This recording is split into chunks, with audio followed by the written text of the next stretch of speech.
A Winter Amid the Ice, and Other Thrilling Stories. By Jules Verne. Contents: Dr. Ox's Experiment. Chapter 1. How it is useless to seek, even on the best maps, for the small town of Quiquendone. Chapter 1. Chapter 2. In which the Burgomaster Van Tricasse and the Councillor Nicklaus consult about the affairs of the town. Chapter 2. Chapter 3. In which the Commissary Passoff enters as noisily as unexpectedly. Chapter 3. Chapter 4. In which Dr. Ox reveals himself as a physiologist of the first rank, and as an audacious experimentalist. Chapter 4.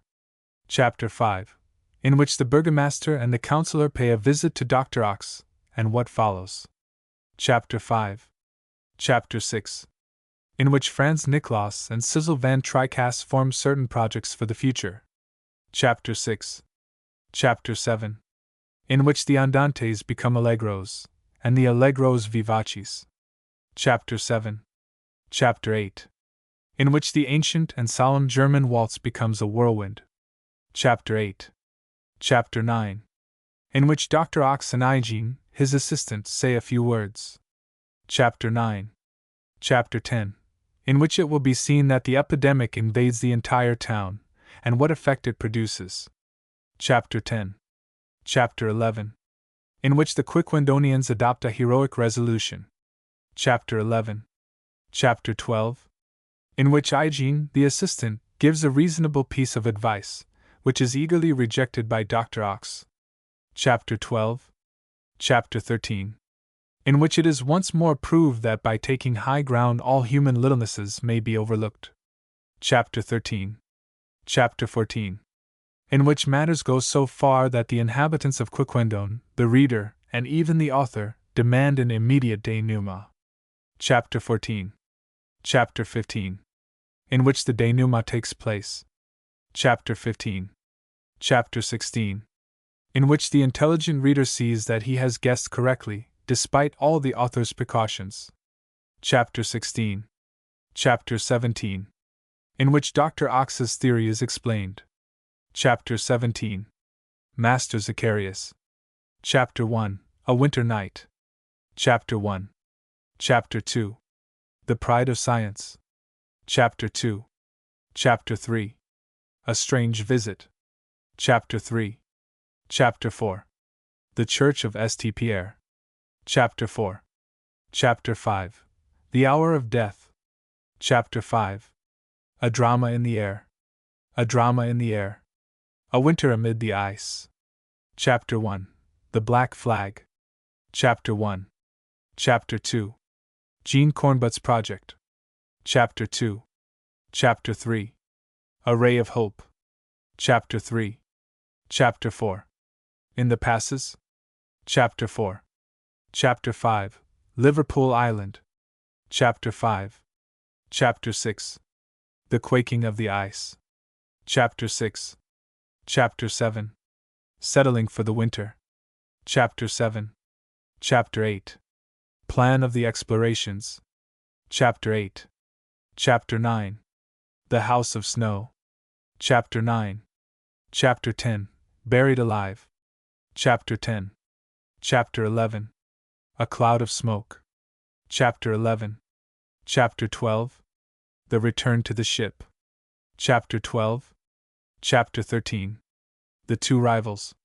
Chapter 13. Chapter 14. Distress. Chapter 14. Chapter 15. The White Bears. Chapter 15. Chapter 16. Conclusion. Chapter 16.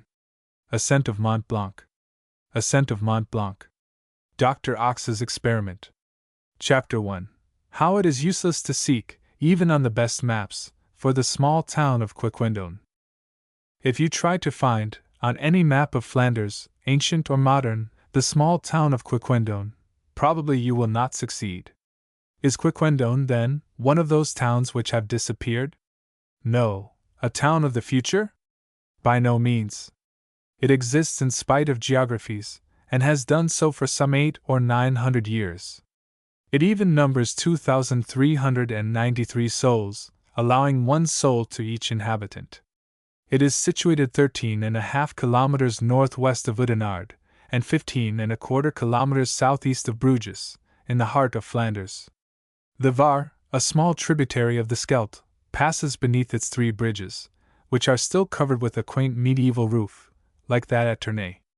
An old chateau is to be seen there, the first stone of which was laid so long ago as 1197 by Count Baldwin, afterwards Emperor of Constantinople, and there is a town hall, with Gothic windows, crowned by a chaplet of battlements, and surrounded by a turreted belfry, which rises 357 feet above the soil. Every hour you may hear there a chime of 5 octaves, a veritable aerial piano, the renown of which surpasses that of the famous chimes of Bruges. Strangers, if any ever come to Quiquendone, do not quit the curious old town until they have visited its Stadtholder's Hall, adorned by a full-length portrait of William of Nassau by Brandon, the loft of the Church of St. Magloire, a masterpiece of 16th-century architecture, the cast-iron well in the spacious place St. Ernuph, the admirable ornamentation of which is attributed to the artist blacksmith, Quintin Metzys, the tomb formerly erected to Mary of Burgundy, daughter of Charles the Bold, who now reposes in the church of Notre Dame at Bruges, and so on. The principal industry of Quiquendone is the manufacture of whipped creams and barley sugar on a large scale. It has been governed by the Van Tricasses, from father to son, for several centuries. And yet Quiquendone is not on the map of Flanders. Have the geographers forgotten it, or is it an intentional omission? That I cannot tell, but Quiquendone really exists, with its narrow streets, its fortified walls, its Spanish-looking houses, its market, and its burgomaster, so much so that it has recently been the theater of some surprising phenomena, as extraordinary and incredible as they are true, which are to be recounted in the present narration. Surely there is nothing to be said or thought against the Flemings of Western Flanders. They are a well-to-do folk, wise, prudent, sociable, with even tempers, hospitable, perhaps a little heavy in conversation as in mind, but this does not explain why one of the most interesting towns of their district has yet to appear on modern maps. This omission is certainly to be regretted. If only history, or in default of history the chronicles, or in default of chronicles the traditions of the country, made mention of Quiquendone. But no, either atlases, guides, nor itineraries speak of it. M. Joan himself, that energetic hunter after small towns, says not a word of it. It might be readily conceived that this silence would injure the commerce, the industries, of the town. But let us hasten to add that Quiquendone has neither industry nor commerce, and that it does very well without them. Its barley sugar and whipped cream are consumed on the spot, none is exported. In short, the Quiquendonians have no need of anybody. Their desires are limited, their existence is a modest one, they are calm, moderate, phlegmatic, in a word, they are Flemings, such as are still to be met with sometimes between the Scheldt and the North Sea. Chapter 2. In which the Burgomaster Van Tricasse and the Councillor Nicklaus consult about the affairs of the town. You think so? Asked the Burgomaster. I think so, replied the Councillor, after some minutes of silence. You see, we must not act hastily, resumed the Burgomaster. We have been talking over this grave matter for 10 years, replied the Councillor Nicklaus. And I confess to you, my worthy Van Tricasse, that I cannot yet take it upon myself to come to a decision. I quite understand your hesitation, said the Burgomaster, who did not speak until after a good quarter of an hour of reflection. I quite understand it, and I fully share it. We shall do wisely to decide upon nothing without a more careful examination of the question. It is certain, replied Nicklaus, that this post of civil commissary is useless in so peaceful a town as Quiquendone.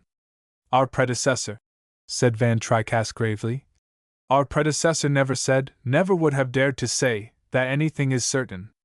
Every affirmation is subject to awkward qualifications. The councillor nodded his head slowly in token of assent. Then he remained silent for nearly half an hour. After this lapse of time, during which neither the councillor nor the burgomaster moved so much as a finger, Nicklaus asked Van Tricasse whether his predecessor, of some 20 years before, had not thought of suppressing this office of civil commissary, which each year cost the town of Quiquendone the sum of 1,375 francs and some centimes. I believe he did, replied the burgomaster, carrying his hand with majestic deliberation to his ample brow. But the worthy man died without having dared to make up his mind, either as to this or any other administrative measure. He was a sage. Why should I not do as he did? Councillor Niklaus was incapable of originating any objection to the burgomaster's opinion. The man who dies, added Van Tricasse solemnly, without ever having decided upon anything during his life, has very nearly attained to perfection. This said, the burgomaster pressed a bell with the end of his little finger, which gave forth a muffled sound, which seemed less a sound than a sigh. Presently some light steps glided softly across the tile floor. A mouse would not have made less noise, running over a thick carpet. The door of the room opened, turning on its well-oiled hinges. A young girl, with long blonde tresses, made her appearance. It was Suzel Van Tricasse, the burgomaster's only daughter. She handed her father a pipe, filled to the brim, and a small copper brazier, spoke not a word, and disappeared at once, making no more noise at her exit than at her entrance. The worthy burgomaster lighted his pipe, and was soon hidden in a cloud of bluish smoke, leaving Councillor Niklaus plunged in the most absorbing thought. The room in which these two notable personages, charged with the government of Quiquendone, were talking, was a parlor richly adorned with carvings in dark wood. A lofty fireplace, in which an oak might have been burned or an ox roasted, occupied the whole of one of the sides of the room. Opposite to it was a trellised window, the painted glass of which toned down the brightness of the sunbeams. In an antique frame above the chimney-piece appeared the portrait of some worthy man, attributed to Memling, which no doubt represented an ancestor of the Van Tricasses, whose authentic genealogy dates back to the 14th century, the period when the Flemings and Guy de Dampierre were engaged in wars with the Emperor Rudolph of Habsburg. This parlor was the principal apartment of the burgomaster's house, which was one of the pleasantest in Quiquendone. Built in the Flemish style, with all the abruptness, quaintness, and picturesqueness of pointed architecture, it was considered one of the most curious monuments of the town. A Carthusian convent, or a deaf and dumb asylum, was not more silent than this mansion. Noise had no existence there. People did not walk, but glided about in it. They did not speak, they murmured. There was not, however, any lack of women in the house, which, in addition to the burgomaster Van Tricasse himself, sheltered his wife, Madame Bridget Van Tricasse, his daughter, Suzel Van Tricasse, and his domestic, Loch Janshu.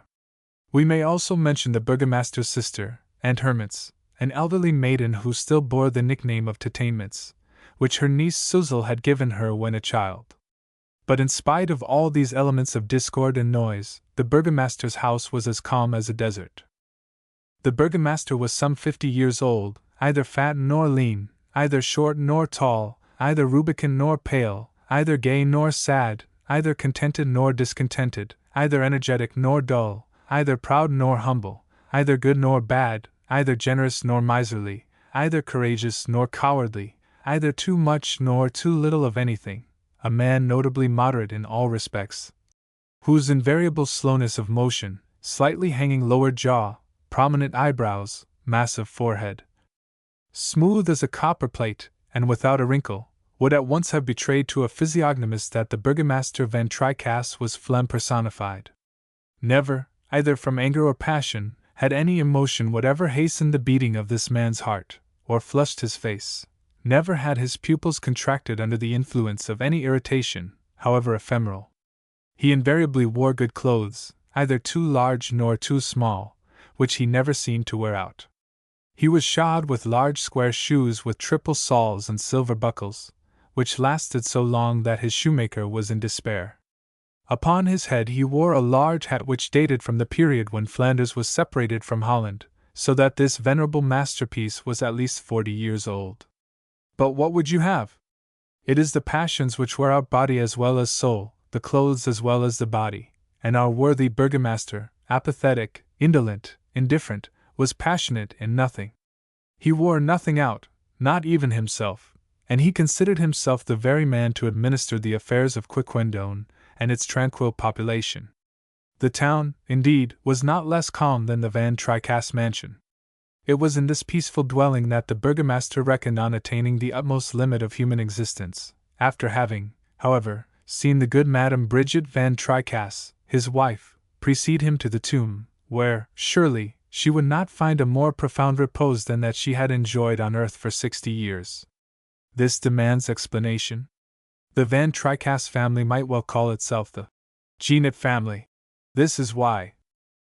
Everyone knows that the knife of this typical personage is as celebrated as its proprietor, and not less incapable of wearing out, thanks to the double operation, incessantly repeated, of replacing the handle when it is worn out, and the blade when it becomes worthless. A precisely similar operation had been going on from time immemorial in the Van Tricasse family, to which nature had lent herself with more than usual complacency. From 1340 it had invariably happened that a Van Tricasse, when left a widower, had remarried a Van Tricasse younger than himself, who, becoming in turn a widow, had married again a Van Tricasse younger than herself, and so on, without a break in the continuity, from generation to generation. Each died in his or her turn with mechanical regularity. Thus the worthy Madame Bridget Van Tricasse had now her second husband, and unless she violated her every duty, would precede her spouse, he being 10 years younger than herself, to the other world, to make room for a new Madame Van Tricasse. Upon this the burgomaster calmly counted, that the family tradition might not be broken. Such was this mansion, peaceful and silent, of which the doors never creaked, the windows never rattled, the floors never groaned, the chimneys never roared, the weathercocks never grated, the furniture never squeaked, the locks never clanked, and the occupants never made more noise than their shadows. The god Harpocrates would certainly have chosen it for the Temple of Silence. Chapter 3. In which the commissary pass-off enters as noisily as unexpectedly. When the interesting conversation which has been narrated began, it was 3:15 in the afternoon. It was at 4:15 that Van Tricasse lighted his enormous pipe, which could hold a quart of tobacco, and it was at 5:35 that he finished smoking it. All this time the two comrades did not exchange a single word. About 6 o'clock the councillor, who had a habit of speaking in a very summary manner, resumed in these words. "So we decide." "To decide nothing," replied the burgomaster. "I think, on the whole, that you are right, Van Tricasse." "I think so too, Niklaus. We will take steps with reference to the civil commissary when we have more light on the subject, later on. There is no need for a month yet." "Nor even for a year," replied Niklaus, unfolding his pocket handkerchief and calmly applying it to his nose. There was another silence of nearly a quarter of an hour. Nothing disturbed this repeated pause in the conversation, not even the appearance of the house dog Lento, who, not less phlegmatic than his master, came to pay his respects in the parlor. Noble dog, a model for his race. Had he been made of pasteboard, with wheels on his paws, he would not have made less noise during his stay. Towards 8 o'clock, after Locke had brought the antique lamp of polished glass, the burgomaster said to the councillor, "We have no other urgent matter to consider?" "No, Van Tricasse, none that I know of." "Have I not been told, though," asked the burgomaster, "that the tower of the Oudenarde gate is likely to tumble down?" "Ah," replied the councillor, "really, I should not be astonished if it fell on some passer-by any day." "Oh! Before such a misfortune happens I hope we shall have come to a decision on the subject of this tower." "I hope so, Van Tricasse. There are more pressing matters to decide." "No doubt, the question of the leather market, for instance." "What, is it still burning?" "Still burning, and has been for the last 3 weeks." "Have we not decided in council to let it burn?"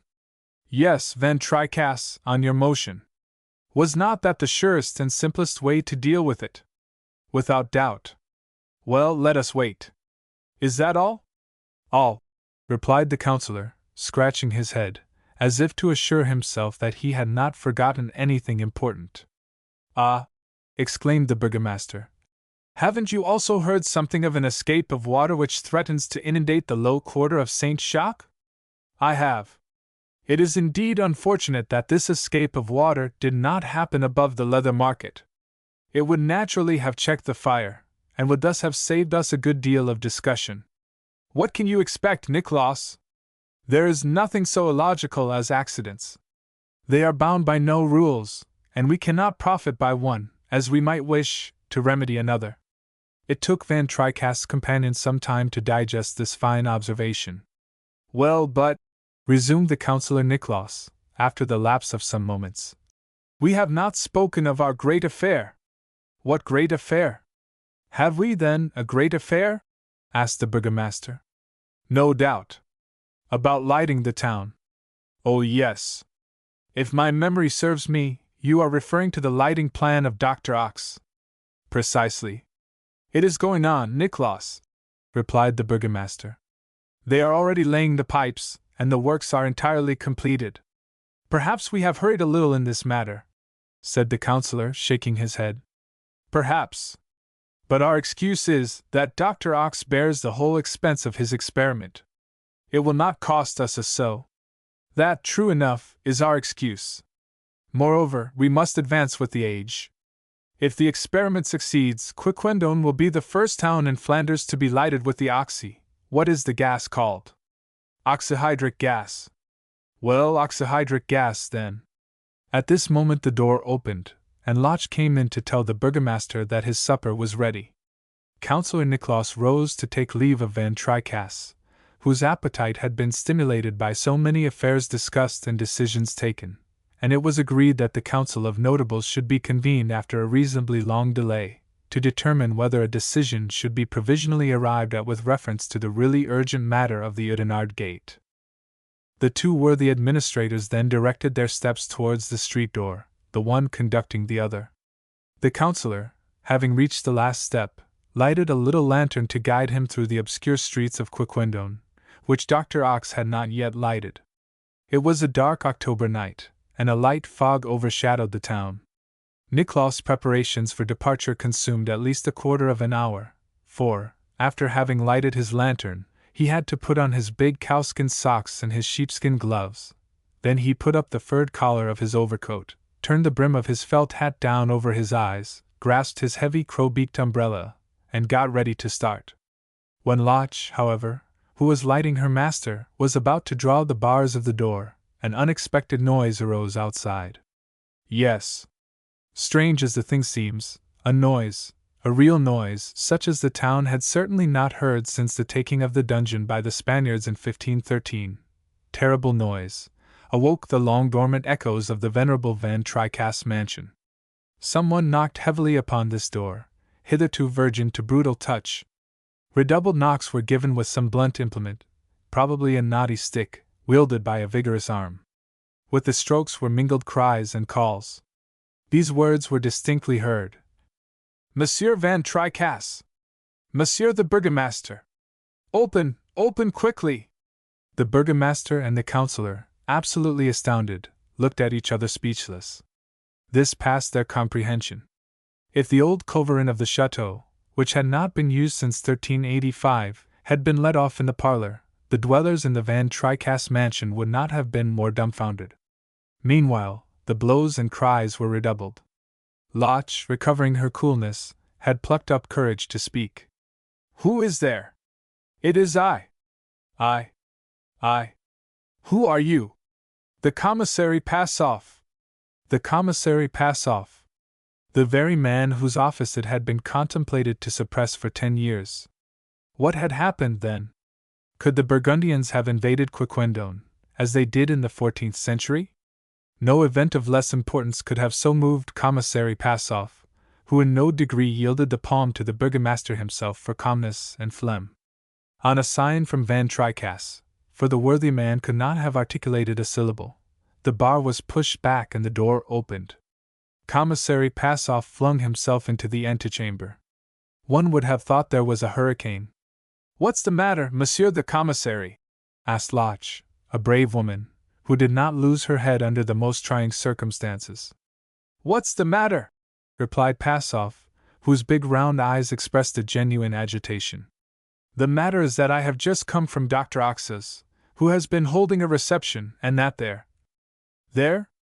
I have witnessed such an altercation as, Monsieur the Burgomaster, They have been talking politics.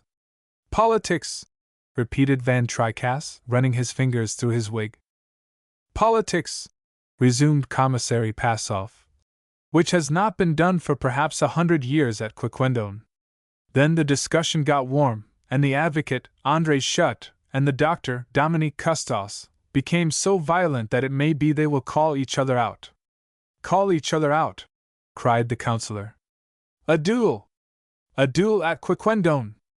And what did Advocate Schutt and Dr. Gustos say? Just this, Monsieur Advocate, said the doctor to his adversary, you go too far, it seems to me, and you do not take sufficient care to control your words. The Burgomaster Van Tricasse clasped his hands. The councillor turned pale and let his lantern fall. The commissary shook his head. That a phrase so evidently irritating should be pronounced by two of the principal men in the country.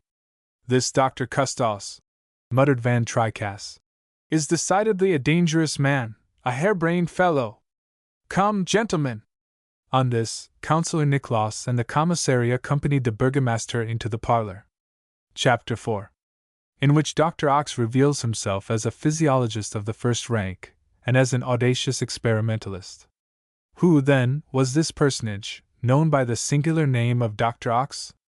An original character for certain, but at the same time a bold savant, a physiologist, whose works were known and highly estimated throughout learned Europe, a happy rival of the Davis, the Daltons, the Bostocks, the Menzies, the Godwins, the Viroords, of all those noble minds who have placed physiology among the highest of modern sciences. Dr. Ox was a man of medium size and height, aged, but we cannot state his age, any more than his nationality. Besides, it matters little. Let it suffice that he was a strange personage, impetuous and hot-blooded, a regular oddity out of one of Hoffmann's volumes, and one who contrasted amusingly enough with the good people of Quiquendone. He had an imperturbable confidence both in himself and in his doctrines. Always smiling, walking with head erect and shoulders thrown back in a free and unconstrained manner, with a steady gaze, large open nostrils, a vast mouth which inhaled the air in liberal draughts, his appearance was far from unpleasing. He was full of animation, well proportioned in all parts of his bodily mechanism, with quicksilver in his veins, and a most elastic step. He could never stop still in one place, and relieved himself with impetuous words and a superabundance of gesticulations. Was Dr. Ox rich, then, that he should undertake to light a whole town at his expense? Probably, as he permitted himself to indulge in such extravagance, and this is the only answer we can give to this indiscreet question. Dr. Ox had arrived at Quiquendone 5 months before, accompanied by his assistant, who answered to the name of Gideon Ige, a tall, dried-up, thin man, haughty, but not less vivacious than his master. And next, why had Dr. Ox made the proposition to light the town at his own expense? Why had he, of all the Flemings, selected the peaceable Quiquendonians, to endow their town with the benefits of an unheard-of system of lighting? Did he not, under this pretext, design to make some great physiological experiment by operating in anima vili, in short, what was this original personage about to attempt? We know not, as Dr. Ox had no confidant except his assistant Ige, who, moreover, obeyed him blindly. In appearance, at least, Dr. Ox had agreed to light the town, which had much need of it. Especially at night, as Commissary Passoff wittily said. Works for producing a lighting gas had accordingly been established. The gasometers were ready for use, and the main pipes, running beneath the street pavements, would soon appear in the form of burners in the public edifices and the private houses of certain friends of progress. Van Tricasse and Nicholas, in their official capacity, and some other worthies, thought they ought to allow this modern light to be introduced into their dwellings. If the reader has not forgotten, it was said during the long conversation of the councillor and the burgomaster that the lighting of the town was to be achieved, not by the combustion of common carbureted hydrogen, produced by distilling coal, but by the use of a more modern and 20-fold more brilliant gas, oxyhydric gas, produced by mixing hydrogen and oxygen. The doctor, who was an able chemist as well as an ingenious physiologist, knew how to obtain this gas in great quantity and of good quality, not by using manganate of soda, according to the method of M. Tessie du Moti, but by the direct decomposition of slightly acidulated water, by means of a battery made of new elements, invented by himself. Thus there were no costly materials, no platinum, no retorts, no combustibles, no delicate machinery to produce the two gases separately. An electric current was sent through large basins full of water, and the liquid was decomposed into its two constituent parts, oxygen and hydrogen. The oxygen passed off at one end, the hydrogen, of double the volume of its late associate, at the other. As a necessary precaution, they were collected in separate reservoirs, for their mixture would have produced a frightful explosion if it had become ignited. Thence the pipes were to convey them separately to the various burners, which would be so placed as to prevent all chance of explosion. Thus a remarkably brilliant flame would be obtained, whose light would rival the electric light, which, as everybody knows, is, according to Castleman's experiments, equal to that of 1171 wax candles, not one more, nor one less. It was certain that the town of Quiquendone would, by this liberal contrivance, gain a splendid lighting, but Dr. Ox and his assistant took little account of this, as will be seen in the sequel. The day after that on which Commissary Passoff had made his noisy entrance into the burgomaster's parlor, Gideon Ige and Dr. Ox were talking in the laboratory which both occupied in common, on the ground floor of the principal building of the gasworks. "Well, Ige, well," cried the doctor, rubbing his hands. "You saw, at my reception yesterday, the cool-bloodedness of these worthy Quiquendonians. For animation they are midway between sponges and coral. You saw them disputing and irritating each other by voice and gesture? They are already metamorphosed, morally and physically. And this is only the beginning. Wait till we treat them to a big dose." "Indeed, master," replied Ige, scratching his sharp nose with the end of his forefinger. "The experiment begins well, and if I had not prudently closed the supply tap, I know not what would have happened." "You heard Schutt, the advocate, and Custos, the doctor?" resumed Dr. Ox. The phrase was by no means ill-natured in itself, but in the mouth of a Quiquendonian, it is worth all the insults which the Homeric heroes hurled at each other before drawing their swords. "Ah, these Flemings! You'll see what we shall do some day. We shall make them ungrateful," replied Ige, in the tone of a man who esteems the human race at its just worth. "Bah!" said the doctor. "What matters it whether they think well or ill of us, so long as our experiment succeeds?" "Besides," returned the assistant, smiling with a malicious expression, "is it not to be feared that, in producing such an excitement in their respiratory organs, we shall somewhat injure the lungs of these good people of Quiquendone? So much the worse for them. It is in the interests of science. What would you say if the dogs or frogs refused to lend themselves to the experiments of vivisection? It is probable that if the frogs and dogs were consulted, they would offer some objection, but Dr. Ox imagined that he had stated an unanswerable argument, for he heaved a great sigh of satisfaction. "After all, master, you are right," replied Ige, as if quite convinced. "We could not have hit upon better subjects than these people of Quiquendone for our experiment." "We could not," said the doctor, slowly articulating each word. "Have you felt the pulse of any of them?" "Some hundreds." "And what is the average pulsation you found?" "Not 50 per minute." "See, this is a town where there has not been the shadow of a discussion for a century, where the carmen don't swear, where the coachmen don't insult each other, where horses don't run away, where the dogs don't bite, where the cats don't scratch, a town where the police court has nothing to do from one year's end to another, a town where people do not grow enthusiastic about anything, either about art or business, a town where the gendarmes are a sort of myth, and in which an indictment has not been drawn up for 100 years, a town, in short, where for 3 centuries nobody has struck a blow with his fist or so much as exchanged a slap in the face. You see, Ige, that this cannot last, and that we must change it all." "Perfectly!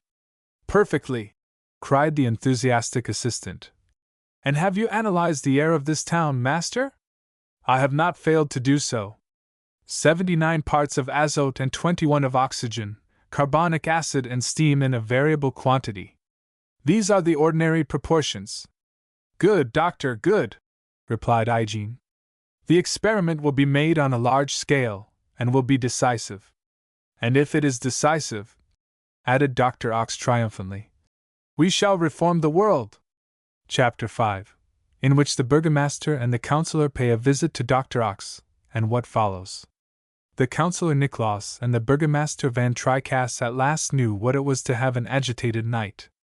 The grave event which had taken place at Dr. Ox's house actually kept them awake.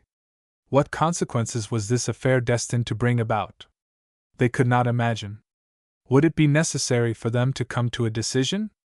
Would the municipal authority, whom they represented, be compelled to interfere? Would they be obliged to order arrests to be made, that so great a scandal should not be repeated? All these doubts could not but trouble these soft natures, and on that evening, before separating, the two notables had decided to see each other the next day. On the next morning, then, before dinner, the burgomaster Van Tricasse proceeded in person to the councillor Nicklaus' house. He found his friend more calm. He himself had recovered his equanimity. Nothing new? Asked Van Tricasse. Nothing new since yesterday, replied Nicklaus.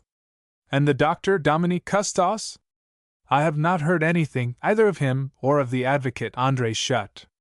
After an hour's conversation, which consisted of 3 remarks which it is needless to repeat, the councillor and the burgomaster had resolved to pay a visit to Dr. Ox, so as to draw from him, without seeming to do so, some details of the affair.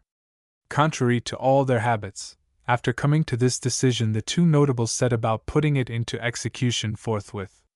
They left the house and directed their steps towards Dr. Ox's laboratory, which was situated outside the town, near the Oudenarde gate, the gate whose tower threatened to fall in ruins. They did not take each other's arms, but walked side by side, with a slow and solemn step, which took them forward but 13 inches per second. This was, indeed, the ordinary gait of the Quiquendonians, who had never, within the memory of man, seen any one run across the streets of their town. From time to time the two notables would stop at some calm and tranquil crossway, or at the end of a quiet street, to salute the passers-by. "Good morning, Monsieur the Burgomaster," said one. "Good morning, my friend," responded Van Tricasse. "Anything new, Monsieur the Councillor?" asked another. "Nothing new," answered Nicklaus. But by certain agitated motions and questioning looks, it was evident that the altercation of the evening before was known throughout the town. Observing the direction taken by Van Tricasse, the most obtuse Quiquendonians guessed that the burgomaster was on his way to take some important step. The Custos and Schutt affair was talked of everywhere, but the people had not yet come to the point of taking the part of one or the other. The advocate Schutt, having never had occasion to plead in a town where attorneys and bailiffs only existed in tradition, had, consequently, never lost a suit. As for the Dr. Custos, he was an honorable practitioner, who, after the example of his fellow doctors, cured all the illnesses of his patients, except those of which they died, a habit unhappily acquired by all the members of all the faculties in whatever country they made practice. On reaching the Oudenarde gate, the councillor and the burgomaster prudently made a short detour, so as not to pass within reach of the tower, in case it should fall. Then they turned and looked at it attentively. "I think that it will fall," said Van Tricasse. "I think so too," replied Nicklaus. "Unless it is propped up," added Van Tricasse. "But must it be propped up? That is the question. That is, in fact, the question." Some moments after, they reached the door of the gasworks. "Can we see Dr. Ox?" they asked. Dr. Ox could always be seen by the first authorities of the town, and they were at once introduced into the celebrated physiologist's study. Perhaps the two notables waited for the doctor at least an hour, at least it is reasonable to suppose so, as the burgomaster, a thing that had never before happened in his life, betrayed a certain amount of impatience, from which his companion was not exempt. Dr. Ox came in at last, and began to excuse himself for having kept them waiting, but he had to approve a plan for the gasometer, rectify some of the machinery, but everything was going on well. The pipes intended for the oxygen were already laid. In a few months the town would be splendidly lighted. The two notables might even now see the orifices of the pipes which were laid on in the laboratory. Then the doctor begged to know to what he was indebted for the honor of this visit. "Only to see you, doctor, to see you," replied Van Tricasse. "It is long since we have had the pleasure. We go abroad but little in our good town of Quiquendone. We count our steps and measure our walks. We are happy when nothing disturbs the uniformity of our habits." Nicholas looked at his friend. His friend had never said so much at once, at least, without taking time, and giving long intervals between his sentences. It seemed to him that Van Tricasse expressed himself with a certain volubility, which was by no means common with him. Nicholas himself experienced a kind of irresistible desire to talk. As for Dr. Ox, he looked at the burgomaster with sly attention. Van Tricasse, who never argued until he had snugly ensconced himself in a spacious armchair, had risen to his feet. I know not what nervous excitement, quite foreign to his temperament, had taken possession of him. He did not gesticulate as yet, but this could not be far off.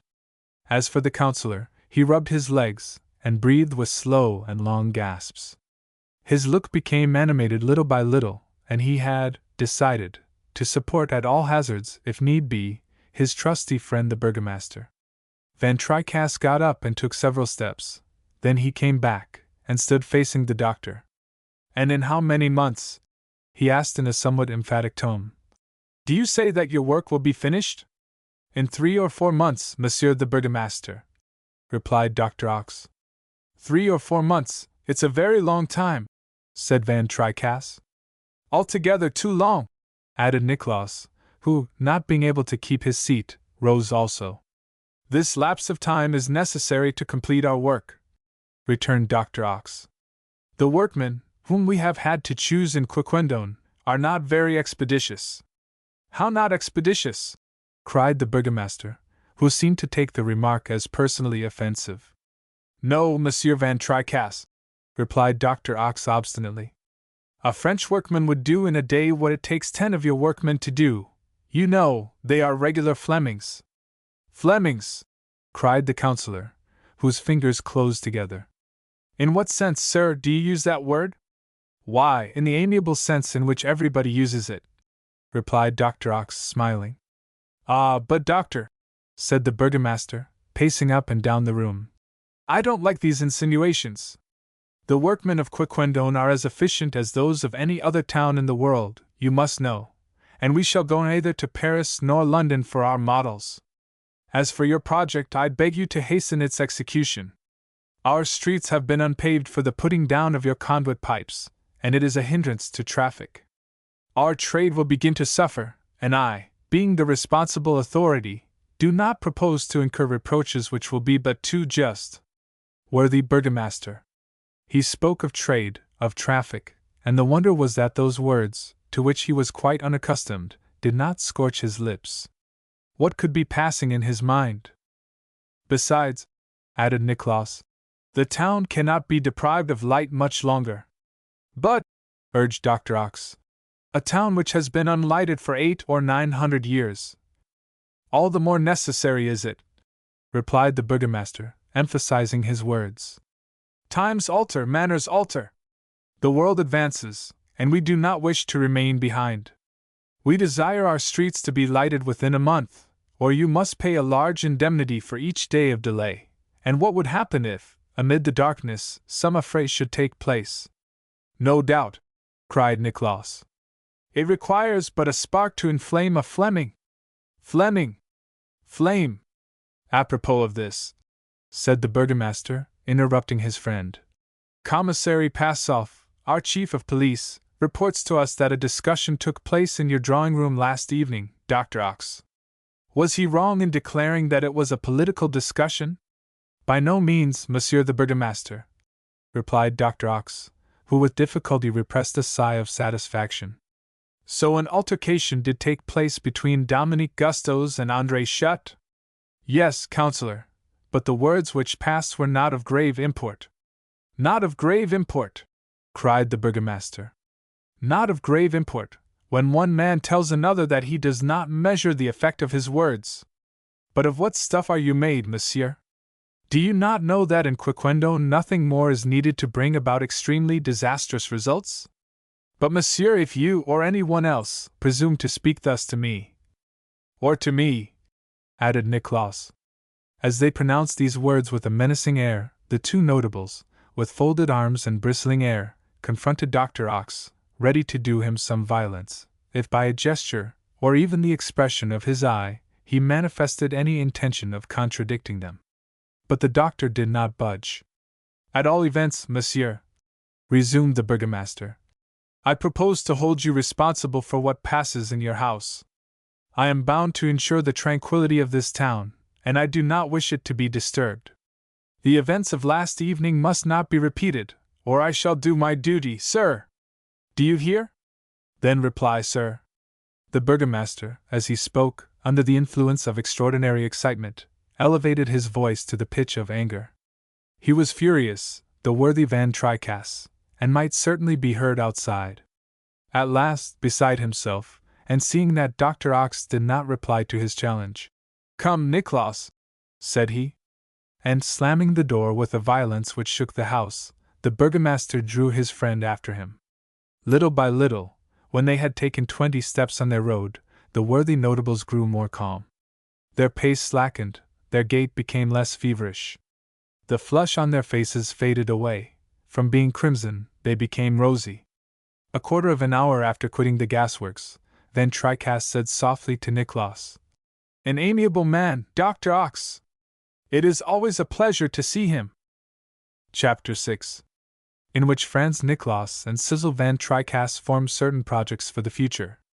Our readers know that the burgomaster had a daughter, Sizzle, but, shrewd as they may be, they cannot have divined that the councillor Nicholas had a son, Franz, and had they divined this, nothing could have led them to imagine that Franz was the betrothed lover of Sizzle. We will add that these young people were made for each other, and that they loved each other, as folks did love at Quiquendone. It must not be thought that young hearts did not beat in this exceptional place, only they beat with a certain deliberation.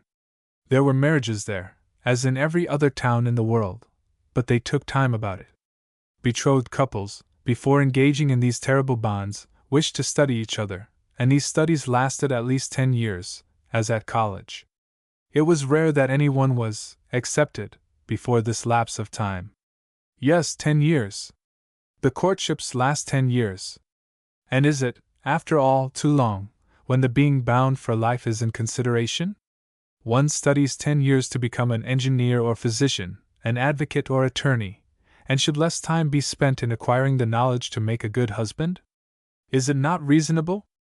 And whether due to temperament or reason with them, the Quiquendonians seem to us to be in the right in thus prolonging their courtship. When marriages in other more lively and excitable cities are seen taking place within a few months, we must shrug our shoulders, and hasten to send our boys to the schools and our daughters to the pensions of Quiquendone. For half a century but a single marriage was known to have taken place after the lapse of 2 years only of courtship, and that turned out badly. Franz Nicholas, then, loved Sizzle Van Tricasse, but quietly, as a man would love when he has 10 years before him in which to obtain the beloved object. Once every week, at an hour agreed upon, Franz went to fetch Sizzle, and took a walk with her along the banks of the Var. He took good care to carry his fishing tackle, and Sizzle never forgot her canvas, on which her pretty hands embroidered the most unlikely flowers. Franz was a young man of 22, whose cheeks betrayed a soft, peachy down, and whose voice had scarcely a compass of 1 octave. As for Sizzle, she was blonde and rosy. She was 17, and did not dislike fishing. A singular occupation this, however, which forces you to struggle craftily with a barbel. But Franz loved it. The pastime was congenial to his temperament. As patient as possible, content to follow with his rather dreamy eye the cork which bobbed on the top of the water, he knew how to wait, and when, after sitting for 6 hours, a modest barbel, taking pity on him, consented at last to be caught, he was happy, but he knew how to control his emotion. On this day the two lovers, one might say, the two betrothed, were seated upon the verdant bank. The limpid Var murmured a few feet below them. Sizzle quietly drew her needle across the canvas. Franz automatically carried his line from left to right, then permitted it to descend the current from right to left. The fish made capricious rings in the water, which crossed each other around the cork, while the hook hung useless near the bottom. From time to time Franz would say, without raising his eyes, "I think I have a bite, Suzel." "Do you think so, Franz?" replied Suzel, who, abandoning her work for an instant, followed her lover's line with earnest eye. "And no," resumed Franz. "I thought I felt a little twitch. I was mistaken." "You will have a bite, Franz," replied Suzel, in her pure, soft voice. "But do not forget to strike at the right moment. You are always a few seconds too late, and the barbel takes advantage to escape. Would you like to take my line, Suzel?" "Willingly, Franz." "Then give me your canvas. We shall see whether I am more adroit with the needle than with the hook." And the young girl took the line with trembling hand, while her swain plied the needle across the stitches of the embroidery. For hours together they thus exchanged soft words, and their hearts palpitated when the cork bobbed on the water. Ah, could they ever forget those charming hours, during which, seated side by side, they listened to the murmurs of the river? The sun was fast approaching the western horizon, and despite the combined skill of Suzel and Franz, there had not been a bite. The barbels had not shown themselves complacent, and seemed to scoff at the two young people, who were too just to bear them malice. "We shall be more lucky another time, Franz," said Suzel, as the young angler put up his still virgin hook. "Let us hope so," replied Franz. Then, walking side by side, they turned their steps towards the house, without exchanging a word, as mute as their shadows which stretched out before them. Suzel became very, very tall under the oblique rays of the setting sun. Franz appeared very, very thin, like the long rod which he held in his hand. They reached the burgomaster's house. Green tufts of grass bordered the shining pavement, and no one would have thought of tearing them away, for they deadened the noise made by the passers-by. As they were about to open the door, Franz thought it his duty to say to Suzel, "You know, Suzel, the great day is approaching?" "It is indeed, Franz," replied the young girl, with downcast eyes. "Yes," said Franz, "in 5 or 6 years." "Goodbye, Franz," said Suzel. "Goodbye, Suzel," replied Franz. And, after the door had been closed, the young man resumed the way to his father's house with a calm and equal pace. Chapter 7, in which the andantes become allegros, and the allegros vivaces. The agitation caused by the Schutt and Custos affair had subsided. The affair led to no serious consequences. It appeared likely that Quiquendone would return to its habitual apathy, which that unexpected event had for a moment disturbed. Meanwhile, the laying of the pipes destined to conduct the oxyhydric gas into the principal edifices of the town was proceeding rapidly. The main pipes and branches gradually crept beneath the pavements.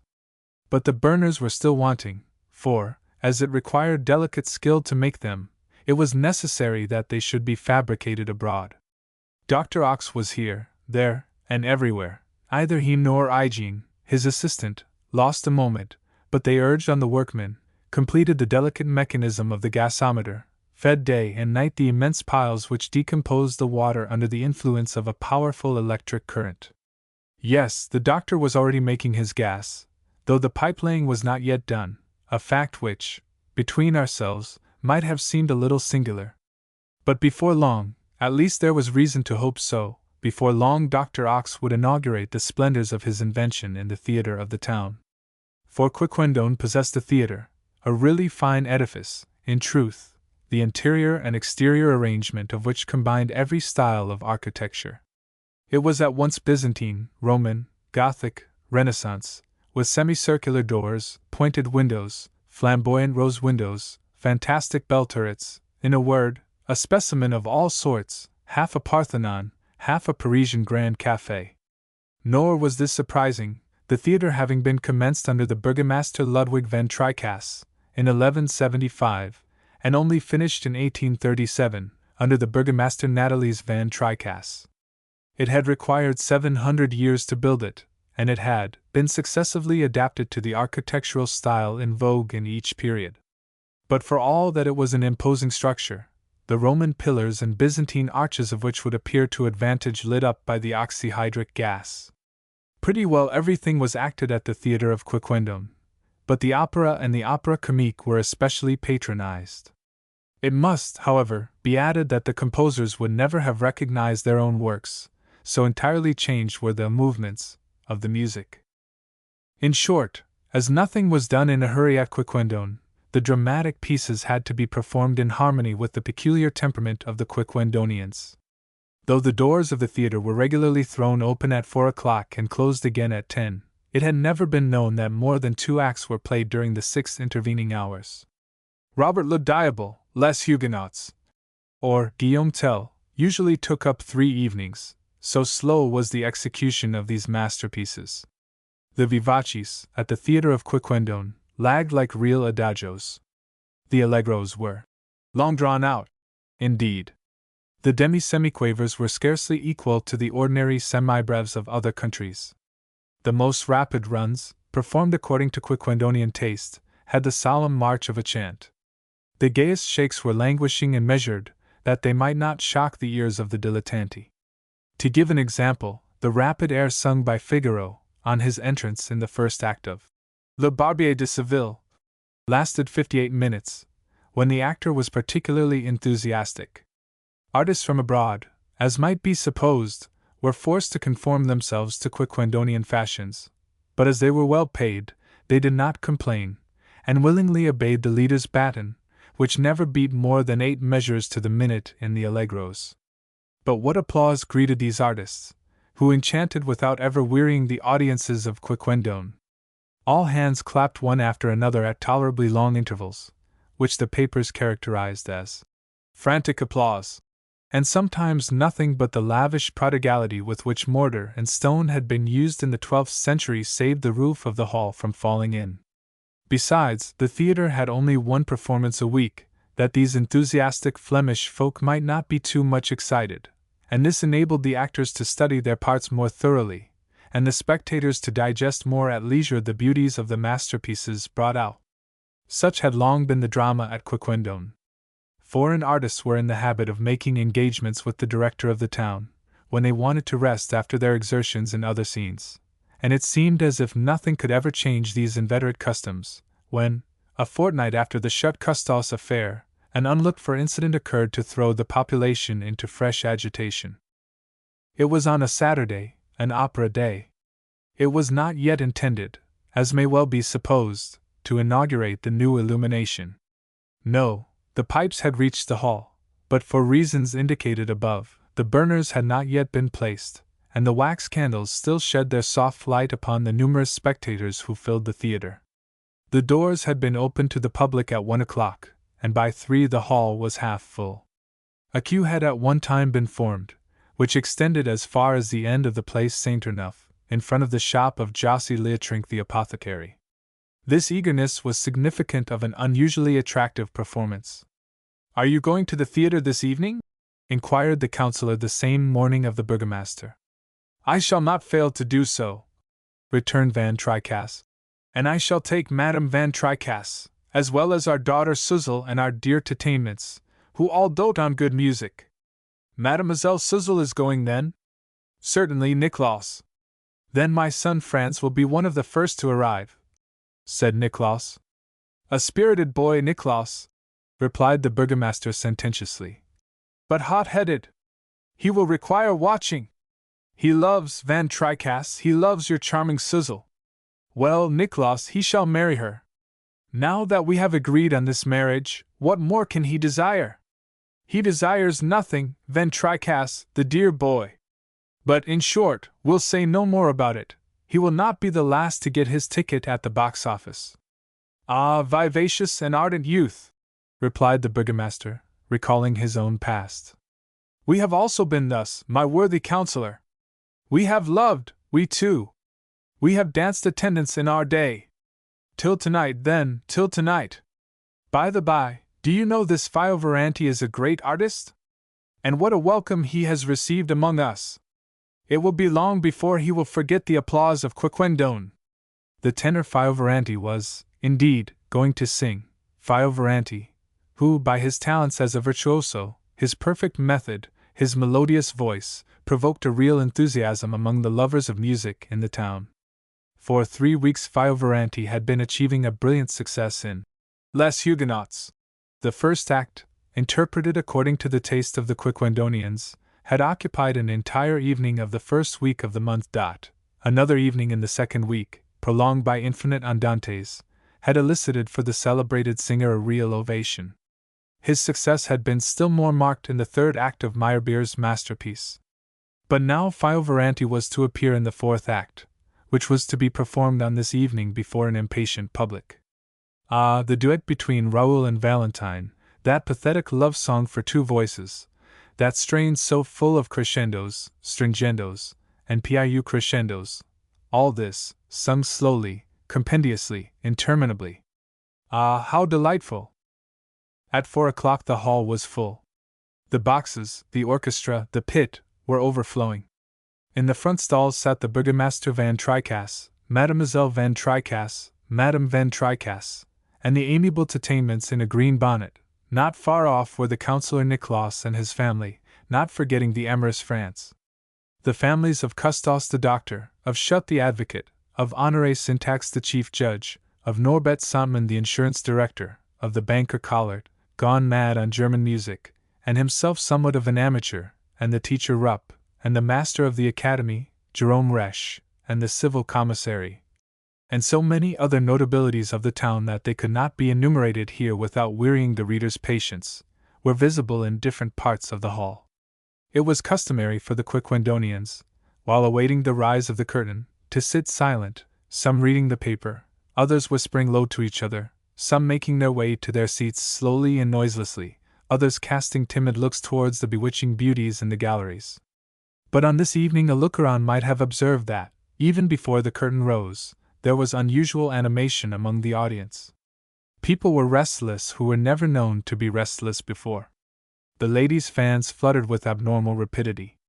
All appeared to be inhaling air of exceptional stimulating power. Every one breathed more freely. The eyes of some became unwontedly bright, and seemed to give forth a light equal to that of the candles, which themselves certainly threw a more brilliant light over the hall. It was evident that people saw more clearly, though the number of candles had not been increased. Ah, if Dr. Ox's experiment were being tried! But it was not being tried as yet. The musicians of the orchestra at last took their places. The first violin had gone to the stand to give a modest laud to his colleagues. The stringed instruments, the wind instruments, the drums and cymbals, were in accord. The conductor only waited the sound of the bell to beat the first bar. The bell sounds. The fourth act begins. The Allegro appassionato of the interact is played as usual, with a majestic deliberation which would have made Meyerbeer frantic, and all the majesty of which was appreciated by the Quiquendonian dilettanti. But soon the leader perceived that he was no longer master of his musicians. He found it difficult to restrain them, though usually so obedient and calm. The wind instruments betrayed a tendency to hasten the movements, and it was necessary to hold them back with a firm hand, for they would otherwise outstrip the stringed instruments, which, from a musical point of view, would have been disastrous. The bassoon himself, the son of Jossi Leotrink the apothecary, a well-bred young man, seemed to lose his self-control. Meanwhile Valentine has begun her recitative. I am alone, etc., but she hurries it. The leader and all his musicians, perhaps unconsciously, follow her in her cantabile, which should be taken deliberately, like a 12/8 as it is. When Raoul appears at the door at the bottom of the stage, between the moment when Valentine goes to him and that when she conceals herself in the chamber at the side, a quarter of an hour does not elapse, while formerly, according to the traditions of the Quiquendone theatre, this recitative of 37 bars was wont to last just 37 minutes. Saint Brice, Nevers, Cavans, and the Catholic nobles have appeared, somewhat prematurely, perhaps, upon the scene. The composer has marked Allegro pomposo on the score. The orchestra and the lords proceed allegro indeed, but not at all pomposo, and at the chorus, in the famous scene of the benediction of the poniards, they no longer keep to the enjoined allegro. Singers and musicians broke away impetuously. The leader does not even attempt to restrain them. Nor do the public protest. On the contrary, the people find themselves carried away, and see that they are involved in the movement, and that the movement responds to the impulses of their souls. They promise, they swear. Nevers has scarcely time to protest, and to sing that among his ancestors were many soldiers, but never an assassin. He is arrested. The police and the aldermen rush forward and rapidly swear to strike all at once. St. Brice shouts the recitative which summons the Catholics to vengeance. The three monks, with white scarfs, hasten in by the door at the back of Nevers's room, without making any account of the stage directions, which enjoin on them to advance slowly.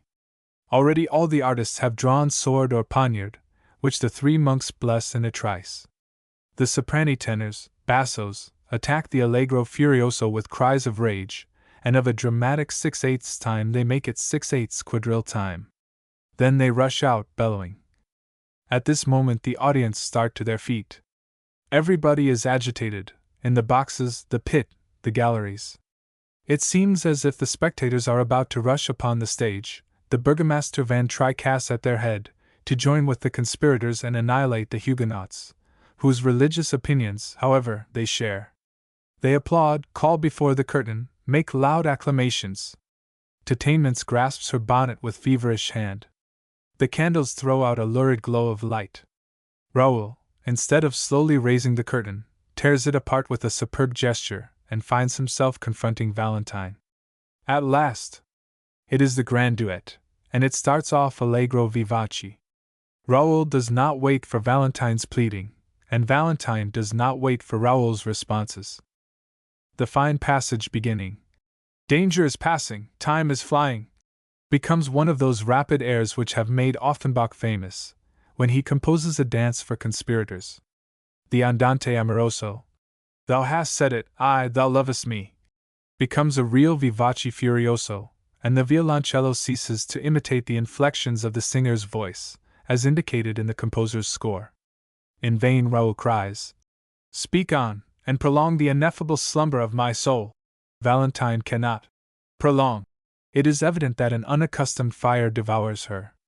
Her B's and her C's above the stave were dreadfully shrill. He struggles, he gesticulates, he is all in a glow. The alarum is heard, the bell resounds, but what a panting bell! The bell ringer has evidently lost his self-control. It is a frightful tocsin, which violently struggles against the fury of the orchestra. Finally the air which ends this magnificent act, beginning, "No more love, no more intoxication, oh the remorse that oppresses me," which the composer marks allegro con moto, becomes a wild prestissimo. You would say an express train was whirling by. The alarum resounds again. Valentine falls fainting. Raoul precipitates himself from the window. It was high time. The orchestra, really intoxicated, could not have gone on. The leader's baton is no longer anything but a broken stick on the prompter's box. The violin strings are broken, and their necks twisted. In his fury the drummer has burst his drum. The counterbassist has perched on the top of his musical monster. The first clarionet has swallowed the reed of his instrument, and the second hautboy is chewing his reed keys. The groove of the trombone is strained, and finally the unhappy cornist cannot withdraw his hand from the bell of his horn, into which he had thrust it too far. And the audience, panting, all in a heat, gesticulates and howls. All the faces are as red as if a fire were burning within their bodies. They crowd each other, hustle each other to get out, the men without hats, the women without mantles. They elbow each other in the corridors, crush between the doors, quarrel, fight. There are no longer any officials, any burgomaster. All are equal amid this infernal frenzy. Some moments after, when all have reached the street, each one resumes his habitual tranquillity, and peaceably enters his house, with a confused remembrance of what he has just experienced. The fourth act of the Huguenots, which formerly lasted 6 hours, began, on this evening at 4:30, and ended at 12 minutes before 5. It had only lasted 18 minutes. Chapter 8. In which the ancient and solemn German waltz becomes a whirlwind. But if the spectators, on leaving the theater, resumed their customary calm, if they quietly regained their homes, preserving only a sort of passing stupefaction, they had none the less undergone a remarkable exaltation, and overcome and weary as if they had committed some excess of dissipation, they fell heavily upon their beds. The next day each Quiquendonian had a kind of recollection of what had occurred the evening before. One missed his hat, lost in the hubbub, another a coat flap, torn in the brawl, one her delicately fashioned shoe, another her best mantle. Memory returned to these worthy people, and with it a certain shame for their unjustifiable agitation. It seemed to them an orgy in which they were the unconscious heroes and heroines. They did not speak of it, they did not wish to think of it. But the most astounded personage in the town was Van Tricaste the burgomaster. The next morning, on waking, he could not find his wig. Loch looked everywhere for it, but in vain. The wig had remained on the field of battle. As for having it publicly claimed by Jean Mistrol, the town crier, no, it would not do. It were better to lose the wig than to advertise himself thus, as he had the honor to be the first magistrate of Quiquendone. The worthy Van Tricaste was reflecting upon this, extended beneath his sheets, with bruised body, heavy head, furred tongue, and burning breast. He felt no desire to get up, on the contrary, and his brain worked more during this morning than it had probably worked before for 40 years. The worthy magistrate recalled to his mind all the incidents of the incomprehensible performance. He connected them with the events which had taken place shortly before at Dr. Ox's reception. He tried to discover the causes of the singular excitability which, on 2 occasions, had betrayed itself in the best citizens of the town. "What can be going on?" he asked himself. "What giddy spirit has taken possession of my peaceable town of Quiquendone? Are we about to go mad, and must we make the town one vast asylum? For yesterday we were all there, notables, councillors, judges, advocates, physicians, schoolmasters, and if my memory serves me, all of us were assailed by this excess of furious folly. But what was there in that infernal music? It is inexplicable. Yet I certainly ate or drank nothing which could put me into such a state. No, yesterday I had for dinner a slice of overdone veal, several spoonfuls of spinach with sugar, eggs, and a little beer and water that couldn't get into my head. No! There is something that I cannot explain, and as, after all, I am responsible for the conduct of the citizens, I will have an investigation." But the investigation, though decided upon by the municipal council, produced no result.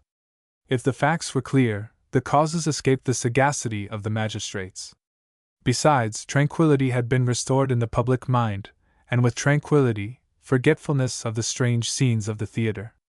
The newspapers avoided speaking of them, and the account of the performance which appeared in the Quiquendone Memorial made no allusion to this intoxication of the entire audience.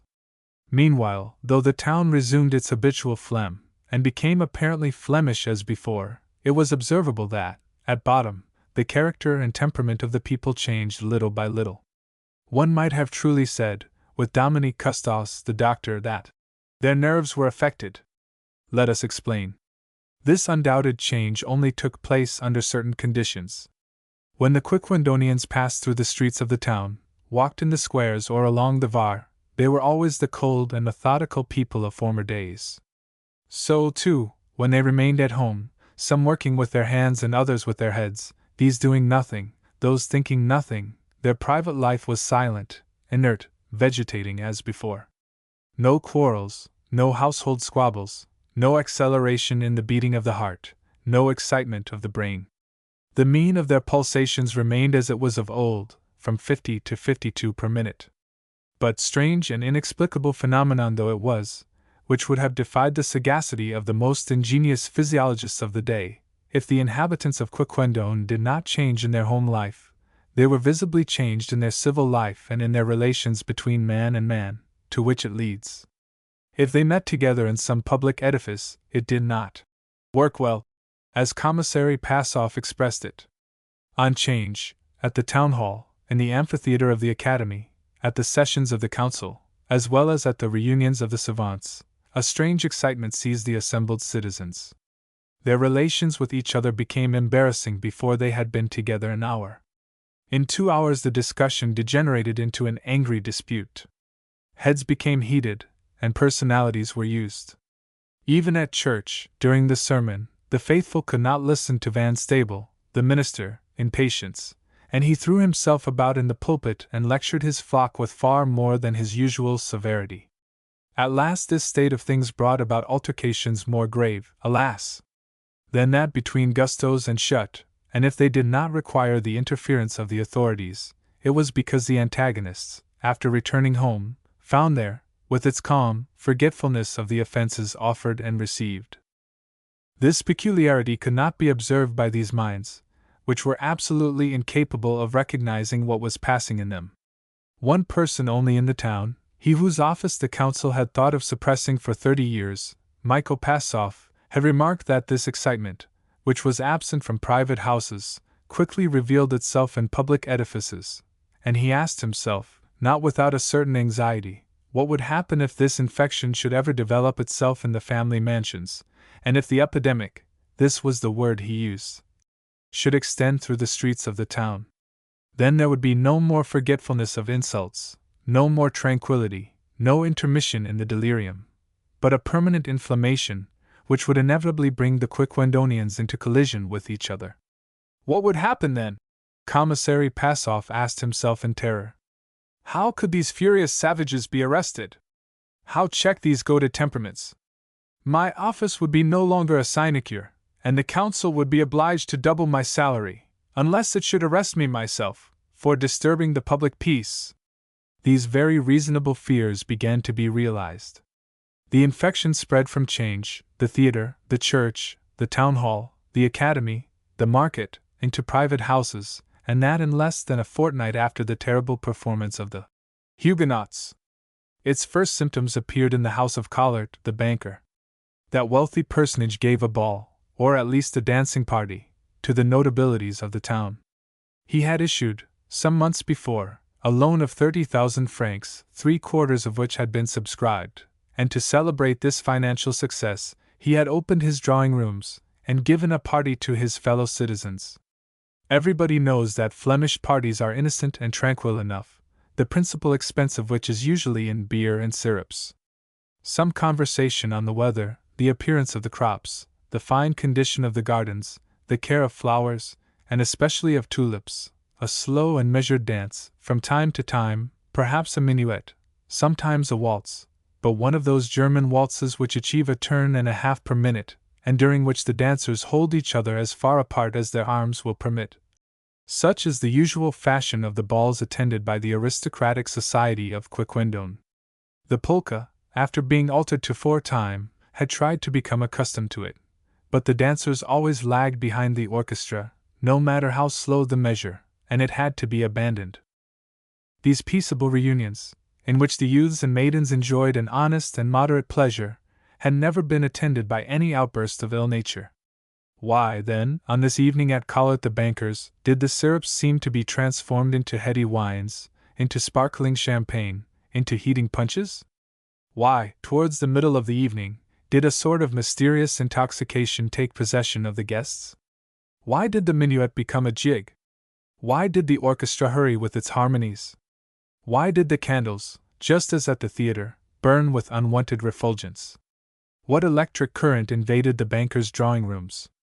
How happened it that the couples held each other so closely, and clasped each other's hands so convulsively, that the cavaliers' sulls made themselves conspicuous by certain extraordinary steps in that figure usually so grave, so solemn, so majestic, so very proper? Alas! What Oedipus could have answered these unsolvable questions? Commissary Passoff, who was present at the party, saw the storm coming distinctly, but he could not control it or fly from it, and he felt a kind of intoxication entering his own brain. All his physical and emotional faculties increased in intensity. He was seen, several times, to throw himself upon the confectionery and devour the dishes, as if he had just broken a long fast. The animation of the ball was increasing all this while. A long murmur, like a dull buzzing, escaped from all breasts. They danced, really danced. The feet were agitated by increasing frenzy. The faces became as purple as those of Silenus. The eyes shone like carbuncles. The general fermentation rose to the highest pitch. And when the orchestra thundered out the waltz in Der Freischütz, When this waltz, so German, and with a movement so slow, was attacked with wild arms by the musicians, it was no longer a waltz, but an insensate whirlwind, a giddy rotation, a gyration worthy of being led by some Mephistopheles, beating the measure with a firebrand. Then a gallop, an infernal gallop, which lasted an hour without any one being able to stop it, whirled off, in its windings, across the halls, the drawing rooms, the antechambers, by the staircases, from the cellar to the garret of the opulent mansion, the young men and young girls, the fathers and mothers, people of every age, of every weight, of both sexes, Collard, the fat banker, and Madame Collard, and the councillors, and the magistrates, and the Chief Justice, and Nicholas, and Madame Van Tricasse, and the Burgomaster Van Tricasse, and the Commissary Passoff himself, who never could recall afterwards who had been his partner on that terrible evening. But she did not forget, and ever since that day she has seen in her dreams the fiery commissary, enfolding her in an impassioned embrace. And she was the amiable Titaiments. Chapter 9. In which Dr. Ox and Hygiene, his assistant, say a few words. Well, Hygiene? Well, master, all is ready. The laying of the pipes is finished. At last! Now, then, we are going to operate on a large scale, on the masses. Chapter 10. In which it will be seen that the epidemic invades the entire town, and what effect it produces. During the following months the evil, in place of subsiding, became more extended. From private houses the epidemic spread into the streets. The town of Quiquendone was no longer to be recognized. A phenomenon yet stranger than those which had already happened, now appeared. Not only the animal kingdom, but the vegetable kingdom itself, became subject to the mysterious influence. According to the ordinary course of things, epidemics are special in their operation. Those which attack humanity spare the animals, and those which attack the animals spare the vegetables. A horse was never inflicted with smallpox, nor a man with the cattle plague, nor do sheep suffer from the potato rot. But here all the laws of nature seemed to be overturned. Not only were the character, temperament, and ideas of the townsfolk changed, but the domestic animals, dogs and cats, horses and cows, asses and goats, suffered from this epidemic influence, as if their habitual equilibrium had been changed. The plants themselves were infected by a similar strange metamorphosis. In the gardens and vegetable patches and orchards very curious symptoms manifested themselves. Climbing plants climbed more audaciously. Tufted plants became more tufted than ever. Shrubs became trees. Cereals, scarcely sown, showed their little green heads, and gained, in the same length of time, as much in inches as formerly, under the most favorable circumstances, they had gained in fractions. Asparagus attained the height of several feet, the artichokes swelled to the size of melons, the melons to the size of pumpkins, the pumpkins to the size of gourds, the gourds to the size of the belfry bell, which measured, in truth, 9 feet in diameter. The cabbages were bushes, and the mushrooms umbrellas. The fruits did not lag behind the vegetables. It required 2 persons to eat a strawberry, and 4 to consume a pear. The grapes also attained the enormous proportions of those so well depicted by Poussin in his Return of the Envoys to the Promised Land. It was the same with the flowers. Immense violets spread the most penetrating perfumes through the air. Exaggerated roses shone with the brightest colors. Lilies formed, in a few days, impenetrable copses. Geraniums, daisies, camellias, rhododendrons, invaded the garden walks, and stifled each other. And the tulips, those dear liliaceous plants so dear to the Flemish heart, what emotion they must have caused to their zealous cultivators. The worthy Van Bistrom nearly fell over backwards, one day, on seeing in his garden an enormous Tulipa gesneriana, a gigantic monster, whose cup afforded space to a nest for a whole family of robins. The entire town flocked to see this floral phenomenon, and renamed it the Tulipa quiquendonia. But alas! If these plants, these fruits, these flowers, grew visibly to the naked eye, if all the vegetables insisted on assuming colossal proportions, if the brilliancy of their colors and perfume intoxicated the smell and the sight, they quickly withered. The air which they absorbed rapidly exhausted them, and they soon died, faded, and dried up. Such was the fate of the famous tulip, which, after several days of splendor, became emaciated and fell lifeless. It was soon the same with the domestic animals, from the house dog to the stable pig, from the canary in its cage to the turkey of the back court.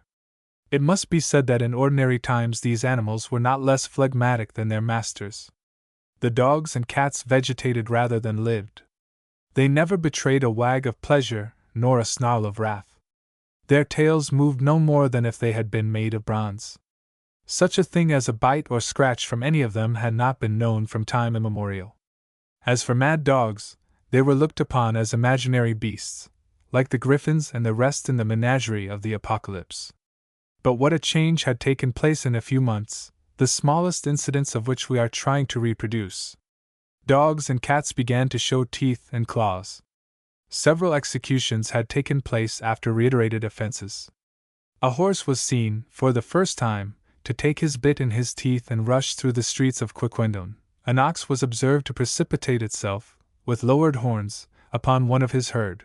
An ass was seen to turn himself ever, with his legs in the air, in the place Saint Enough, and bray as ass never brayed before. A sheep, actually a sheep, defended valiantly the cutlets within him from the butcher's knife.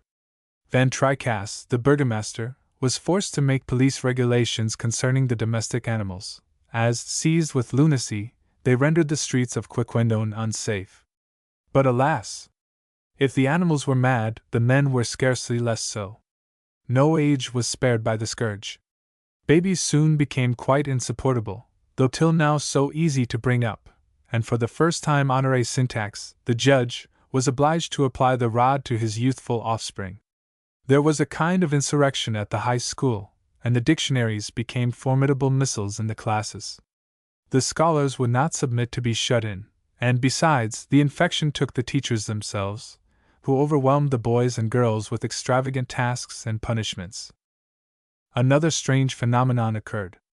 All these Quiquendonians, so sober before, whose chief food had been whipped creams, committed wild excesses in their eating and drinking. Their usual regimen no longer sufficed. Each stomach was transformed into a gulf, and it became necessary to fill this gulf by the most energetic means. The consumption of the town was trebled. Instead of 2 repasts they had 6. Many cases of indigestion were reported. The councillor Nicholas could not satisfy his hunger. Van Tricasse found it impossible to assuage his thirst, and remained in a state of rabid semi-intoxication. In short, the most alarming symptoms manifested themselves and increased from day to day. Drunken people staggered in the streets, and these were often citizens of high position. Dominique Custos, the physician, had plenty to do with the heartburns, inflammations, and nervous affections, which proved to what a strange degree the nerves of the people had been irritated. There were daily quarrels and altercations in the once deserted but now crowded streets of Quiquendone, for nobody could any longer stay at home. It was necessary to establish a new police force to control the disturbers of the public peace. A prison cage was established in the town hall, and speedily became full, night and day, of refractory offenders. Commissary Passoff was in despair. A marriage was concluded in less than 2 months. Such a thing had never been seen before. Yes, the son of Rupp, the schoolmaster, wedded the daughter of Augustine de Rovere, and that 57 days only after he had petitioned for her hand and heart. Other marriages were decided upon, which, in old times, would have remained in doubt and discussion for years. The burgomaster perceived that his own daughter, the charming Suzel, was escaping from his hands. As for dear Tetainments, she had dared to sound Commissary Passoff on the subject of a union, which seemed to her to combine every element of happiness, fortune, honor, youth. At last, to reach the depths of abomination, a duel took place. Yes, a duel with pistols, horse pistols, at 75 paces, with ball cartridges. And between whom? Our readers will never believe. Between M. Franz Niklaus, the gentle angler, and young Simon Collard, the wealthy banker's son. And the cause of this duel was the burgomaster's daughter, for whom Simon discovered himself to be fired with passion, and whom he refused to yield to the claims of an audacious rival. Chapter 11. In which the Quiquendonians adopt a heroic resolution. We have seen to what a deplorable condition the people of Quiquendone were reduced. Their heads were in a ferment. They no longer knew or recognized themselves. The most peaceable citizens had become quarrelsome. If you looked at them askance, they would speedily send you a challenge. Some let their mustaches grow, and several, the most belligerent, curled them up at the ends. This being their condition, the administration of the town and the maintenance of order in the streets became difficult tasks, for the government had not been organized for such a state of things. The burgomaster, that worthy Van Tricasse whom we have seen so placid, so dull, so incapable of coming to any decision, the burgomaster became intractable. His house resounded with the sharpness of his voice. He made 20 decisions a day, scolding his officials, and himself enforcing the regulations of his administration. Ah, what a change! The amiable and tranquil mansion of the burgomaster, that good Flemish home, where was its former calm? What changes had taken place in your household economy? Madame Van Tricasse had become acrid, whimsical, harsh. Her husband sometimes succeeded in drowning her voice by talking louder than she, but could not silence her. The petulant humor of this worthy dame was excited by everything. Nothing went right. The servants offended her every moment. To Tamence, her sister-in-law, who was not less irritable, replied sharply to her. Van Tricasse naturally supported Loch, his servant, as is the case in all good households, and this permanently exasperated Madame, who constantly disputed, discussed, and made scenes with her husband. "What on earth is the matter with us?" cried the unhappy burgomaster. "What is this fire that is devouring us? Are we possessed with the devil? Ah, Madame Van Tricasse, you will end by making me die before you, and thus violate all the traditions of the family." The reader will not have forgotten the strange custom by which Van Tricasse would become a widower and marry again, so as not to break the chain of descent. Meanwhile, this disposition of all minds produced other curious effects worthy of note. This excitement, the cause of which has so far escaped us, brought about unexpected physiological changes. Talents, hitherto unrecognized, betrayed themselves. Aptitudes were suddenly revealed. Artists, before commonplace, displayed new ability. Politicians and authors arose. Orators proved themselves equal to the most arduous debates, and on every question inflamed audiences which were quite ready to be inflamed. From the sessions of the council, this movement spread to the public political meetings, and a club was formed at Quiquendone, whilst 20 newspapers, the Quiquendone Signal, the Quiquendone Impartial, the Quiquendone Radical, and so on, written in an inflammatory style, raised the most important questions. But what about? You will ask. Apropos of everything, and of nothing, apropos of the Oudenarde Tower, which was falling, and which some wished to pull down, and others to prop up, apropos of the police regulations issued by the council, which some obstinate citizens threatened to resist, apropos of the sweeping of the gutters, repairing the sewers, and so on. Nor did the enraged orators confine themselves to the internal administration of the town. Carried on by the current, they went further, and essayed to plunge their fellow citizens into the hazards of war. Quiquendone had had for 800 or 900 years a casus belli of the best quality, but she had preciously laid it up like a relic, and there had seemed some probability that it would become effete, and no longer serviceable. This was what had given rise to the casus belli. It is not generally known that Quiquendone, in this cozy corner of Flanders, lies next to the little town of Virgamen. The territories of the two communities are contiguous. Well, in 1185, some time before Count Baldwin's departure to the Crusades, a Virgamen cow, not a cow belonging to a citizen, but a cow which was common property, let it be observed, audaciously ventured to pasture on the territory of Quiquendone. This unfortunate beast had scarcely eaten 3 mouthfuls, but the offense, the abuse, the crime, whatever you will, was committed and duly indicted, for the magistrates, at that time, had already begun to know how to write.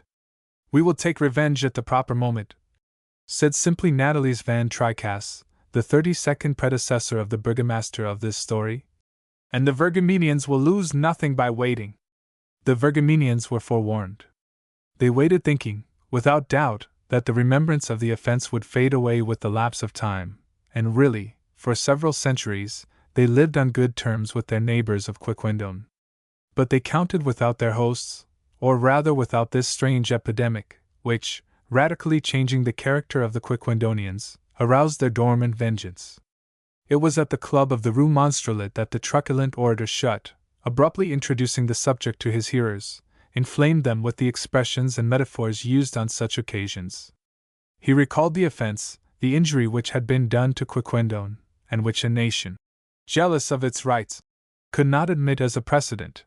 He showed the insult to be still existing, the wound still bleeding. He spoke of certain special head-shakings on the part of the people of Virgamen, which indicated in what degree of contempt they regarded the people of Quiquendone. He appealed to his fellow citizens, who, unconsciously perhaps, had supported this mortal insult for long centuries. He adjured the children of the ancient town to have no other purpose than to obtain a substantial reparation. And lastly, he made an appeal to all the living energies of the nation. With what enthusiasm these words, so new to Quiquendonian ears, were greeted may be surmised, but cannot be told.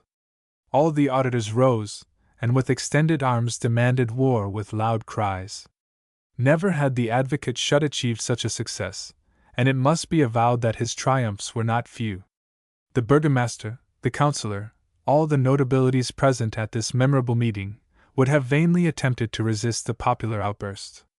Besides, they had no desire to do so, and cried as loud, if not louder, than the rest. To the frontier! To the frontier! As the frontier was but 3 kilometers from the walls of Quiquendone, it is certain that the Virgamenians ran a real danger, for they might easily be invaded without having had time to look about them. Meanwhile, Josy Liefrink, the worthy chemist, who alone had preserved his senses on this grave occasion, tried to make his fellow citizens comprehend that guns, cannon, and generals were equally wanting to their design. They replied to him, not without many impatient gestures, that these generals, cannons, and guns would be improvised, that the right and love of country sufficed, and rendered a people irresistible. Hereupon the burgomaster himself came forward, and in a sublime harangue made short work of those pusillanimous people who disguised their fear under a veil of prudence, which veil he tore off with a patriotic hand. At this sally it seemed as if the hall would fall in under the applause. The vote was eagerly demanded, and was taken amid acclamations. The cries of "To Virgamen! To Virgamen!" redoubled. The burgomaster then took it upon himself to put the armies in motion, and in the name of the town he promised the honors of a triumph, such as was given in the times of the Romans to that one of its generals who should return victorious.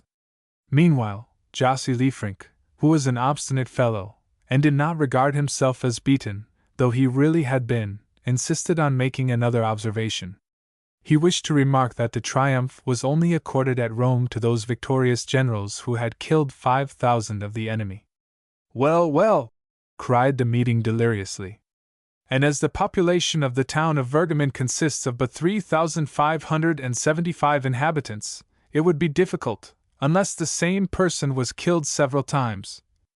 But they did not let the luckless logician finish, and he was turned out, hustled and bruised. "Citizens," said Pulmacher the grocer, who usually sold groceries by retail, "whatever this cowardly apothecary may have said, I engage by myself to kill 5,000 Virgamenians, if you will accept my services." 5,500! cried a yet more resolute patriot. 6,600! retorted the grocer. 7,000! cried Jean Orbideck, the confectioner of the Rue Hemling, who was on the road to a fortune by making whipped creams. "Adjudged!" exclaimed the burgomaster Van Tricasse, on finding that no one else rose on the bid. And this was how Jean Orbideck the confectioner became general-in-chief of the forces of Quiquendone. Chapter 12, in which Hygiene, the assistant, gives a reasonable piece of advice, which is eagerly rejected by Dr. Ox.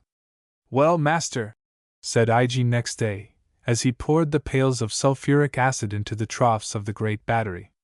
"Well," resumed Dr. Ox, "was I not right? See to what not only the physical developments of a whole nation, but its morality, its dignity, its talents, its political sense, have come. It is only a question of molecules. No doubt, but, do you not think that matters have gone far enough, and that these poor devils should not be excited beyond measure? No, no, cried the doctor. No. I will go on to the end. As you will, master. The experiment, however, seems to me conclusive, and I think it time to close the valve. You'd better, cried Dr. Ox. If you attempt it, I'll throttle you. Chapter 13. In which it is once more proved that by taking high ground all human littlenesses may be overlooked. You say? Asked the Burgomaster Van Tricasse of the Councillor Nicklaus. I say that this war is necessary, replied Nicklaus firmly, and that the time has come to avenge this insult. Well, I repeat to you, replied the Burgomaster tartly, that if the people of Quiquendone do not profit by this occasion to vindicate their rights, they will be unworthy of their name. And as for me, I maintain that we ought, without delay, to collect our forces and lead them to the front. Really, monsieur, really, replied Van Tricasse. And do you speak thus to me? To yourself, monsieur the Burgomaster, and you shall hear the truth, unwelcome as it may be. And you shall hear it yourself, councillor, returned Van Tricasse in a passion, for it will come better from my mouth than from yours. Yes, monsieur, yes, any delay would be dishonorable. The town of Quiquendone has waited 900 years for the moment to take its revenge, and whatever you may say, whether it pleases you or not, we shall march upon the enemy. Ah, you take it thus, replied Nicklaus harshly. Very well, monsieur, we will march without you, if it does not please you to go. A burgomaster's place is in the front rank, monsieur. And that of a councillor also, monsieur. You insult me by thwarting all my wishes, cried the burgomaster, whose fist seemed likely to hit out before long. And you insult me equally by doubting my patriotism, cried Nicklaus, who was equally ready for a tussle. I tell you, monsieur, that the army of Quiquendone shall be put in motion within 2 days. And I repeat to you, monsieur, that 48 hours shall not pass before we shall have marched upon the enemy. It is easy to see, from this fragment of conversation, that the two speakers supported exactly the same idea. Both wished for hostilities, but as their excitement disposed them to altercation, Nicklaus would not listen to Van Tricasse, nor Van Tricasse to Nicklaus. Had they been of contrary opinions on this grave question, had the burgomaster favored war and the councillor insisted on peace, the quarrel would not have been more violent. These two old friends gazed fiercely at each other. By the quickened beating of their hearts, their red faces, their contracted pupils, the trembling of their muscles, their harsh voices, it might be conjectured that they were ready to come to blows. But the striking of a large clock happily checked the adversaries at the moment when they seemed on the point of assaulting each other. At last the hour has come, cried the burgomaster. What hour? asked the councillor. The hour to go to the belfry tower. It is true, and whether it pleases you or not, I shall go, monsieur. And I too. Let us go! Let us go! It might have been supposed from these last words that a collision had occurred, and that the adversaries were proceeding to a duel, but it was not so. It had been agreed that the burgomaster and the councillor, as the two principal dignitaries of the town, should repair to the town hall, and there show themselves on the high tower which overlooked Quiquendone, that they should examine the surrounding country, so as to make the best strategic plan for the advance of their troops. Though they were in accord on this subject, they did not cease to quarrel bitterly as they went. Their loud voices were heard resounding in the streets, but all the passers-by were now accustomed to this. The exasperation of the dignitaries seemed quite natural, and no one took notice of it. Under the circumstances, a calm man would have been regarded as a monster. The burgomaster and the councillor, having reached the porch of the belfry, were in a paroxysm of fury. They were no longer red but pale. This terrible discussion, though they had the same idea, had produced internal spasms, and every one knows that paleness shows that anger has reached its last limits. At the foot of the narrow tower staircase there was a real explosion. Who should go up first? Who should first creep up the winding steps? Truth compels us to say that there was a tussle, and that the councillor Niklaus, forgetful of all that he owed to his superior, to the supreme magistrate of the town, pushed Van Tricasse violently back, and dashed up the staircase first. Both ascended, denouncing and raging at each other at every step. It was to be feared that a terrible climax would occur on the summit of the tower, which rose 357 feet above the pavement. The two enemies soon got out of breath, however, and in a little while, at the 80th step, they began to move up heavily, breathing loud and short. Then, was it because of their being out of breath? Their wrath subsided, or at least only betrayed itself by a succession of unseemly epithets. They became silent, and strange to say, it seemed as if their excitement diminished as they ascended higher above the town. A sort of lull took place in their minds. Their brains became cooler, and simmered down like a coffee pot when taken away from the fire. Why? We cannot answer this. Why? But the truth is that, having reached a certain landing stage, 266 feet above ground, the two adversaries sat down, and really more calm, looked at each other without any anger in their faces. "How high it is!" said the burgomaster, passing his handkerchief over his rubicund face. "Very high," returned the councillor. "Do you know that we have gone 14 feet higher than the church of St. Michael at Hamburg?" "I know it," replied the burgomaster, in a tone of vanity very pardonable in the chief magistrate of Quiquendone. The two notabilities soon resumed their ascent, casting curious glances through the loopholes pierced in the tower walls. The burgomaster had taken the head of the procession, without any remark on the part of the councillor. It even happened that at about the 304th step, Van Tricasse being completely tired out, Niklaus kindly pushed him from behind. The burgomaster offered no resistance to this, and when he reached the platform of the tower, said graciously, "Thanks, Niklaus, I will do the same for you one day." A little while before it had been two wild beasts, ready to tear each other to pieces, who had presented themselves at the foot of the tower. It was now two friends who reached its summit. The weather was superb. It was the month of May. The sun had absorbed all the vapors. What a pure and limpid atmosphere!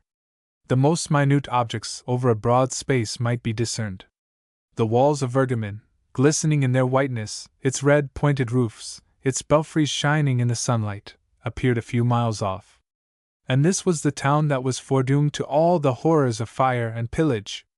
The burgomaster and the councillor sat down beside each other on a small stone bench, like two worthy people whose souls were in close sympathy.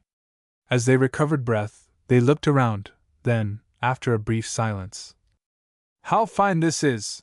cried the burgomaster. "Yes, it is admirable," replied the councillor. "Does it not seem to you, my good Van Tricasse, that humanity is destined to dwell rather at such heights than to crawl about on the surface of our globe?" "I agree with you, honest Niklaus," returned the burgomaster.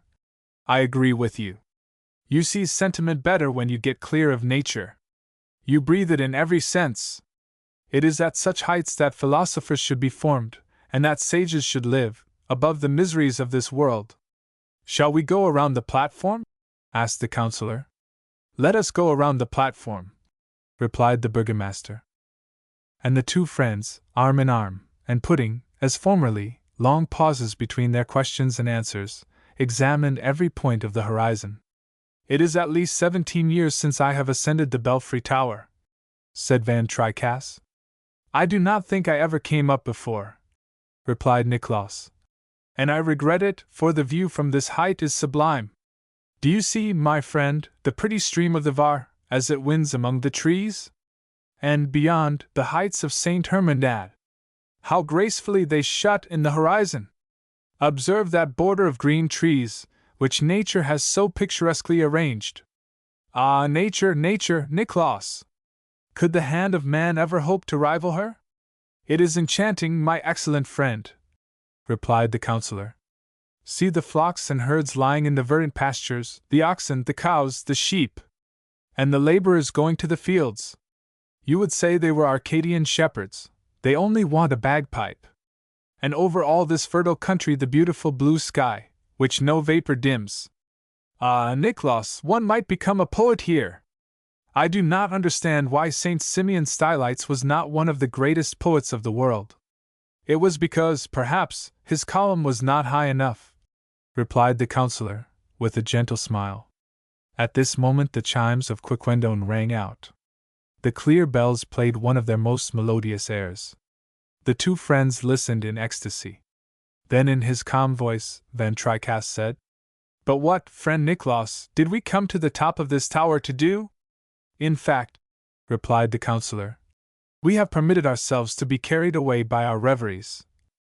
"What did we come here to do?" repeated the burgomaster.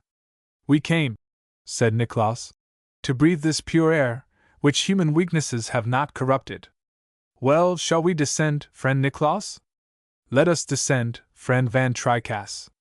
They gave a parting glance at the splendid panorama which was spread before their eyes. Then the burgomaster passed down first, and began to descend with a slow and measured pace. The counselor followed a few steps behind. They reached the landing stage at which they had stopped on ascending. Already their cheeks began to redden. They tarried a moment, then resumed their descent. In a few moments Van Tricasse begged Nicholas to go more slowly, as he felt him on his heels, and it worried him. It even did more than worry him, for 20 steps lower down he ordered the counselor to stop, that he might get on some distance ahead. The counselor replied that he did not wish to remain with his leg in the air to await the good pleasure of the burgomaster, and kept on. Van Tricasse retorted with a rude expression. The counselor responded by an insulting allusion to the burgomaster's age, destined as he was, by his family traditions, to marry a second time. The burgomaster went down 20 steps more, and warned Nicholas that this should not pass thus. Nicholas replied that, at all events, he would pass down first, and the space being very narrow, the two dignitaries came into collision, and found themselves in utter darkness. The words blockhead and booby were the mildest which they now applied to each other. "We shall see, stupid beast!" cried the burgomaster. "We shall see what figure you will make in this war, and in what rank you will march." "In the rank that precedes yours, you silly old fool!" replied Nicholas. Then there were other cries, and it seemed as if bodies were rolling over each other. What was going on? Why were these dispositions so quickly changed? Why were the gentle sheep of the tower's summit metamorphosed into tigers 200 feet below it? However this might be, the guardian of the tower, hearing the noise, opened the door, just at the moment when the two adversaries, bruised, and with protruding eyes, were in the act of tearing each other's hair. Fortunately they wore wigs. "You shall give me satisfaction for this!" cried the burgomaster, shaking his fist under his adversary's nose. "Whenever you please!" growled the counselor Nicholas, attempting to respond with a vigorous kick. The guardian, who was himself in a passion, I cannot say why, thought the scene a very natural one. I know not what excitement urged him to take part in it, but he controlled himself, and went off to announce throughout the neighborhood that a hostile meeting was about to take place between the burgomaster Van Tricasse and the counselor Nicholas. Chapter 14. In which matters go so far that the inhabitants of Quiquendone, the reader, and even the author, demand an immediate denouement. The last incident proves to what a pitch of excitement the Quiquendonians had been wrought. The two oldest friends in the town, and the most gentle, before the advent of the epidemic, to reach this degree of violence. And that, too, only a few minutes after their old mutual sympathy, their amiable instincts, their contemplative habit, had been restored at the summit of the tower. On learning what was going on, Dr. Ox could not contain his joy. He resisted the arguments which Ygene, who saw what a serious turn affairs were taking, addressed to him. Besides, both of them were infected by the general fury. They were not less excited than the rest of the population, and they ended by quarreling as violently as the burgomaster and the counselor. Besides, one question eclipsed all others, and the intended duels were postponed to the issue of the Virgamenian difficulty. No man had the right to shed his blood uselessly, when it belonged, to the last drop, to his country in danger. The affair was, in short, a grave one, and there was no withdrawing from it. The burgomaster Van Tricasse, despite the warlike ardor with which he was filled, had not thought it best to throw himself upon the enemy without warning him. He had, therefore, through the medium of the rural policeman, Hottering, sent to demand reparation of the Virgamenians for the offense committed, in 1195, on the Quiquendonian territory. The authorities of Virgamen could not at first imagine of what the envoy spoke, and the latter, despite his official character, was conducted back to the frontier very cavalierly. Van Tricasse then sent one of the aides-de-camp of the Confectioner General, citizen Hildevert Schumann, a manufacturer of barley sugar, a very firm and energetic man, who carried to the authorities of Virgamen the original minute of the indictment drawn up in 1195 by order of the Burgomaster Nathalie's Van Tricasse. The authorities of Virgamen burst out laughing, and served the aide-de-camp in the same manner as the rural policeman. The burgomaster then assembled the dignitaries of the town. A letter, remarkably and vigorously drawn up, was written as an ultimatum. The cause of quarrel was plainly stated, and a delay of 24 hours was accorded to the guilty city in which to repair the outrage done to Quiquendone. The letter was sent off, and returned a few hours afterwards, torn to bits, which made so many fresh insults.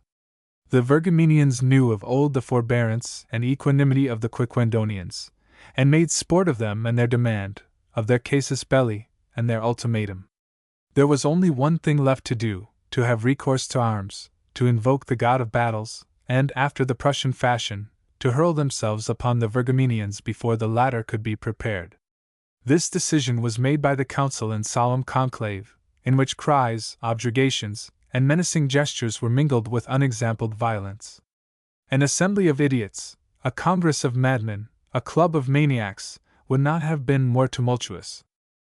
As soon as the declaration of war was known, General Jean Orbideck assembled his troops, perhaps 2,393 combatants from a population of 2,393 souls. The women, the children, the old men, were joined with the able-bodied males. The guns of the town had been put under requisition. 5 had been found, 2 of which were without cocks, and these had been distributed to the advance guard. The artillery was composed of the old culverin of the chateau, taken in 1339 at the attack on Quesnoy, one of the first occasions of the use of cannon in history, and which had not been fired off for 5 centuries. Happily for those who were appointed to take it in charge, there were no projectiles with which to load it, but such as it was, this engine might well impose on the enemy.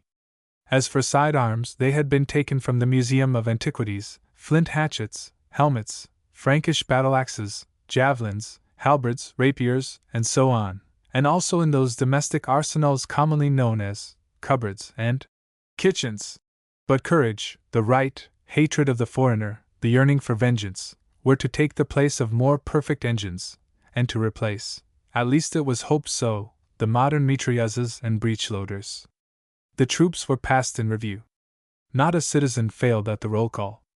General Orbideck, whose seat on horseback was far from firm, and whose steed was a vicious beast, was thrown 3 times in front of the army, but he got up again without injury, and this was regarded as a favorable omen.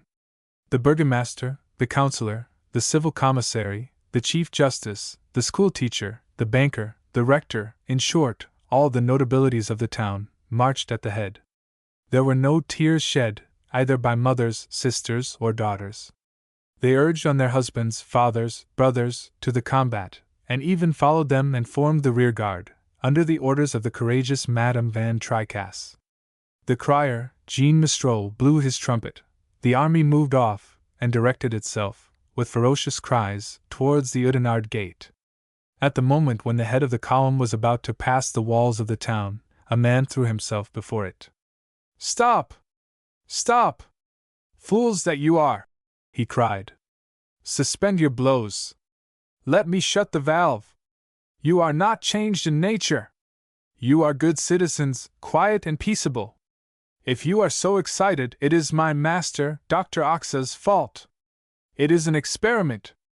Under the pretext of lighting your streets with oxyhydric gas, he has saturated."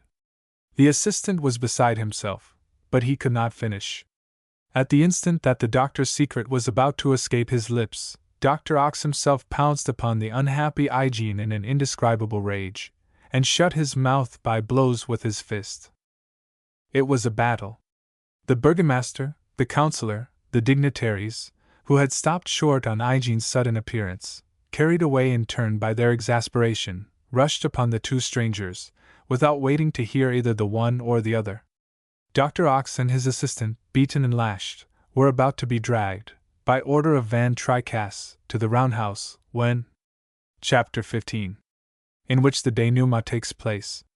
When a formidable explosion resounded. All the atmosphere which enveloped Quiquendone seemed on fire. A flame of an intensity and vividness quite unwonted shot up into the heavens like a meteor. Had it been night, this flame would have been visible for 10 leagues around. The whole army of Quiquendone fell to the earth, like an army of monks. Happily there were no victims. A few scratches and slight hurts were the only result. The confectioner, who, as chance would have it, had not fallen from his horse this time, had his plumes singed, and escaped without any further injury. What had happened? Something very simple, as was soon learned. The gasworks had just blown up. During the absence of the doctor and his assistant, some careless mistake had no doubt been made. It is not known how or why a communication had been established between the reservoir which contained the oxygen and that which enclosed the hydrogen. An explosive mixture had resulted from the union of these two gases, to which fire had accidentally been applied. This changed everything, but when the army got upon its feet again, Dr. Ox and his assistant Hygiene had disappeared. Chapter 16. In which the intelligent reader sees that he has guessed correctly, despite all the author's precautions. After the explosion, Quiquendone immediately became the peaceable, phlegmatic, and Flemish town it formerly was.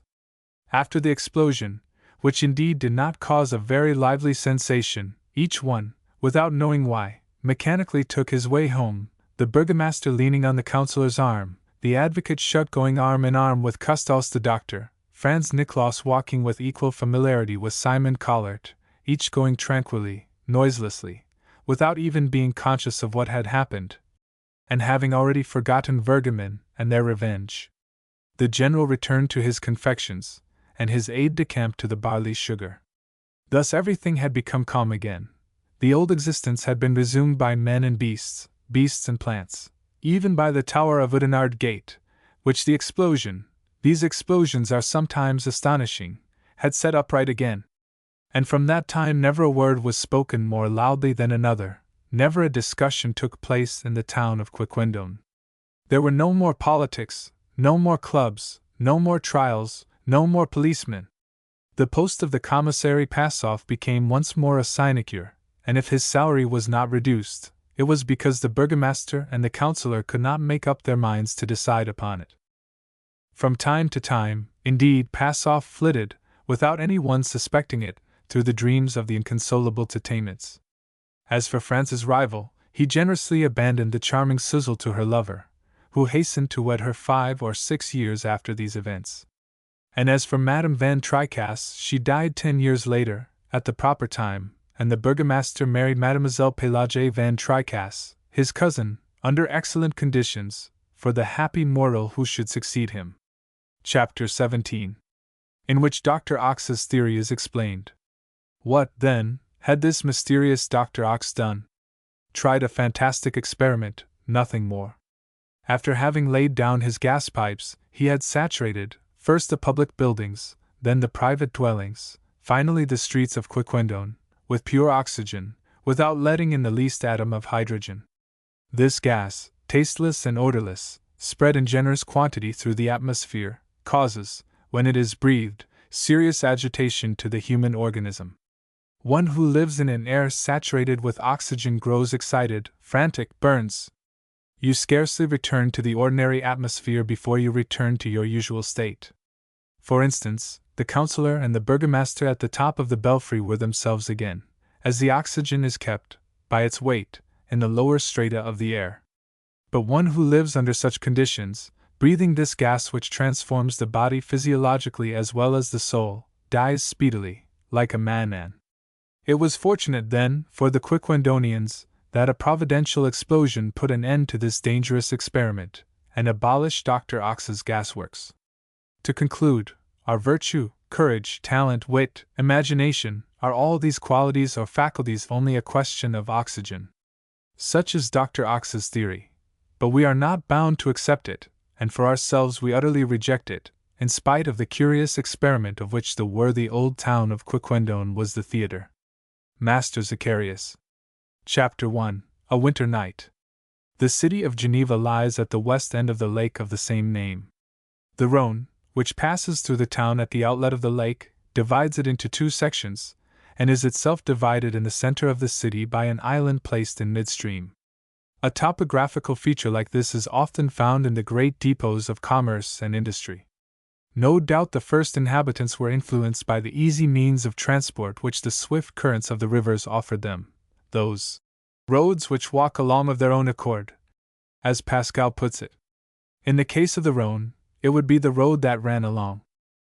Before new and regular buildings were constructed on this island, which was enclosed like a Dutch galley in the middle of the river, the curious mass of houses, piled one on the other, presented a delightfully confused coup d'oeil. The small area of the island had compelled some of the buildings to be perched, as it were, on the piles, which were entangled in the rough currents of the river. The huge beams, blackened by time, and worn by the water, seemed like the claws of an enormous crab, and presented a fantastic appearance. The little yellow streams, which were like cobwebs stretched amid this ancient foundation, quivered in the darkness, as if they had been the leaves of some old oak forest, while the river engulfed in this forest of piles, foamed and roared most mournfully. One of the houses of the island was striking for its curiously aged appearance. It was the dwelling of the old clockmaker, Master Zacharias, whose household consisted of his daughter Durand, Albert Thun, his apprentice, and his old servant Scholastique. There was no man in Geneva to compare in interest with this Zacharias. His age was past finding out. Not the oldest inhabitant of the town could tell for how long his thin, pointed head had shaken above his shoulders, nor the day when, for the first time, he had walked through the streets, with his long white locks floating in the wind. The man did not live. He vibrated like the pendulum of his clocks. His spare and cadaverous figure was always clothed in dark colors. Like the pictures of Leonardo da Vinci, he was sketched in black. Durand had the pleasantest room in the whole house, whence, through a narrow window, she had the inspiriting view of the snowy peaks of Jura, but the bedroom and workshop of the old man were a kind of cavern close on to the water, the floor of which rested on the piles. From time immemorial Master Zacharias had never come out except at meal-times, and when he went to regulate the different clocks of the town. He passed the rest of his time at his bench, which was covered with numerous clockwork instruments, most of which he had invented himself. For he was a clever man. His works were valued in all France and Germany. The best workers in Geneva readily recognized his superiority, and showed that he was an honor to the town, by saying, "To him belongs the glory of having invented the escapement." In fact, the birth of true clockwork dates from the invention which the talents of Zacharias had discovered not many years before. After he had worked hard for a long time, Zacharias would slowly put his tools away, cover up the delicate pieces that he had been adjusting with glasses, and stop the active wheel of his lathe.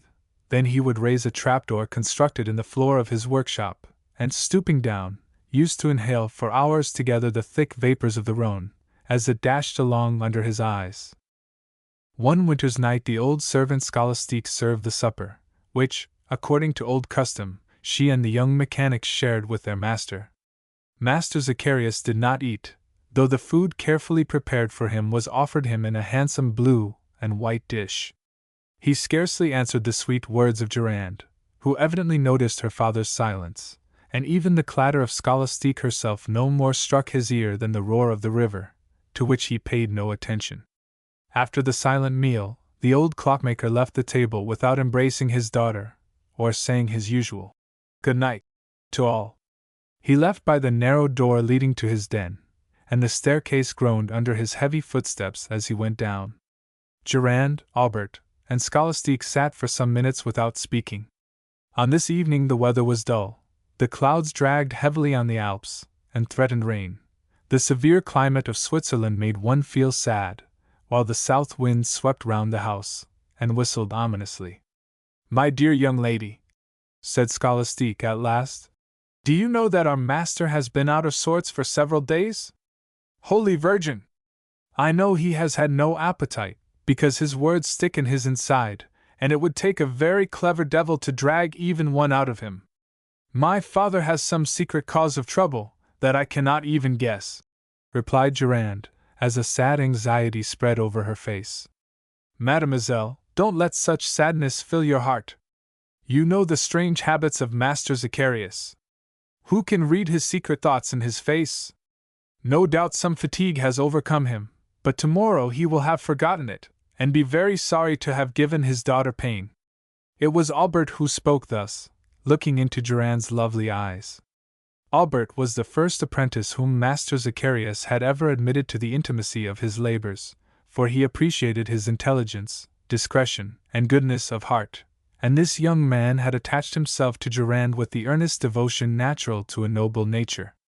Durand was 18 years of age. Her oval face recalled that of the artless Madonnas whom veneration still displays at the street corners of the antique towns of Brittany. Her eyes betrayed an infinite simplicity. One would love her as the sweetest realization of a poet's dream. Her apparel was of modest colors, and the white linen which was folded about her shoulders had the tint and perfume peculiar to the linen of the church.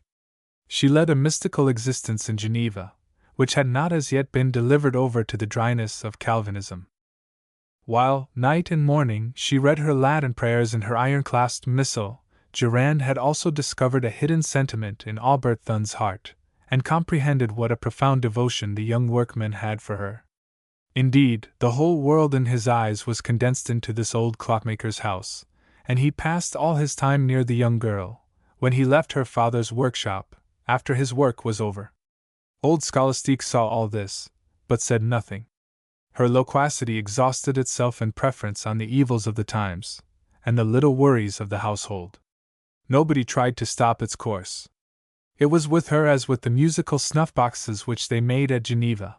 Once wound up, you must break them before you will prevent their playing all their airs through. Finding Durand absorbed in a melancholy silence, Scholastique left her old wooden chair, fixed a taper on the end of a candlestick, lit it, and placed it near a small waxen Virgin, sheltered in her niche of stone. It was the family custom to kneel before this protecting Madonna of the domestic hearth, and to beg her kindly watchfulness during the coming night. But on this evening Durand remained silent in her seat. Well, well, dear demoiselle, said the astonished Scholastique. Supper is over, and it is time to go to bed. Why do you tire your eyes by sitting up late? Ah, Holy Virgin! It's much better to sleep, and to get a little comfort from happy dreams.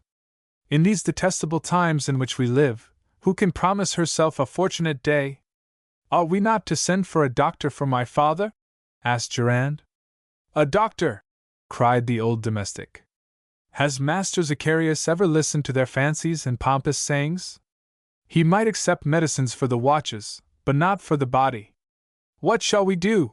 Murmured Durand. Has he gone to work or to rest? Durand, answered Albert softly. Some mental trouble annoys your father, that is all. Do you know what it is, Albert? Perhaps, Durand. Tell us, then, cried Scholastique eagerly, economically extinguishing her taper. For several days, Durand, said the young apprentice, something absolutely incomprehensible has been going on. All the watches which your father has made and sold for some years have suddenly stopped. Very many of them have been brought back to him. He has carefully taken them to pieces. The springs were in good condition, and the wheels well set. He has put them together yet more carefully, but despite his skill, they will not go. The devil's in it, cried Scholastique. Why say you so? Asked Durand. It seems very natural to me. Nothing lasts forever in this world. The infinite cannot be fashioned by the hands of men. It is none the less true, returned Albert, that there is in this something very mysterious and extraordinary. I have myself been helping Master Zacharias to search for the cause of this derangement of his watches, but I have not been able to find it, and more than once I have let my tools fall from my hands in despair. But why undertake so vain a task? Resumed Scholastique. Is it natural that a little copper instrument should go of itself, and mark the hours? We ought to have kept to the sundial. You will not talk thus, Scholastique, said Albert. when you learn that the sundial was invented by Cain. Good heavens! What are you telling me? Do you think, asked Durand simply, that we might pray to God to give life to my father's watches? Without doubt, replied Albert. Good! They will be useless prayers, muttered the old servant, but heaven will pardon them for their good intent. The taper was relight. Scholastique, Durand, and Albert knelt down together upon the tiles of the room. The young girl prayed for her mother's soul, for a blessing for the night, for travelers and prisoners, for the good and the wicked, and more earnestly than all for the unknown misfortunes of her father. Then the three devout souls rose with some confidence in their hearts, because they had laid their sorrow on the bosom of God. Albert repaired to his own room. Durand sat pensively by the window, whilst the last lights were disappearing from the city streets, and Scholastique, having poured a little water on the flickering embers, and shut the two enormous bolts on the door, threw herself upon her bed, where she was soon dreaming that she was dying of fright. Meanwhile the terrors of this winter's night had increased. Sometimes, with the whirlpools of the river, the wind engulfed itself among the piles, and the whole house shivered and shook. But the young girl, absorbed in her sadness, thought only of her father. After hearing what Albert told her, the malady of Master Zacharias took fantastic proportions in her mind, and it seemed to her as if his existence, so dear to her, having become purely mechanical, no longer moved on its worn-out pivots without effort. Suddenly the penthouse shutter, shaken by the squall, struck against the window of the room. Durand shuddered and started up without understanding the cause of the noise which thus disturbed her reverie. When she became a little calmer she opened the sash. The clouds had burst, and a torrent like rain pattered on the surrounding roofs.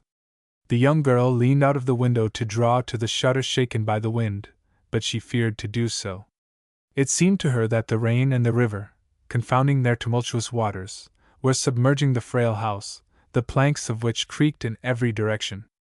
She would have flown from her chamber, but she saw below the flickering of a light which appeared to come from Master Zacharias's retreat, and in one of those momentary calms during which the elements keep a sudden silence, her ear caught plaintive sounds. She tried to shut her window, but could not. The wind violently repelled her, like a thief who was breaking into a dwelling. Durand thought she would go mad with terror. What was her father doing? She opened the door, and it escaped from her hands, and slammed loudly with the force of the tempest.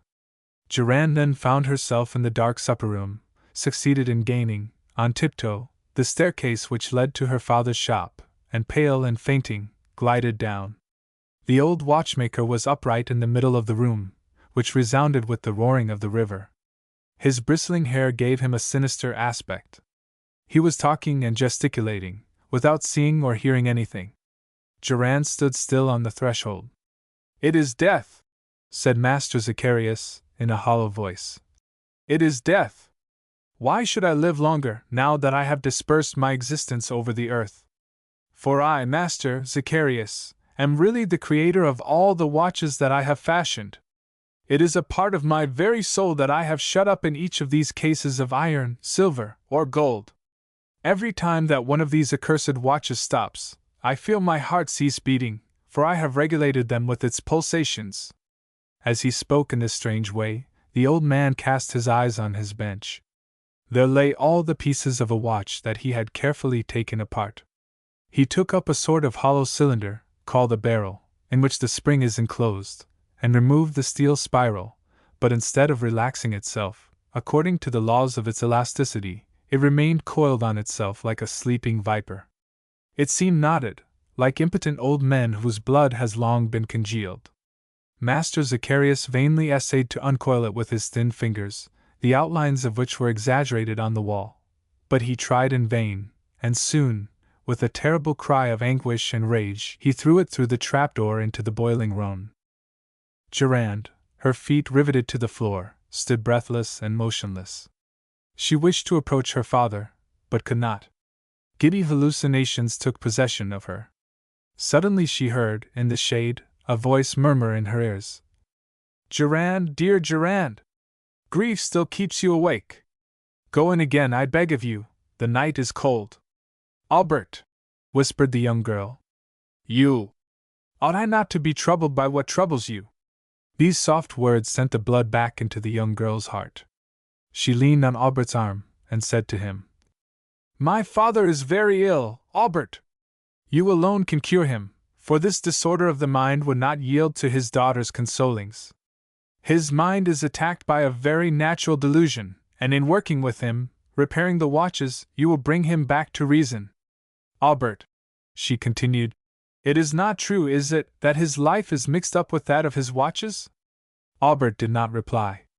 "But is my father's a trade condemned by God?" asked Durand, trembling. "I know not," returned the apprentice, warming the cold hands of the girl with his own.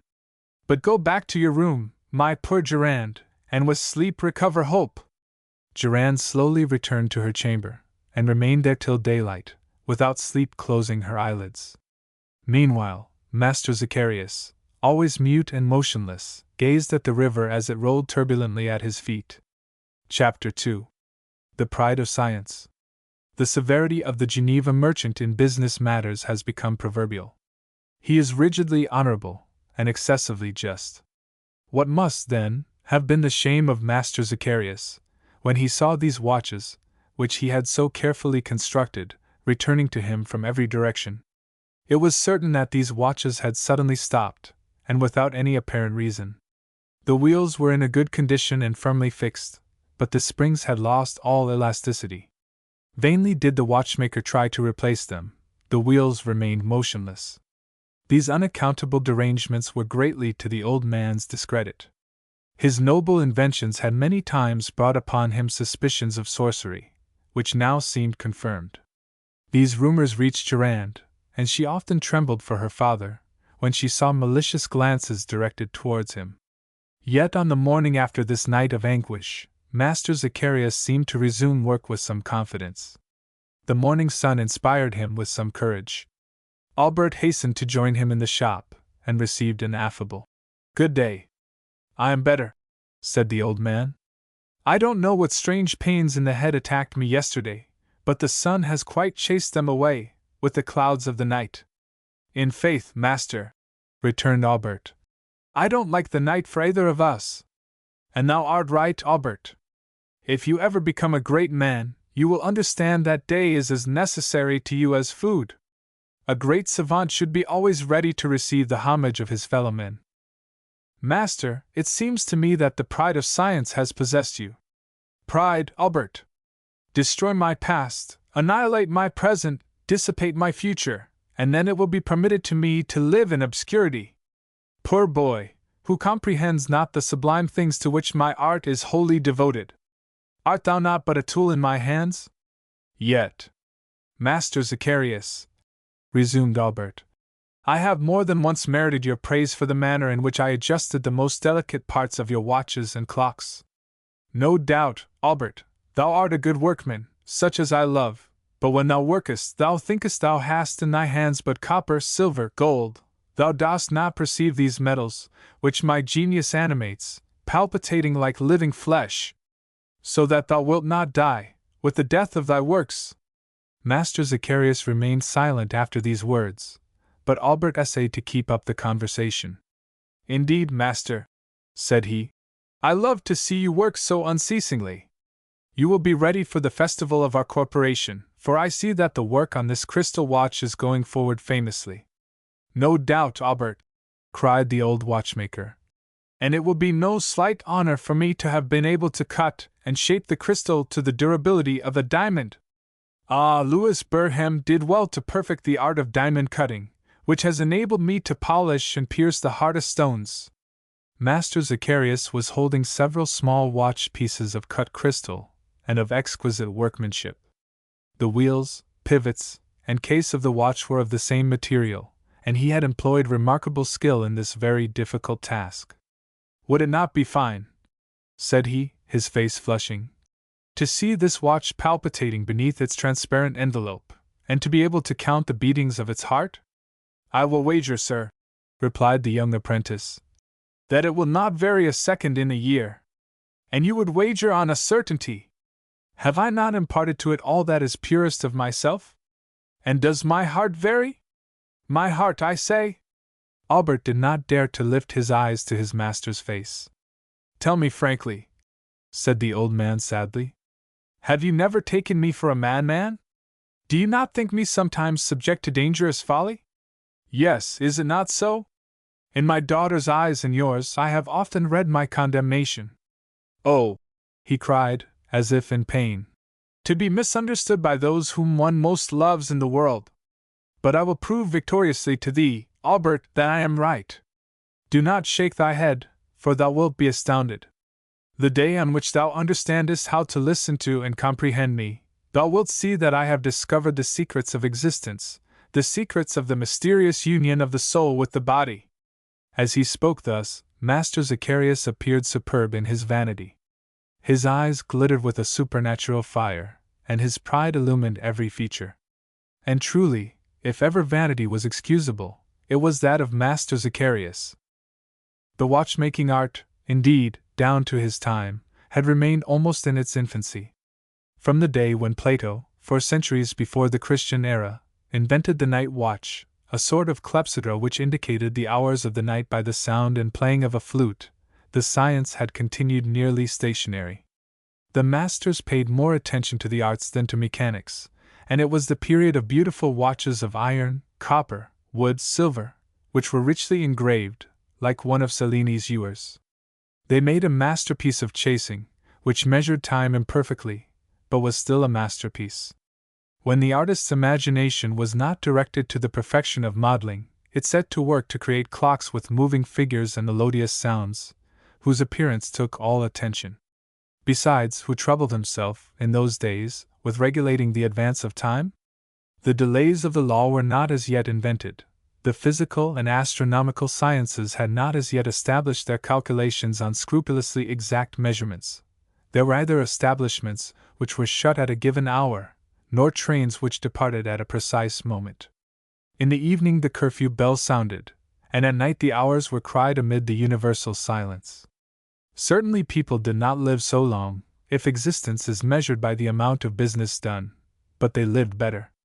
The mind was enriched with the noble sentiments born of the contemplation of chefs d'oeuvre. They built a church in 2 centuries, a painter painted but few pictures in the course of his life, a poet only composed one great work, but these were so many masterpieces for after ages to appreciate.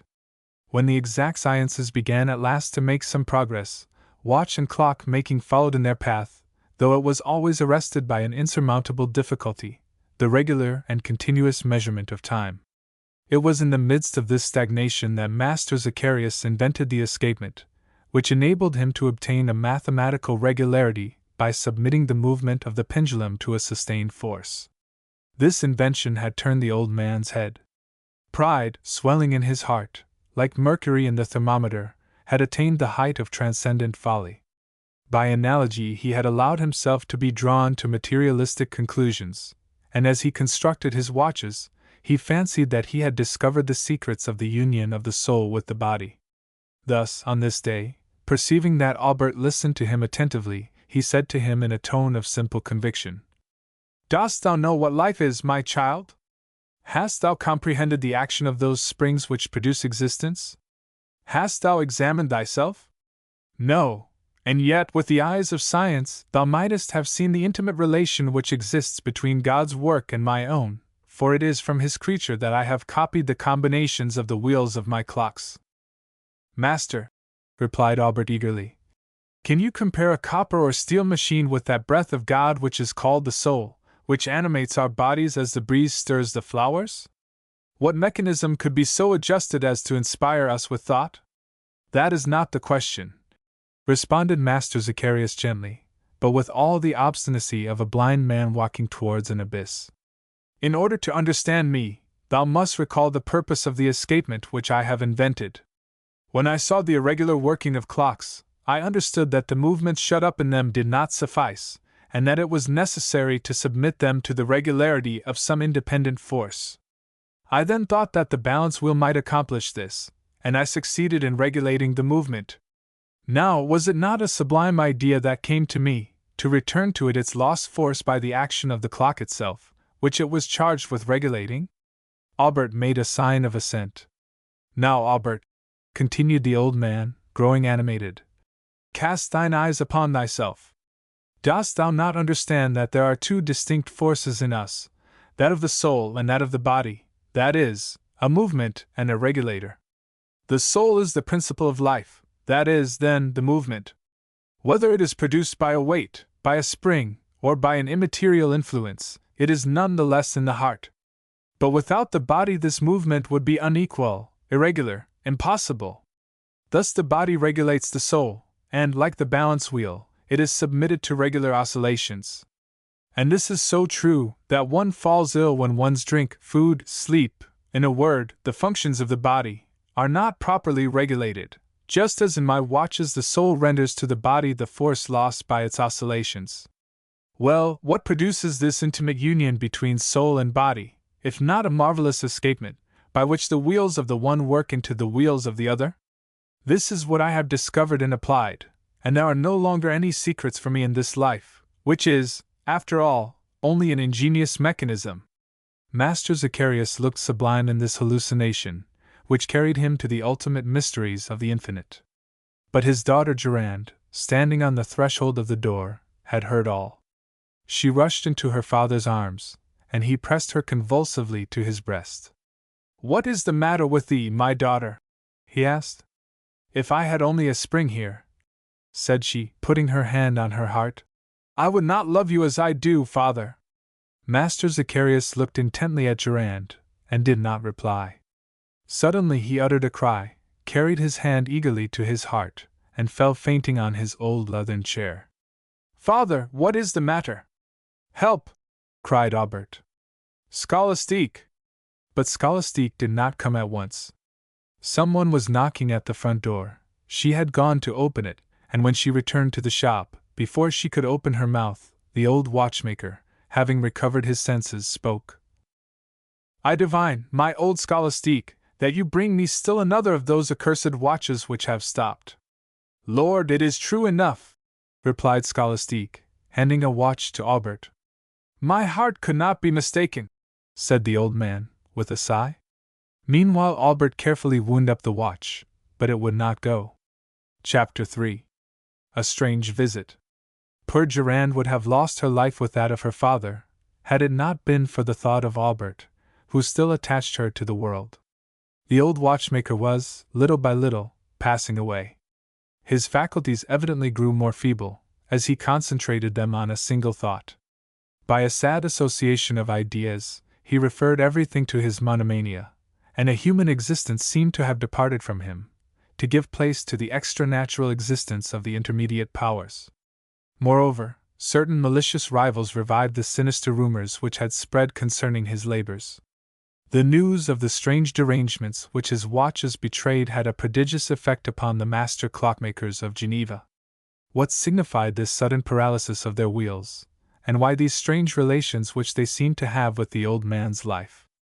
These were the kind of mysteries which people never contemplate without a secret terror.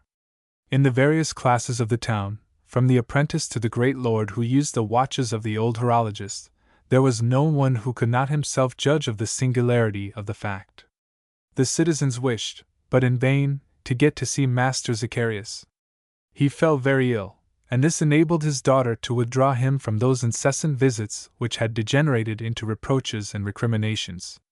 Medicines and physicians were powerless in presence of this organic wasting away, the cause of which could not be discovered. It sometimes seemed as if the old man's heart had ceased to beat, then the pulsations were resumed with an alarming irregularity. A custom existed in those days of publicly exhibiting the works of the masters. The heads of the various corporations sought to distinguish themselves by the novelty or the perfection of their productions, and it was among these that the condition of Master Zacharias excited the most lively, because most interested, commiseration. His rivals pitied him the more willingly because they feared him the less. They never forgot the old man's success, when he exhibited his magnificent clocks with moving figures, his repeaters, which provoked general admiration, and commanded such high prices in the cities of France, Switzerland, and Germany. Meanwhile, thanks to the constant and tender care of Durand and Aubert, his strength seemed to return a little, and in the tranquillity in which his convalescence left him, he succeeded in detaching himself from the thoughts which had absorbed him. As soon as he could walk, his daughter lured him away from the house, which was still besieged with dissatisfied customers. Albert remained in the shop, vainly adjusting and readjusting the rebel watches, and the poor boy, completely mystified, sometimes covered his face with his hands, fearful that he, like his master, might go mad. Durand led her father towards the more pleasant promenades of the town. With his arm resting on hers, she conducted him sometimes through the quarter of Saint Antoine, the view from which extends towards the Colony Hill, and over the lake. On fine mornings they caught sight of the gigantic peaks of Mount Buet against the horizon. Durand pointed out these spots to her father, who had well-nigh forgotten even their names. His memory wandered, and he took a childish interest in learning anew what had passed from his mind. Master Zacharias leaned upon his daughter, and the two heads, one white as snow and the other covered with rich golden tresses, met in the same ray of sunlight. So it came about that the old watchmaker at last perceived that he was not alone in the world. As he looked upon his young and lovely daughter, and on himself old and broken, he reflected that after his death she would be left alone without support. Many of the young mechanics of Geneva had already sought to win Durand's love, but none of them had succeeded in gaining access to the impenetrable retreat of the watchmaker's household. It was natural, then, that during this lucid interval, the old man's choice should fall on Albert Thun. Once struck with this thought, he remarked to himself that this young couple had been brought up with the same ideas and the same beliefs, and the oscillations of their hearts seemed to him, as he said one day to Scholastique, Isocrates. The old servant, literally delighted with the word, though she did not understand it, swore by her holy patron saint that the whole town should hear it within a quarter of an hour. Master Zacharias found it difficult to calm her, but made her promise to keep on this subject a silence which she never was known to observe. So, though Durand and Albert were ignorant of it, all Geneva was soon talking of their speedy union. But it happened also that, while the worthy folk were gossiping, a strange chuckle was often heard, and a voice saying, Durand will not wed Albert. If the talkers turned round, they found themselves facing a little old man who was quite a stranger to them. How old was this singular being? No one could have told. People conjectured that he must have existed for several centuries, and that was all. His big flat head rested upon shoulders the width of which was equal to the height of his body. This was not above 3 feet.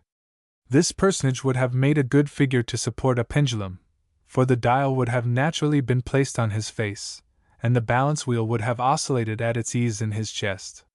His nose might readily have been taken for the style of a sundial, for it was narrow and sharp. His teeth, far apart, resembled the cogs of a wheel, and ground themselves between his lips. His voice had the metallic sound of a bell, and you could hear his heart beat like the tick of a clock. This little man, whose arms moved like the hands on a dial, walked with jerks, without ever turning round. If any one followed him, it was found that he walked a league an hour, and that his course was nearly circular. This strange being had not long been seen wandering, or rather circulating, around the town, but it had already been observed that, every day, at the moment when the sun passed the meridian, he stopped before the Cathedral of St. Pierre, and resumed his course after the 12 strokes of noon had sounded. Excepting at this precise moment, he seemed to become a part of all the conversations in which the old watchmaker was talked of, and people asked each other, in terror, what relation could exist between him and Master Zacharias. It was remarked, too, that he never lost sight of the old man and his daughter while they were taking their promenades. One day Durand perceived this monster looking at her with a hideous smile. She clung to her father with a frightened motion. "What is the matter, my Durand?" asked Master Zacharias. "I do not know," replied the young girl. "But thou art changed, my child. Art thou going to fall ill in thy turn?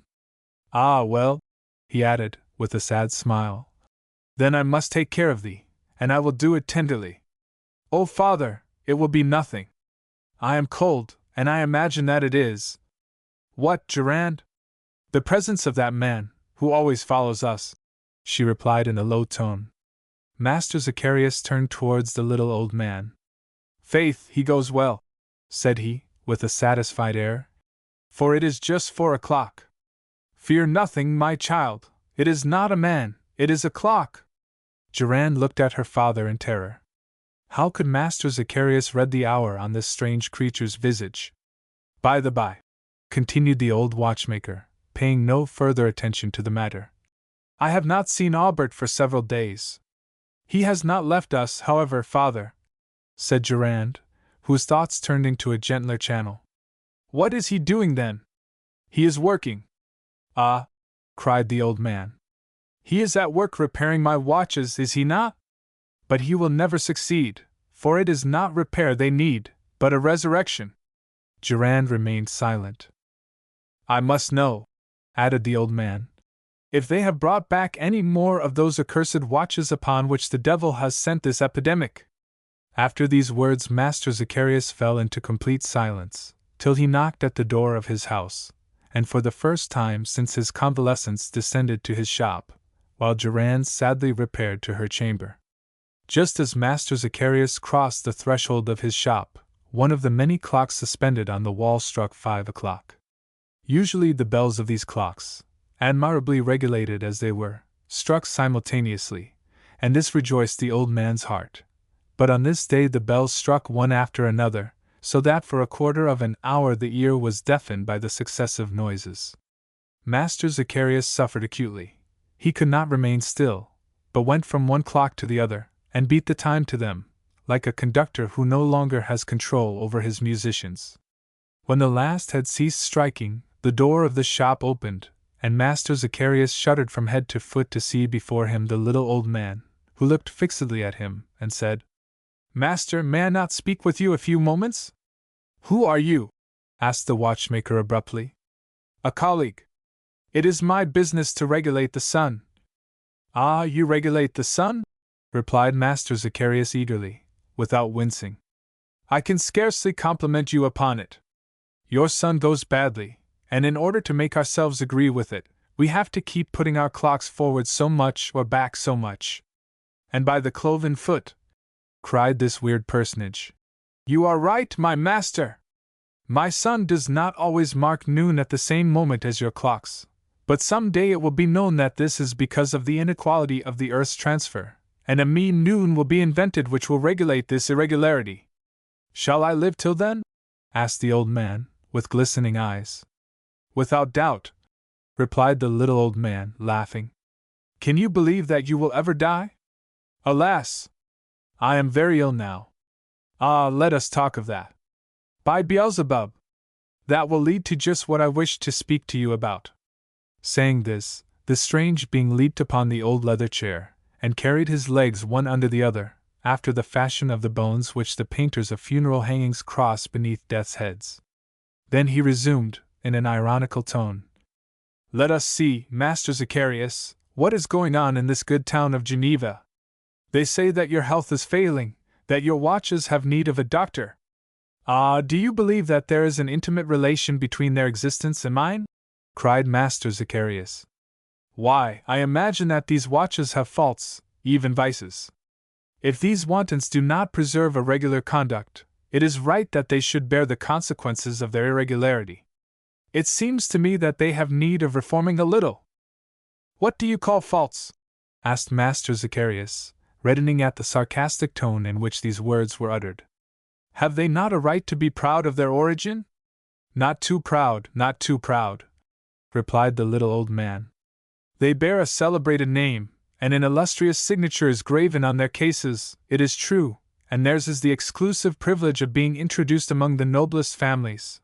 But for some time they have got out of order, and you can do nothing in the matter, Master Zacharias, and the stupidest apprentice in Geneva could prove it to you. To me, Master Zacharias! Cried the old man, with a flush of outraged pride.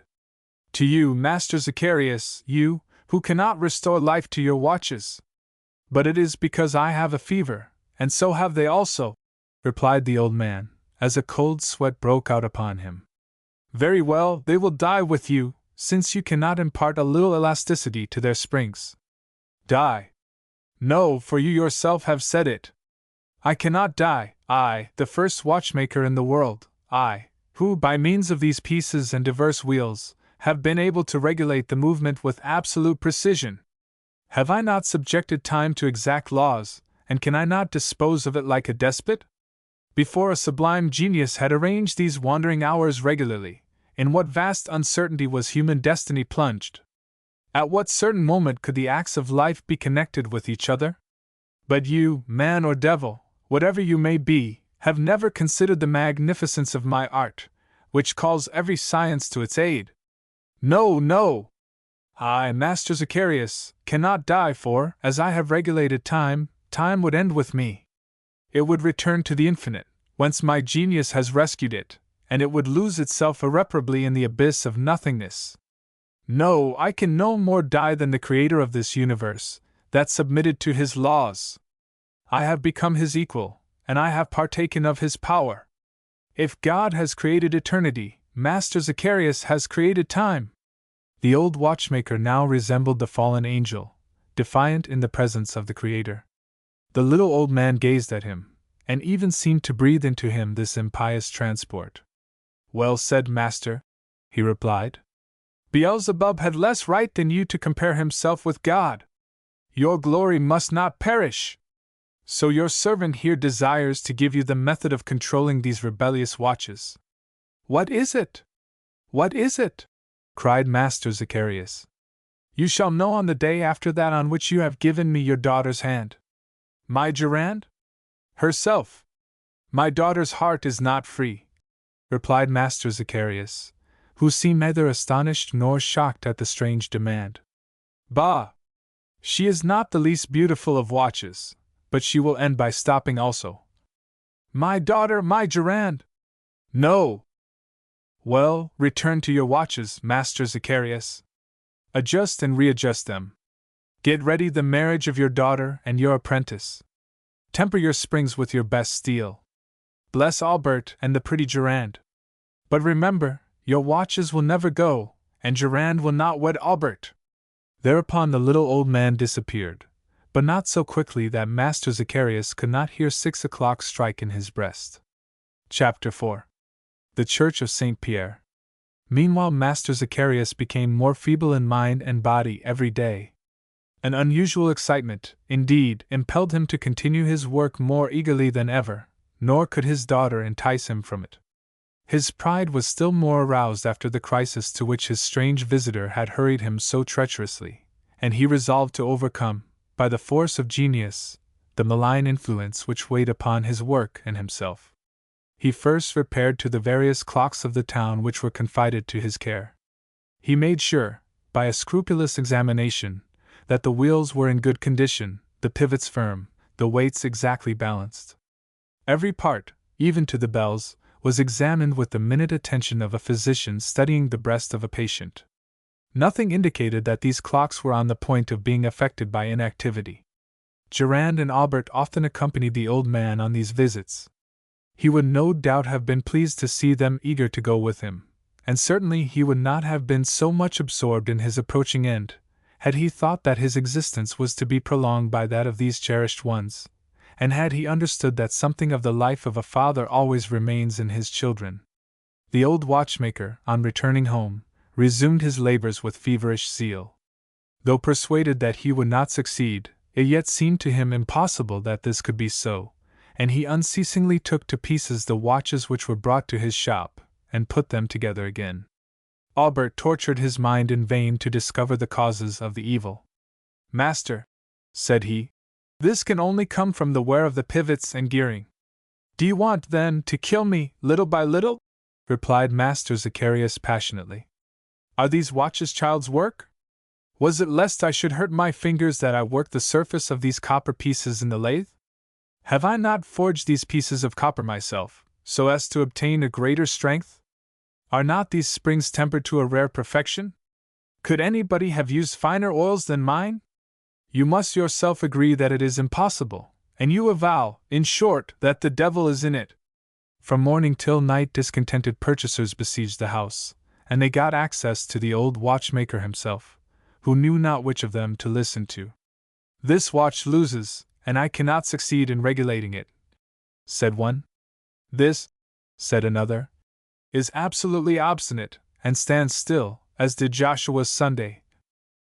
If it is true, said most of them, that your health has an influence on that of your watches, Master Zacharias, get well as soon as possible. The old man gazed at these people with haggard eyes, and only replied by shaking his head, or by a few sad words. Wait till the first fine weather, my friends. The season is coming which revives existence in wearied bodies. We want the sun to warm us all. A fine thing, if my watches are to be ill through the winter, said one of the most angry. Do you know, Master Zacharias, that your name is inscribed in full on their faces? By the Virgin, you do little honor to your signature. It happened at last that the old man, abashed by these reproaches, took some pieces of gold from his old trunk, and began to buy back the damaged watches. At news of this, the customers came in a crowd, and the poor watchmaker's money fast melted away, but his honesty remained intact. Durand warmly praised his delicacy, which was leading him straight towards ruin, and Albert soon offered his own savings to his master. What will become of my daughter? Said Master Zacharias, clinging now and then in the shipwreck to his paternal love. Albert dared not answer that he was full of hope for the future, and of deep devotion to Durand. Master Zacharias would have that day called him his son-in-law, and thus refuted the sad prophecy, which still buzzed in his ears. Durand will not wed Albert. By this plan the watchmaker at last succeeded in entirely despoiling himself. His antique vases passed into the hands of strangers, he deprived himself of the richly carved panels which adorned the walls of his house. Some primitive pictures of the early Flemish painters soon ceased to please his daughter's eyes, and everything, even the precious tools that his genius had invented, were sold to indemnify the clamorous customers. Scholastique alone refused to listen to reason on the subject, but her efforts failed to prevent the unwelcome visitors from reaching her master, and from soon departing with some valuable object. Then her chattering was heard in all the streets of the neighborhood, where she had long been known. She eagerly denied the rumors of sorcery and magic on the part of Master Zacharias, which gained currency. But as at bottom she was persuaded of their truth, she said her prayers over and over again to redeem her pious falsehoods. It had been noticed that for some time the old watchmaker had neglected his religious duties. Time was, when he had accompanied Durand to church, and had seemed to find in prayer the intellectual charm which it imparts to thoughtful minds, since it is the most sublime exercise of the imagination. This voluntary neglect of holy practices, added to the secret habits of his life, had in some sort confirmed the accusations leveled against his labors. So, with the double purpose of drawing her father back to God, and to the world, Durand resolved to call religion to her aid. She thought that it might give some vitality to his dying soul, but the dogmas of faith and humility had to combat, in the soul of Master Zacharias, an insurmountable pride, and came into collision with that vanity of science which connects everything with itself, without rising to the infinite source whence first principles flow. It was under these circumstances that the young girl undertook her father's conversion, and her influence was so effective that the old watchmaker promised to attend High Mass at the cathedral on the following Sunday. Durand was in an ecstasy, as if heaven had opened to her view. Old Scholastique could not contain her joy, and at last found irrefutable arguments against the gossiping tongues which accused her master of impiety. She spoke of it to her neighbors, her friends, her enemies, to those whom she knew not as well as to those whom she knew. In faith, we scarcely believe what you tell us, Dame Scholastique, they replied. Master Zacharias has always acted in concert with the devil. You haven't counted then, replied the old servant, the fine bells which strike for my master's clocks? How many times they have struck the hours of prayer and the Mass? No doubt, they would reply. But has he not invented machines which go all by themselves, and which actually do the work of a real man? Could a child of the devil, exclaimed Dame Scholastique wrathfully, have executed the fine iron clock of the Chateau of Andernach, which the town of Geneva was not rich enough to buy? A pious motto appeared at each hour, and a Christian who obeyed them would have gone straight to paradise. Is that the work of the devil? This masterpiece, made 20 years before, had carried Master Zacharias's fame to its acme, but even then there had been accusations of sorcery against him. but at least the old man's visit to the cathedral ought to reduce malicious tongues to silence. Master Zacharias, having doubtless forgotten the promise made to his daughter, had returned to his shop. After being convinced of his powerlessness to give life to his watches, he resolved to try if he could not make some new ones. He abandoned all those useless works, and devoted himself to the completion of the crystal watch, which he intended to be his masterpiece. But in vain did he use his most perfect tools, and employ rubies and diamonds for resisting friction. The watch fell from his hands the first time that he attempted to wind it up. The old man concealed this circumstance from every one, even from his daughter, but from that time his health rapidly declined. There were only the last oscillations of a pendulum, which goes slower when nothing restores its original force. It seemed as if the laws of gravity, acting directly upon him, were dragging him irresistibly down to the grave. The Sunday so ardently anticipated by Durand at last arrived. The weather was fine, and the temperature inspiriting. The people of Geneva were passing quietly through the streets, gaily chatting about the return of spring. Durand, tenderly taking the old man's arm, directed her steps towards the cathedral, while Scholastique followed behind with the prayer books. People looked curiously at them as they passed. The old watchmaker permitted himself to be led like a child, or rather like a blind man. The faithful of St. Pierre were almost frightened when they saw him cross the threshold, and shrank back at his approach. The chants of high mass were already resounding through the church. Durand went to her accustomed bench, and kneeled with profound and simple reverence. Master Zacharias remained standing upright beside her. The ceremonies continued with the majestic solemnity of that faithful age, but the old man had no faith. He did not implore the pity of heaven with cries of anguish of the Kyrie. He did not, with the Gloria in Excelsis, sing the splendors of the heavenly heights. The reading of the Testament did not draw him from his materialistic reverie, and he forgot to join in the homage of the Credo. This proud old man remained motionless, as insensible and silent as a stone statue, and even at the solemn moment when the bell announced the miracle of transubstantiation, he did not bow his head, but gazed directly at the sacred host which the priests raised above the heads of the faithful. Durand looked at her father, and a flood of tears moistened her missal.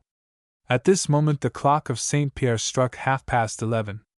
Master Zacharias turned quickly towards this ancient clock which still spoke. It seemed to him as if its face was gazing steadily at him. The figures of the hours shone as if they had been engraved in lines of fire, and the hands shot forth electric sparks from their sharp points. The Mass ended. It was customary for the Angelus to be said at noon, and the priests, before leaving the altar, waited for the clock to strike the hour of 12. In a few moments this prayer would ascend to the feet of the Virgin. But suddenly a harsh noise was heard. Master Zacharias uttered a piercing cry. The large hand of the clock, having reached 12, had abruptly stopped, and the clock did not strike the hour.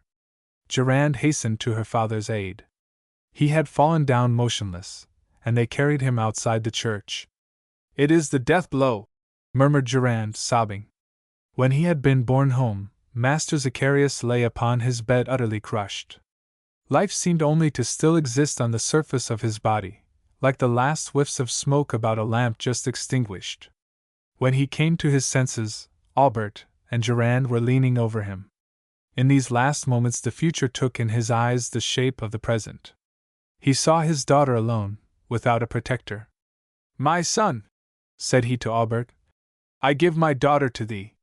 So saying, he stretched out his hands towards his two children, who were thus united at his deathbed.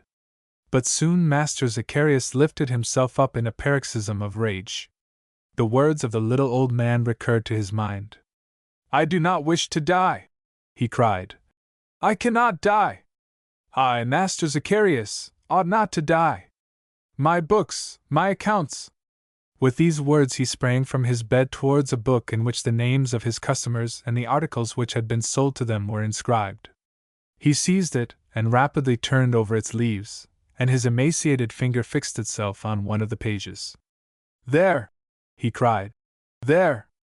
This old iron clock, sold to Pitonaccio. It is the only one that has not been returned to me. It still exists, it goes, it lives. Ah, I wish for it. I must find it. I will take such care of it that death will no longer seek me. And he fainted away. Albert and Durand knelt by the old man's bedside and prayed together. Chapter 5. The Hour of Death. Several days passed, and Master Zacharias, though almost dead, rose from his bed and returned to active life under a supernatural excitement. He lived by pride.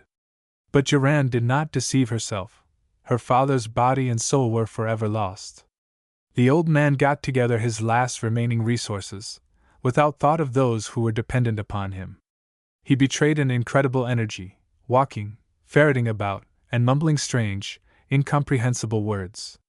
One morning Durand went down to his shop. Master Zacharias was not there. She waited for him all day. Master Zacharias did not return. Durand wept bitterly, but her father did not reappear. Albert searched everywhere through the town, and soon came to the sad conviction that the old man had left it. "Let us find my father!" cried Durand, when the young apprentice told her this sad news. "Where can he be?" Albert asked himself. An inspiration suddenly came to his mind. He remembered the last words which Master Zacharias had spoken. The old man only lived now in the old iron clock that had not been returned. Master Zacharias must have gone in search of it. Albert spoke of this to Durand. "Let us look at my father's book," she replied. They descended to the shop. The book was open on the bench. All the watches or clocks made by the old man, and which had been returned to him because they were out of order, were stricken out excepting one. "Sold to M. Pitonaccio, an iron clock, with bell and moving figures, sent to his chateau at Andernach." It was this moral clock of which Scholastique had spoken with so much enthusiasm. "My father is there!" cried Durand. "Let us hasten thither," replied Albert. "We may still save him." "Not for this life," murmured Durand, "but at least for the other." "By the mercy of God, Durand! The chateau of Andernach stands in the gorge of the Dents du Midi 20 hours from Geneva. Let us go!" That very evening Albert and Durand, followed by the old servant, set out on foot by the road which skirts Lake Leman. They accomplished 5 leagues during the night, stopping neither at Bessinga nor at Erments, where rises the famous chateau of the Mayors. They with difficulty forded the torrent of the Drance, and everywhere they went they inquired for Master Zacharias, and were soon convinced that they were on his track. The next morning, at daybreak, having passed Elnon, they reached Evian, whence the Swiss territory may be seen extended over 12 leagues. But the two betrothed did not even perceive the enchanting prospect. They went straight forward, urged on by a supernatural force. Albert, leaning on a knotty stick, offered his arm alternately to Durand and to Scholastique, and he made the greatest efforts to sustain his companions. All three talked of their sorrow, of their hopes, and thus passed along the beautiful road by the waterside, and across the narrow plateau which unites the borders of the lake with the heights of the Châlet. They soon reached Bouveret, where the Rhône enters the Lake of Geneva. On leaving this town they diverged from the lake, and their weariness increased amid these mountain districts. Vianaz, Chesset, Colombay, half-lost villages, were soon left behind. Meanwhile their knees shook, their feet were lacerated by the sharp points which covered the ground like a brushwood of granite, but no trace of Master Zacharias. He must be found, however, and the two young people did not seek repose either in the isolated hamlets or at the chateau of Monthey, which, with its dependencies, formed the appanage of Margaret of Savoy. At last, late in the day, and half dead with fatigue, they reached the hermitage of Notre Dame du Sexe, which is situated at the base of the Dents du Midi, 600 feet above the Rhône. The hermit received the 3 wanderers as night was falling. They could not have gone another step, and here they must needs rest. The hermit could give them no news of Master Zacharias. They could scarcely hope to find him still living amid these sad solitudes. The night was dark, the wind howled amid the mountains, and the avalanches roared down from the summits of the broken crags. Albert and Durand, crouching before the hermit's hearth, told him their melancholy tale. Their mantles, covered with snow, were drying in a corner, and without, the hermit's dog barked lugubriously, and mingled his voice with that of the tempest. "Pride," said the hermit to his guests, "has destroyed an angel created for good. It is the stumbling block against which the destinies of man strike. You cannot reason with pride, the principal of all the vices, since, by its very nature, the proud man refuses to listen to it. It only remains, then, to pray for your father." All four knelt down, when the barking of the dog redoubled, and someone knocked at the door of the hermitage. "Open, in the devil's name!" The door yielded under the blows, and a disheveled, haggard, ill-clothed man appeared. "My father!" cried Durand. It was Master Zacharias. "Where am I?" said he. "In eternity. Time is ended, the hours no longer strike, the hands have stopped." "Father!"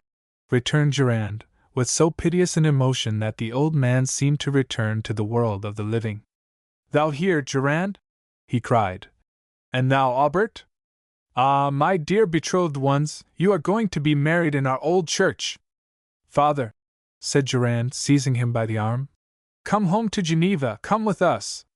The old man tore away from his daughter's embrace and hurried towards the door, on the threshold of which the snow was falling in large flakes. "Do not abandon your children!" cried Albert.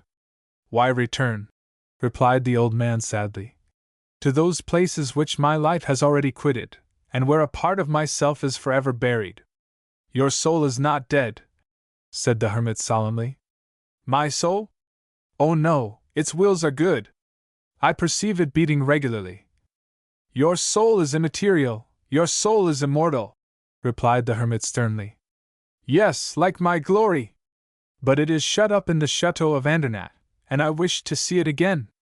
The hermit crossed himself. Scholastique became almost inanimate. Albert held Durand in his arms. "The chateau of Andernach is inhabited by one who is lost," said the hermit. "One who does not salute the cross of my hermitage. My father, go not thither. I want my soul. My soul is mine. Hold him. Hold my father!" cried Durand. But the old man had leaped across the threshold, and plunged into the night, crying, "Mine, mine, my soul!" Durand, Albert, and Scholastique hastened after him.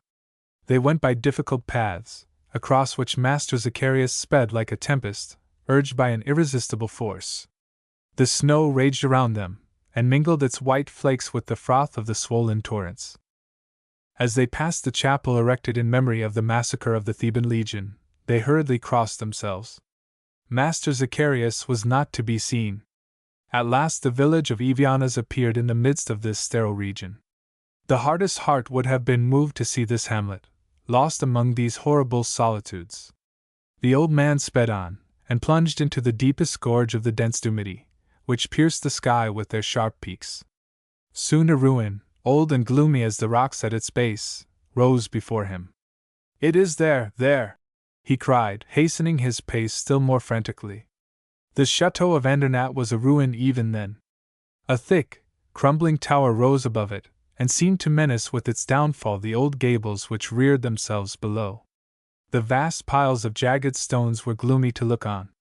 Several dark halls appeared amid the debris, with caved-in ceilings, now become the abode of vipers. A low and narrow postern, opening upon a ditch choked with rubbish, gave access to the chateau. Who had dwelt there none knew. No doubt some margrave, half lord, half brigand, had sojourned in it. To the margrave had succeeded bandits or counterfeit coiners, who had been hanged on the scene of their crime. The legend went that, on winter nights, Satan came to lead his diabolical dances on the slope of the deep gorges in which the shadow of these ruins was engulfed. But Master Zacharias was not dismayed by their sinister aspect. He reached the postern. No one forbade him to pass.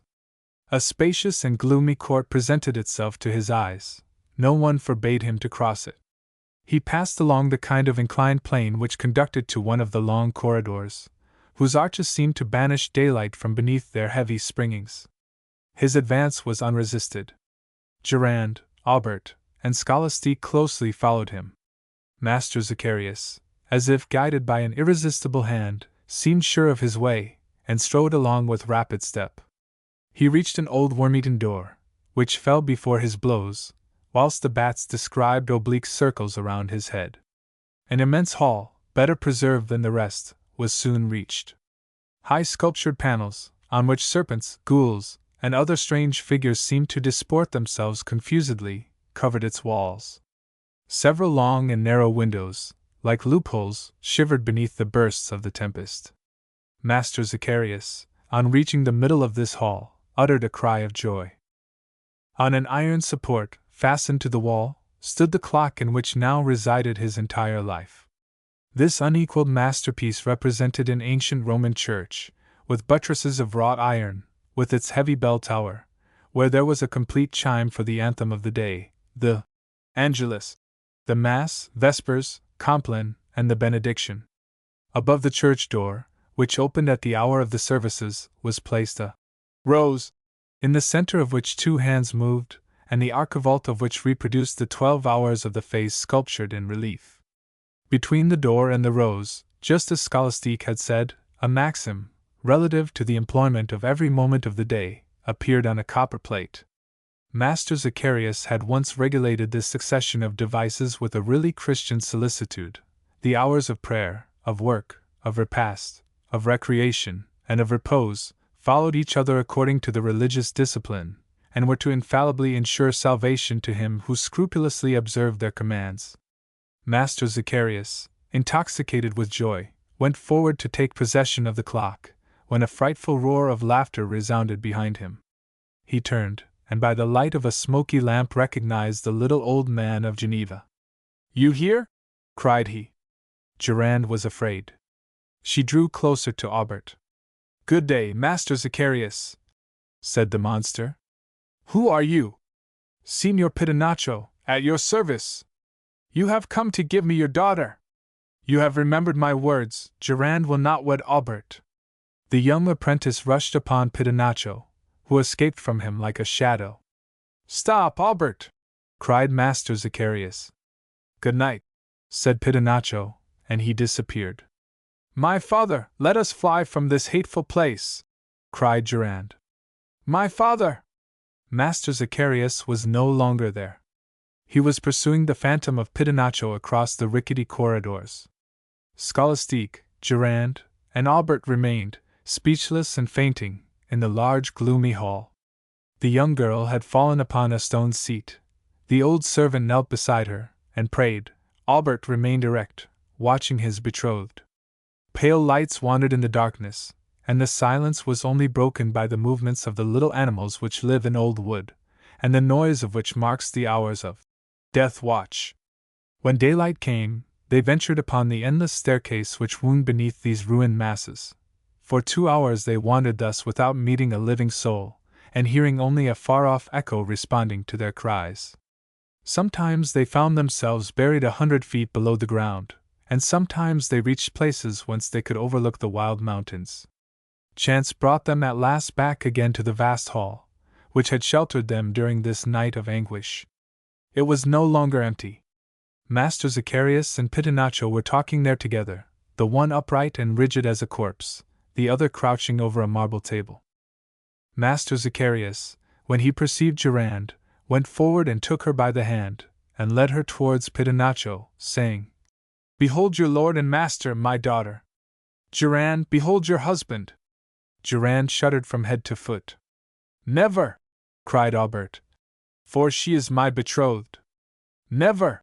responded Durand, like a plaintive echo. Pitonaccio began to laugh. "You wish me to die, then?" exclaimed the old man. "There, in that clock, the last which goes of all which have gone from my hands, my life is shut up, and this man tells me, when I have thy daughter, this clock shall belong to thee, and this man will not rewind it. He can break it, and plunge me into chaos. Ah, my daughter, you no longer love me!" "My father!" murmured Durand, recovering consciousness. "If you knew what I have suffered far away from this principle of my existence," resumed the old man. "Perhaps no one looked after this timepiece. Perhaps its springs were left to wear out, its wheels to get clogged. But now, in my own hands I can nourish this health so dear, for I must not die, I, the great watchmaker of Geneva. Look, my daughter, how these hands advance with certain step. See, 5 o'clock is about to strike. Listen well, and look at the maxim which is about to be revealed. 5 o'clock struck with a noise which resounded sadly in Durand's soul, and these words appeared in red letters. Albert and Durand looked at each other stupefied. These were no longer the pious sayings of the Catholic watchmaker. The breath of Satan must have passed over it. But Zacharias paid no attention to this, and resumed. Dost thou hear, my Durand? I live, I still live. Listen to my breathing, see the blood circulating in my veins. No, thou wouldst not kill thy father, and thou wilt accept this man for thy husband, so that I may become immortal, and at last attain the power of God. At these blasphemous words old Scholastique crossed herself, and Pitonaccio laughed aloud with joy. And then, Durand, thou wilt be happy with him. See this man, he is time.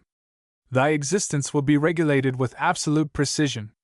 Durand, since I gave thee life, give life to thy father. Durand, murmured Albert, I am thy betrothed.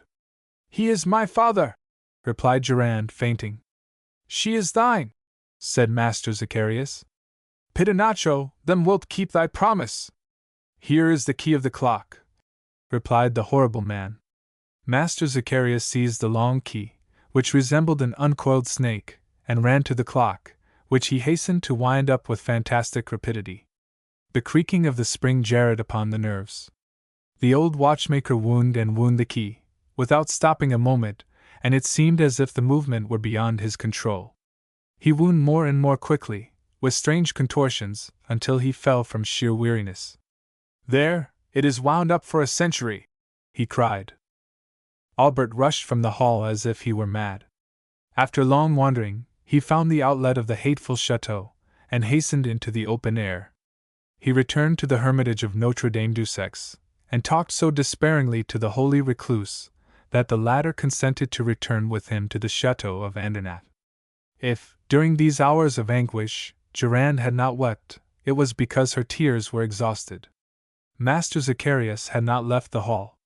He ran every moment to listen to the regular beating of the old clock. Meanwhile the clock had struck, and to Scholastique's great terror, these words had appeared on the silver face. The old man had not only not been shocked by these impious maxims, but read them deliriously, and flattered himself with thoughts of pride, whilst Pitonaccio kept close by him. The marriage contract was to be signed at midnight.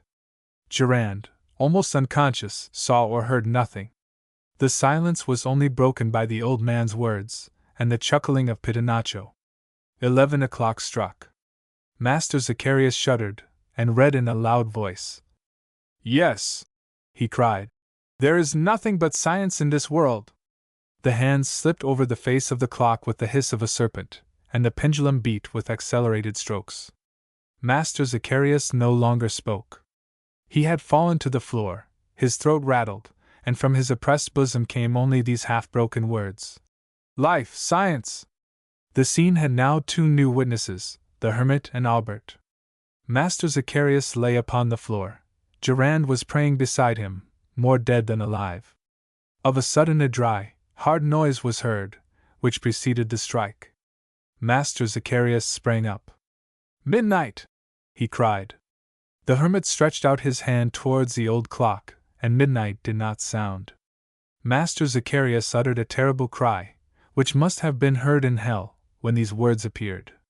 The old clock burst with a noise like thunder, and the spring, escaping, leaped across the hall with 1,000 fantastic contortions. The old man rose, ran after it, trying in vain to seize it, and exclaiming, My soul, my soul! The spring bounded before him, first on one side, then on the other, and he could not reach it. At last Pitonaccio seized it, and uttering a horrible blasphemy, engulfed himself in the earth. Master Zacharias fell backwards. He was dead. The old watchmaker was buried in the midst of the peaks of Andernach. Then Albert and Durand returned to Geneva, and during the long life which God accorded to them, they made it a duty to redeem by prayer the soul of the castaway of science. A drama in the air. In the month of September, 185, I arrived at Frankfurt on the Main. My passage through the principal German cities had been brilliantly marked by balloon ascents, But as yet no German had accompanied me in my car, and the fine experiments made at Paris by M. Green, Eugene Goddard, and Poitevin had not tempted the grave Teutons to essay aerial voyages. But scarcely had the news of my approaching ascent spread through Frankfurt, than 3 of the principal citizens begged the favor of being allowed to ascend with me. 2 days afterwards we were to start from the Place de la Comédie. I began at once to get my balloon ready. It was of silk, prepared with gutta percha, a substance impermeable by acids or gases, and its volume, which was 3,000 cubic yards, enabled it to ascend to the loftiest heights. The day of the ascent was that of the great September Fair, which attracts so many people to Frankfurt. Lighting gas, of a perfect quality and of great lifting power, had been furnished to me in excellent condition, and about 11 o'clock the balloon was filled, but only 3/4 filled, an indispensable precaution, for, as one rises, the atmosphere diminishes in density, and the fluid enclosed within the balloon, acquiring more elasticity, might burst its sides. My calculations had furnished me with exactly the quantity of gas necessary to carry up my companions and myself. We were to start at noon. The impatient crowd which pressed around the enclosed space, filling the enclosed square, overflowing into the contiguous streets, and covering the houses from the ground floor to the slated gables, presented a striking scene. The high winds of the preceding days had subsided. An oppressive heat fell from the cloudless sky. Scarcely a breath animated the atmosphere. In such weather, one might descend again upon the very spot whence he had risen. I carried 300 pounds of ballast in bags. The car, quite round, 4 feet in diameter, was comfortably arranged. The hempen cords which supported it stretched symmetrically over the upper hemisphere of the balloon. The compass was in place, the barometer suspended in the circle which united the supporting cords, and the anchor carefully put in order. All was now ready for the ascent. Among those who pressed around the enclosure, I remarked a young man with a pale face and agitated features. The sight of him impressed me. He was an eager spectator of my ascents, whom I had already met in several German cities. With an uneasy air, he closely watched the curious machine, as it lay motionless a few feet above the ground, and he remained silent among those about him. 12 o'clock came. The moment had arrived, but my traveling companions did not appear. I sent to their houses, and learned that one had left for Hamburg, another for Vienna, and the third for London. Their courage had failed them at the moment of undertaking one of those excursions which, thanks to the ability of living aeronauts, are free from all danger. As they formed, in some sort, a part of the program of the day, the fear had seized them that they might be forced to execute it faithfully, and they had fled far from the scene at the instant when the balloon was being filled. Their courage was evidently the inverse ratio of their speed in decamping. The multitude, half deceived, showed not a little ill humor. I did not hesitate to ascend alone. In order to re-establish the equilibrium between the specific gravity of the balloon and the weight which had thus proved wanting, I replaced my companions by more sacks of sand, and got into the car. The 12 men who held the balloon by 12 cords fastened to the equatorial circle let them slip a little between their fingers, and the balloon rose several feet higher. There was not a breath of wind, and the atmosphere was so leaden that it seemed to forbid the ascent. "Is everything ready?" I cried. The men put themselves in readiness. A last glance told me that I might go. "Attention!" There was a movement in the crowd, which seemed to be invading the enclosure. "Let go!" The balloon rose slowly, but I experienced a shock which threw me to the bottom of the car. When I got up, I found myself face to face with an unexpected fellow voyager, the pale young man. "Monsieur, I salute you," said he, with the utmost coolness. "By what right am I here?" "By the right which the impossibility of your getting rid of me confers." I was amazed. His calmness put me out of countenance, and I had nothing to reply. I looked at the intruder, but he took no notice of my astonishment.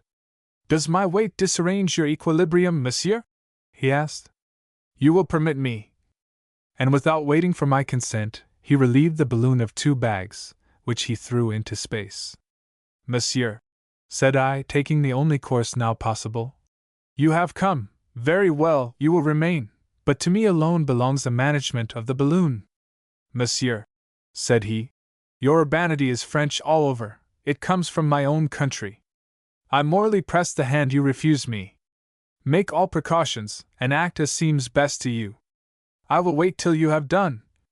For what? To talk with you. The barometer had fallen to 26 inches. We were nearly 600 yards above the city, but nothing betrayed the horizontal displacement of the balloon, for the mass of air in which it is enclosed goes forward with it. A sort of confused glow enveloped the objects spread out under us, and unfortunately obscured their outline. I examined my companion afresh. He was a man of 30 years, simply clad. The sharpness of his features betrayed an indomitable energy, and he seemed very muscular. Indifferent to the astonishment he created, he remained motionless, trying to distinguish the objects which were vaguely confused below us. Miserable mist! Said he, after a few moments. I did not reply. You owe me a grudge? He went on. Bah! I could not pay for my journey, and it was necessary to take you by surprise. Nobody asked you to descend, monsieur. Do you not know, then, that the same thing happened to the Counts of Laurencin and Dampierre, when they ascended at Lyons, on the 15th of January 1784? A young merchant, named Fontaine, scaled the gallery, at the risk of capsizing the machine. He accomplished the journey, and nobody died of it. Once on the ground, we will have an explanation, replied I, piqued at the light tone in which he spoke. Bah! Do not let us think of our return. Do you think, then, that I shall not hasten to descend? Descend? Said he in surprise. Descend? Let us begin by first ascending. And before I could prevent it, 2 more bags had been thrown over the car, without even having been emptied. Monsieur! Cried I in a rage. I know your ability, replied the unknown quietly, and your fine ascents are famous. But if experience is the sister of practice, she is also a cousin of theory, and I have studied the aerial art long. It has got into my head, he added sadly, falling into a silent reverie. The balloon, having risen some distance farther, now became stationary. The unknown consulted the barometer and said, Here we are, at 800 yards. Men are like insects. See! I think we should always contemplate them from this height, to judge correctly of their proportions. The Place de la Comédie is transformed into an immense anthill. Observe the crowd which is gathered on the quays, and the mountains also get smaller and smaller. We are over the cathedral. The Main is only a line, cutting the city in two, and the bridge seems a thread thrown between the 2 banks of the river. The atmosphere became somewhat chilly.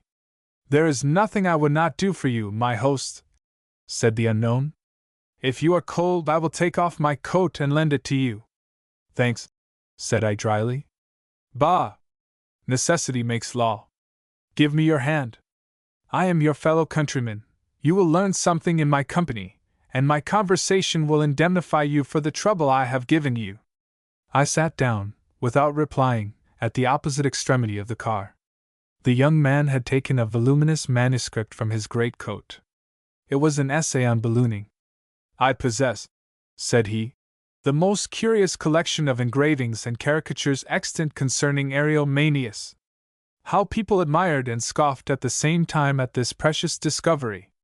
We are happily no longer in the age in which Montgolfier tried to make artificial clouds with steam, or a gas having electrical properties, produced by the combustion of moist straw and chopped up wool. Do you wish to depreciate the talent of the inventors? I asked, for I had resolved to enter into the adventure. Was it not good to have proved by experience the possibility of rising in the air? Ah, monsieur, who denies the glory of the first aerial navigators? It required immense courage to rise by means of those frail envelopes which only contained heated air. But I ask you, has the aerial science made great progress since Blanchard's ascensions, that is, since nearly a century ago? Look here, monsieur. The unknown took an engraving from his portfolio. Here, said he, is the first aerial voyage undertaken by Pilatre de Rosiers and the Marquis d'Arlens, for months after the discovery of balloons. Louis XVI refused to consent to the venture, and 2 men who were condemned to death were the first to attempt the aerial ascent. Pilatre de Rosiers became indignant at this injustice, and by means of intrigues, obtained permission to make the experiment. The car, which renders the management easy, had not then been invented, and a circular gallery was placed around the lower and contracted part of the Montgolfier balloon. The 2 aeronauts must then remain motionless at each extremity of this gallery, for the moist straw which filled it forbade them all motion. A chafing dish with fire was suspended below the orifice of the balloon. When the aeronauts wished to rise, they threw straw upon this brazier, at the risk of setting fire to the balloon, and the air, more heated, gave it fresh ascending power. The 2 bold travelers rose, on the 21st of November 1783, from the Moet Gardens, which the Dauphin had put at their disposal. The balloon went up majestically, passed over the Isle of Swans, crossed the Seine at the Conference Barrier, and drifting between the dome of the Invalids and the military school, approached the church of Saint Sulpice. Then the aeronauts added to the fire, crossed the boulevard, and descended beyond the Enfre barrier. As it touched the soil, the balloon collapsed, and for a few moments buried Pilatre de Rosiers under its folds. Unlucky augury, I said, interested in the story, which affected me nearly. An augury of the catastrophe which was later to cost this unfortunate man his life, replied the unknown sadly. Have you never experienced anything like it? Never. Bah! Misfortunes sometimes occur unforeshadowed, added my companion. He then remained silent. Meanwhile we were advancing southward, and Frankfurt had already passed from beneath us.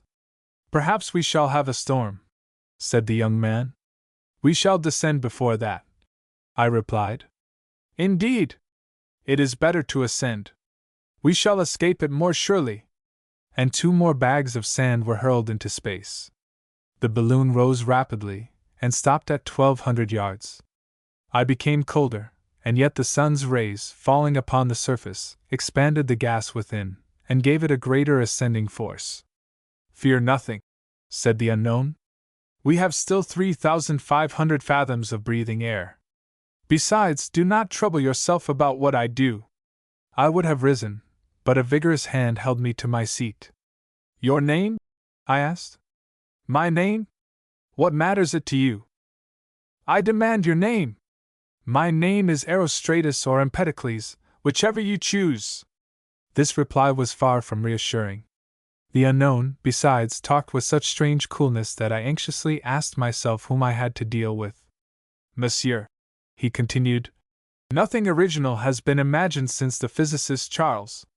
For months after the discovery of balloons, this able man had invented the valve, which permits the gas to escape when the balloon is too full or when you wish to descend, the car, which aids the management of the machine, the netting, which holds the envelope of the balloon and divides the weight over its whole surface, the ballast, which enables you to ascend and to choose the place of your landing, the india-rubber coating, which renders the tissue impermeable, the barometer, which shows the height attained. Lastly, Charles used hydrogen, which, 14 times lighter than air, permits you to penetrate to the highest atmospheric regions, and does not expose you to the dangers of a combustion in the air. On the 1st of December 1783, 300,000 spectators were crowded around the Tuileries. Charles rose, and the soldiers presented arms to him. He traveled 9 leagues in the air, conducting his balloon with an ability not surpassed by modern aeronauts. The king awarded him a pension of 2,000 livres, for then they encouraged new inventions. The unknown now seemed to be under the influence of considerable agitation. Monsieur, he resumed, I have studied this, and I am convinced that the first aeronauts guided their balloons. Without speaking of Blanchard, whose assertions may be received with doubt, Guyton Morvos, by the aid of oars and rudder, made his machine answer to the helm, and take the direction he determined on. More recently, M. Julien, a watchmaker, made some convincing experiments at the Hippodrome, in Paris, for, by a special mechanism, his aerial apparatus, oblong in form, went visibly against the wind. It occurred to M. Pedin to place 4 hydrogen balloons together, and by means of sails hung horizontally and partly folded, he hopes to be able to disturb the equilibrium, and thus inclining the apparatus, to convey it in an oblique direction. They speak, also, of forces to overcome the resistance of currents, for instance, the screw, but the screw, working on a movable center, will give no result. I, monsieur, have discovered the only means of guiding balloons, and no academy has come to my aid, no city has filled up subscriptions for me, no government has thought fit to listen to me. It is infamous. The unknown gesticulated fiercely, and the car underwent violent oscillations. I had much trouble in calming him. Meanwhile, the balloon had entered a more rapid current, and we advanced south, at 1,500 yards above the earth. See, there is Darmstadt, said my companion, leaning over the car. Do you perceive the chateau? Not very distinctly, eh? What would you have? The heat of the storm makes the outline of objects waver, and you must have a skilled eye to recognize localities. Are you certain it is Darmstadt? I asked. I am sure of it. We are now 6 leagues from Frankfurt. Then we must descend. Descend? You would not go down on the steeples, said the unknown, with a chuckle. No, but in the suburbs of the city. Well, let us avoid the steeples. So speaking, my companion seized some bags of ballast. I hastened to prevent him, but he overthrew me with one hand, and the unballasted balloon ascended to 2,000 yards. Rest easy, said he, and do not forget that Brioschi, Bayet, Gay-Lussac, Bixio, and Beryl ascended to still greater heights to make their scientific experiments. Monsieur, we must descend, I resumed, trying to persuade him by gentleness. The storm is gathering around us. It would be more prudent. Bah! We will mount higher than the storm, and then we shall no longer fear it, cried my companion. What is nobler than to overlook the clouds which oppress the earth? Is it not an honor thus to navigate on aerial billows? The greatest men have traveled as we are doing. The Marchioness and Countess de Montalembert, the Countess of Podines, Mademoiselle Lagarde, the Marquis de Montalembert rose from the Faubourg Saint-Antoine for these unknown regions, and the Duc de Chartres exhibited much skill and presence of mind in his ascent on the 15th of July, 1784. At Lyons, the Counts of Laurencin and Dampierre; at Nantes, M. de Luynes; at Bordeaux, D'Arbelet de Granges. In Italy, the Chevalier Andreani; in our own time, the Duke of Brunswick, have all left the traces of their glory in the air. To equal these great personages, we must penetrate still higher than they into the celestial depths. To approach the infinite is to comprehend it. The rarefaction of the air was fast expanding the hydrogen in the balloon, and I saw its lower part, purposely left empty, swell out, so that it was absolutely necessary to open the valve. But my companion did not seem to intend that I should manage the balloon as I wished. I then resolved to pull the valve cord secretly, as he was excitedly talking, for I feared to guess with whom I had to deal. It would have been too horrible. It was nearly 1:15. We had been gone 40 minutes from Frankfurt. Heavy clouds were coming against the wind from the south, and seemed about to burst upon us. Have you lost all hope of succeeding in your project? I asked with anxious interest. All hope! Exclaimed the unknown in a low voice. Wounded by slights and caricatures, these asses' kicks have finished me. It is the eternal punishment reserved for innovators. Look at these caricatures of all periods, of which my portfolio is full. While my companion was fumbling with his papers, I had seized the valve cord without his perceiving it. I feared, however, that he might hear the hissing noise like a watercourse, which the gas makes in escaping. How many jokes were made about the Abbé Myelin, said he. He was to go up with Jeannette and Bredin. During the filling their balloon caught fire, and the ignorant populace tore it in pieces. Then this caricature of curious animals appeared, giving each of them a punning nickname. I pulled the valve cord, and the barometer began to ascend. It was time. Some far-off rumblings were heard in the south. Here is another engraving, resumed the unknown, not suspecting what I was doing. It is an immense balloon carrying a ship, strong castles, houses, and so on. The caricaturists did not suspect that their follies would one day become truths. It is complete, this large vessel. On the left is its helm, with the pilot's box. At the prow are pleasure houses, an immense organ, and a cannon to call the attention of the inhabitants of the earth or the moon. Above the poop there are the observatory and the balloon longboat. In the equatorial circle, the army barrack. On the left, the funnel. Then the upper galleries for promenading, sails, pinions. Below, the cafes and general storehouse. Observe this pompous announcement. Invented for the happiness of the human race, this globe will depart at once for the ports of the Levant, and on its return the program of its voyages to the two poles and the extreme west will be announced. No one need furnish himself with anything, everything is foreseen, and all will prosper.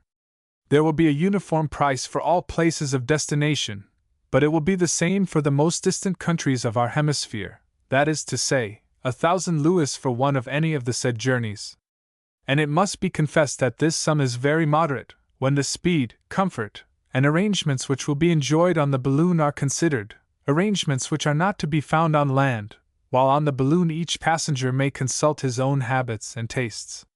This is so true that in the same place some will be dancing, others standing, some will be enjoying delicacies, others fasting. Whoever desires the society of wits may satisfy himself. Whoever is stupid may find stupid people to keep him company. Thus pleasure will be the soul of the aerial company. All this provoked laughter, but before long, if I am not cut off, they will see it all realized. We were visibly descending. He did not perceive it. This kind of game at balloons, he resumed, spreading out before me some of the engravings of his valuable collection. This game contains the entire history of the aerostatic art. It is used by elevated minds, and is played with dice and counters, with whatever stakes you like, to be paid or received according to where the player arrives. Why, said I, you seem to have studied the science of aerostation profoundly. Yes, monsieur, yes. From Phaeton, Icarus, Archytas, I have searched for, examined, learnt everything. I could render immense services to the world in this art, if God granted me life. But that will not be. Why? Because my name is Empedocles, or Erostratus. Meanwhile, the balloon was happily approaching the earth. But when one is falling, the danger is as great at 100 feet as at 5,000. Do you recall the Battle of Fleurus? Resumed my companion, whose face became more and more animated. It was at that battle that Cantello, by order of the government, organized a company of balloonists. At the siege of Manbenge, General Jourdan derived so much service from this new method of observation that Cantello ascended twice a day with the general himself. The communications between the aeronaut and his agents who held the balloon were made by means of small white, red, and yellow flags. Often the gun and cannon shot were directed upon the balloon when he ascended, but without result.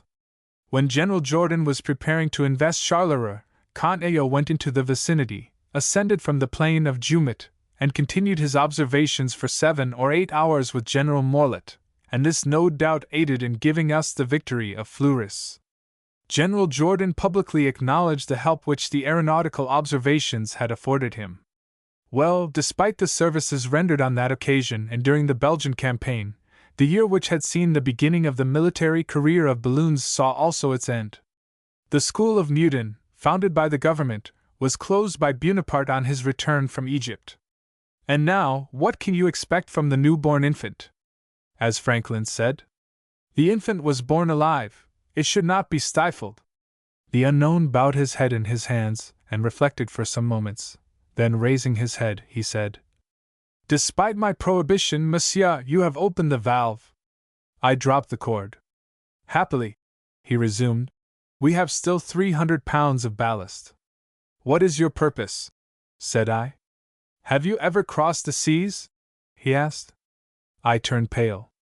It is unfortunate, he went on, that we are being driven towards the Adriatic. That is only a stream, but higher up we may find other currents. And without taking any notice of me, he threw over several bags of sand. Then, in a menacing voice, he said, I let you open the valve because the expansion of the gas threatened to burst the balloon, but do not do it again. Then he went on as follows. You remember the voyage of Blanchard and Jeffreys from Dover to Calais? It was magnificent. On the 7th of January, 1785, there being a northwest wind, Their balloon was inflated with gas on the Dover coast. A mistake of equilibrium, just as they were ascending, forced them to throw out their ballast so that they might not go down again, and they only kept 30 pounds. It was too little, for, as the wind did not freshen, they only advanced very slowly towards the French coast. Besides, the permeability of the tissue served to reduce the inflation little by little, and in an hour and a half the aeronauts perceived that they were descending. "What shall we do?" said Jeffreys. "We are only 1/4 of the way over," replied Blanchard, "and very low down. On rising, we shall perhaps meet more favorable winds. Let us throw out the rest of the sand." The balloon acquired some ascending force, but it soon began to descend again. Towards the middle of the transit, the aeronauts threw over their books and tools. A quarter of an hour after, Blanchard said to Jeffreys, "The barometer? It is going up. We are lost, and yet there is the French coast." A loud noise was heard. "Has the balloon burst?" asked Jeffreys. "No. The loss of the gas has reduced the inflation of the lower part of the balloon. But we are still descending. We are lost. Out with everything useless." Provisions, oars, and rudder were thrown into the sea. The aeronauts were only 100 yards high. "We are going up again," said the doctor. "No, it is the spurt caused by the diminution of the weight, and not a ship in sight, not a bark on the horizon. To the sea with our clothing!" The unfortunates stripped themselves, but the balloon continued to descend. "Blanchard," said Jeffreys, "you should have made this voyage alone. You consented to take me. I will sacrifice myself. I am going to throw myself into the water, and the balloon, relieved of my weight, will mount again." "No, no! It is frightful." The balloon became less and less inflated, and as it doubled up its concavity pressed the gas against the sides, and hastened its downward course. "Adieu, my friend," said the doctor. "God preserve you!" He was about to throw himself over, when Blanchard held him back. "There is one more chance," said he. "We can cut the cords which hold the car, and cling to the net. Perhaps the balloon will rise. Let us hold ourselves ready." "But the barometer is going down. The wind is freshening. We are saved." The aeronauts perceived Calais. Their joy was delirious. A few moments more, and they had fallen in the forest of Guines. "I do not doubt," added the unknown, "that, under similar circumstances, you would have followed Dr. Jeffreys' example." The clouds rolled in glittering masses beneath us. The balloon threw large shadows on this heap of clouds, and was surrounded as by an aureola. The thunder rumbled below the car. All this was terrifying. "Let us descend," I cried. "Descend, when the sun is up there, waiting for us? Out with more bags!" And more than 50 pounds of ballast were cast over. At a height of 3,500 yards we remained stationary. The unknown talked unceasingly. I was in a state of complete prostration, while he seemed to be in his element. "With a good wind we shall go far," he cried. "In the Antilles there are currents of air which have a speed of 100 leagues an hour. When Napoleon was crowned, Garnerin sent up a balloon with colored lamps, at 11 o'clock at night. The wind was blowing north-northwest. The next morning, at daybreak, the inhabitants of Rome greeted its passage over the dome of St. Peter's. "We shall go farther and higher." I scarcely heard him. Everything whirled around me. An opening appeared in the clouds. "See that city?" said the unknown. "It is spires." I leaned over the car and perceived a small blackish mass. It was Spires. The Rhine, which is so large, seemed an unrolled ribbon. The sky was a deep blue over our heads. The birds had long abandoned us, for in that rarefied air they could not have flown. We were alone in space, and I in presence of this unknown. "It is useless for you to know whither I am leading you," he said, as he threw the compass among the clouds. "Ah! A fall is a grand thing. You know that but few victims of ballooning are to be reckoned, from Pilatre de Rosiers to Lieutenant Gale, and that the accidents have always been the result of imprudence. Pilatre de Rosiers set out with Romain of Boulogne, on the 13th of June 1785. To his gas balloon he had affixed a Montgolfier apparatus of hot air, so as to dispense, no doubt, with the necessity of losing gas or throwing out ballast. It was putting a torch under a powder barrel. When they had ascended 400 yards, and were taken by opposing winds, they were driven over the open sea. Pilatre, in order to descend, essayed to open the valve, but the valve cord became entangled in the balloon, and tore it so badly that it became empty in an instant. It fell upon the Montgolfier apparatus, overturned it, and dragged down the unfortunates, who were soon shattered to pieces. It is frightful, is it not? I could only reply, for pity's sake, let us descend. The clouds gathered around us on every side, and dreadful detonations, which reverberated in the cavity of the balloon, took place beneath us. You provoke me, cried the unknown, and you shall no longer know whether we are rising or falling. The barometer went the way of the compass, accompanied by several more bags of sand. We must have been 5,000 yards high. Some icicles had already attached themselves to the sides of the car, and a kind of fine snow seemed to penetrate to my very bones. Meanwhile a frightful tempest was raging under us, but we were above it. Do not be afraid, said the unknown. It is only the imprudent who are lost. Olivari, who perished at Orleans, rose in a paper Montgolfier, his car, suspended below the chafing dish, and ballasted with combustible materials, caught fire. Olivari fell, and was killed. Mosement rose, at Lille, on a light tray. An oscillation disturbed his equilibrium. Mosement fell, and was killed. Bittorf, at Mannheim, saw his balloon catch fire in the air, and he, too, fell, and was killed. Harris rose in a badly constructed balloon, the valve of which was too large and would not shut. Harris fell, and was killed. Sadler, deprived of ballast by his long sojourn in the air, was dragged over the town of Boston and dashed against the chimneys. Sadler fell, and was killed. Cockling descended with a convex parachute which he pretended to have perfected. Cockling fell, and was killed. Well, I love them, these victims of their own imprudence, and I shall die as they did. Higher! Still higher! All the phantoms of this necrology passed before my eyes.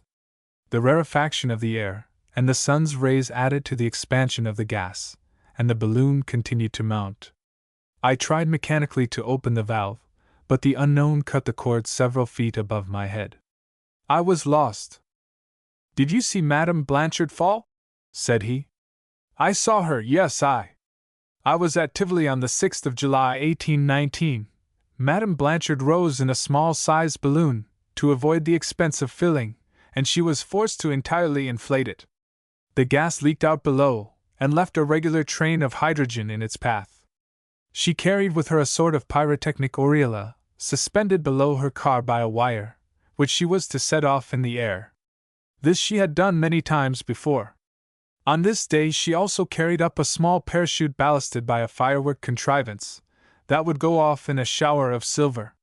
She was to start this contrivance after having lighted it with a port fire made on purpose. She set out. The night was gloomy. At the moment of lighting her fireworks she was so imprudent as to pass the taper under the column of hydrogen which was leaking from the balloon. My eyes were fixed upon her. Suddenly an unexpected gleam lit up the darkness. I thought she was preparing a surprise. The light flashed out, suddenly disappeared and reappeared, and gave the summit of the balloon the shape of an immense jet of ignited gas. This sinister glow shed itself over the boulevard and the whole Montmartre quarter. Then I saw the unhappy woman rise, try twice to close the appendage of the balloon, so as to put out the fire, then sit down in her car and try to guide her descent, for she did not fall. The combustion of the gas lasted for several minutes. The balloon, becoming gradually less, continued to descend, but it was not a fall. The wind blew from the northwest and drove it towards Paris. There were then some large gardens just by the house number 16, Rue de Provence. Madame Blanchard essayed to fall there without danger, but the balloon and the car struck on the roof of the house with a light shock. Save me, cried the wretched woman. I got into the street at this moment. The car slid along the roof, and encountered an iron cramp. At this concussion, Madame Blanchard was thrown out of her car and precipitated upon the pavement. She was killed. These stories froze me with horror. The unknown was standing with bare head, disheveled hair, haggard eyes. There was no longer any illusion possible. I at last recognized the horrible truth. I was in the presence of a madman. He threw out the rest of the ballast, and we must have now reached a height of at least 9,000 yards. Blood spurted from my nose and mouth. "Who are nobler than the martyrs of science?" cried the lunatic. "They are canonized by posterity." But I no longer heard him. He looked about him, and bending down to my ear, muttered, "And have you forgotten Zambacari's catastrophe? Listen. On the 7th of October 1804, the clouds seemed to lift a little. On the preceding days, the wind and rain had not ceased, but the announced ascension of Zambacari could not be postponed. His enemies were already bantering him. It was necessary to ascend, to save the science and himself from becoming a public jest. It was at Boulogne. No one helped him to inflate his balloon. He rose at midnight, accompanied by Andreoli and Grossetti. The balloon mounted slowly, for it had been perforated by the rain, and the gas was leaking out. The three intrepid aeronauts could only observe the state of the barometer by aid of a dark lantern. Zambacari had eaten nothing for 24 hours. Grossetti was also fasting. "My friends," said Zambacari, "I am overcome by cold and exhausted. I am dying." He fell inanimate in the gallery. It was the same with Grossetti. Andreoli alone remained conscious. After long efforts, he succeeded in reviving Zambacari. "What news? Whither are we going? How is the wind? What time is it?" "It is 2 o'clock. Where is the compass?" "Upset." "Great God! The lantern has gone out." "It cannot burn in this rarefied air," said Zambacari. The moon had not risen, and the atmosphere was plunged in murky darkness. "I am cold, Andreoli. What shall I do?" They slowly descended through a layer of whitish clouds. "SH," said Andreoli. "Do you hear?" "What?" asked Zambacari. "A strange noise." "You are mistaken." "No. Consider these travelers, in the middle of the night, listening to that unaccountable noise. Are they going to knock against a tower? Are they about to be precipitated on the roofs? Do you hear? One would say it was the noise of the sea. Impossible! It is the groaning of the waves. It is true. Light. Light. After 5 fruitless attempts, Andreoli succeeded in obtaining light. It was 3 o'clock. The voice of violent waves was heard. They were almost touching the surface of the sea. "We are lost!" cried Zambacari, seizing a large bag of sand. "Help!" cried Andreoli. The car touched the water, and the waves came up to their breasts. "Throw out the instruments, clothes, money." The aeronauts completely stripped themselves. The balloon, relieved, rose with frightful rapidity. Zambacari was taken with vomiting. Grossetti bled profusely. The unfortunate men could not speak, so short was their breathing. They were taken with cold, and they were soon crusted over with ice. The moon looked as red as blood. After traversing the high regions for a half hour, the balloon again fell into the sea. It was 4 in the morning.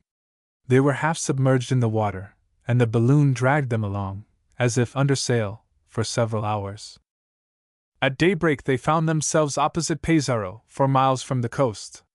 They were about to reach it, when a gale blew them back into the open sea. They were lost! The frightened boats fled at their approach. Happily, a more intelligent boatman accosted them, hoisted them on board, and they landed at Ferrada. A frightful journey, was it not? But Zambacari was a brave and energetic man. Scarcely recovered from his sufferings, he resumed his ascensions. During one of them he struck against a tree. His spirit lamp was broken on his clothes. He was enveloped in fire. His balloon began to catch the flames, and he came down half consumed. At last, on the 21st of September 1812, he made another ascension at Boulogne. The balloon clung to a tree, and his lamp again set it on fire. Zambacari fell, and was killed. And in presence of these facts, we would still hesitate. No, the higher we go, the more glorious will be our death. The balloon being now entirely relieved of ballast, and of all it contained, We were carried to an enormous height. It vibrated in the atmosphere. The least noise resounded in the vaults of heaven. Our globe, the only object which caught my view in immensity, seemed ready to be annihilated, and above us the depths of the starry skies were lost in thick darkness. I saw my companion rise up before me. "The hour is come," he said. "We must die. We are rejected of men. They despise us. Let us crush them." "Mercy!" I cried. "Let us cut these cords. Let this car be abandoned in space. The attractive force will change its direction, and we shall approach the sun." Despair galvanized me. I threw myself upon the madman, we struggled together, and a terrible conflict took place. But I was thrown down, and while he held me under his knee, the madman was cutting the cords of the car. "1!" he cried. "My God! 2! 3!" I made a superhuman effort, rose up, and violently repulsed the madman. 4! The car fell, but I instinctively clung to the cords and hoisted myself into the meshes of the netting. The madman disappeared in space. The balloon was raised to an immeasurable height. A horrible cracking was heard. The gas, too much dilated, had burst the balloon. I shut my eyes. Some instants after, a damp warmth revived me. I was in the midst of clouds on fire. The balloon turned over with dizzy velocity. Taken by the wind, it made 100 leagues an hour in a horizontal course, the lightning flashing around it. Meanwhile, my fall was not a very rapid one. When I opened my eyes, I saw the country. I was 2 miles from the sea, and the tempest was driving me violently towards it, when an abrupt shock forced me to loosen my hold. My hands opened, a cord slipped swiftly between my fingers, and I found myself on the solid earth. It was the cord of the anchor, which, sweeping along the surface of the ground, was caught in a crevice, and my balloon, unballasted for the last time, careered off to lose itself beyond the sea. When I came to myself, I was in bed in a peasant's cottage, at Harderwijk, a village of La Geldre, 15 leagues from Amsterdam, on the shores of the Zuider Zee.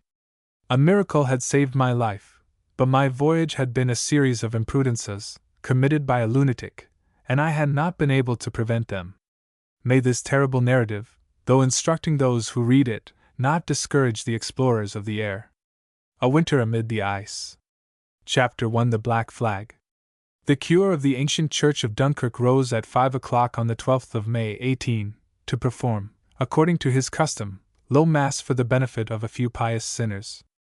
Attired in his priestly robes, he was about to proceed to the altar, when a man entered the sacristy, at once joyous and frightened.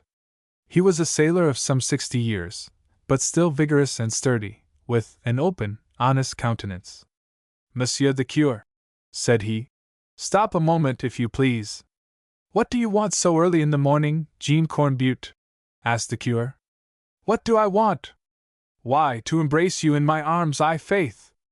"Well, after the Mass at which you are going to be present." "The Mass?" returned the old sailor, laughing. "Do you think you are going to say your Mass now, and that I will let you do so?" "And why should I not say my Mass?" asked the curé. "Explain yourself." "The third bell has sounded." "Whether it has or not," replied Jean Cornbutte, "it will sound many more times today, Monsieur the curé, for you have promised me that you will bless, with your own hands, the marriage of my son Louis and my niece Marie." "He has arrived, then," said the curé, joyfully. "It is nearly the same thing," replied Cornbutte, rubbing his hands. "Our brig was signaled from the lookout at sunrise, our brig, which you yourself christened by the good name of the Jeune Hardy. I congratulate you with all my heart, Cornbutte," said the curé, taking off his chasuble and stole. "I remember our agreement. The vicar will take my place, and I will put myself at your disposal against your dear son's arrival. And I promise you that he will not make you fast long," replied the sailor. "You have already published the bans, and you will only have to absolve him from the sins he may have committed between sky and water, in the Northern Ocean. I had a good idea that the marriage should be celebrated the very day he arrived, and that my son Louis should leave his ship to repair at once to the church. Go, then, and arrange everything, Cornbutte." I fly, Monsieur the Curé. Good morning. The sailor hastened with rapid steps to his house, which stood on the quay, whence could be seen the northern ocean, of which he seemed so proud. Jean Cornbutte had amassed a comfortable sum at his calling. After having long commanded the vessels of a rich shipowner of Havre, he had settled down in his native town, where he had caused the brig Jeune Hardy to be constructed at his own expense. Several successful voyages had been made in the north, and the ship always found a good sale for its cargoes of wood, iron, and tar. Jean Cornbutte then gave up the command of her to his son Louis, a fine sailor of 30, who, according to all the coasting captains, was the boldest mariner in Dunkirk. Louis Cornbutte had gone away deeply attached to Marie, his father's niece, who found the time of his absence very long and weary. Marie was scarcely 20. She was a pretty Flemish girl, with some Dutch blood in her veins. Her mother, when she was dying, had confided her to her brother, Jean Cornbutte. The brave old sailor loved her as a daughter, and saw in her proposed union with Louis a source of real and durable happiness. The arrival of the ship, already signaled off the coast, completed an important business operation, from which Jean Cornbutte expected large profits. The Jeune Hardy, which had left 3 months before, came last from Bodo, on the west coast of Norway, and had made a quick voyage thence. On returning home, Jean Cornbutte found the whole house alive. Marie, with radiant face, had assumed her wedding dress. "I hope the ship will not arrive before we are ready," she said. "Hurry, little one," replied Jean Cornbutte. "For the wind is north, and she sails well, you know, when she goes freely." "Have our friends been told, uncle?" asked Marie. "They have."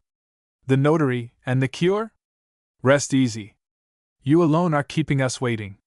At this moment Clerbaut, an old crony, came in. "Well, old Cornbutte," cried he, "here's luck! Your ship has arrived at the very moment that the government has decided to contract for a large quantity of wood for the navy." "What is that to me?" replied Jean Cornbutte. "What care I for the government?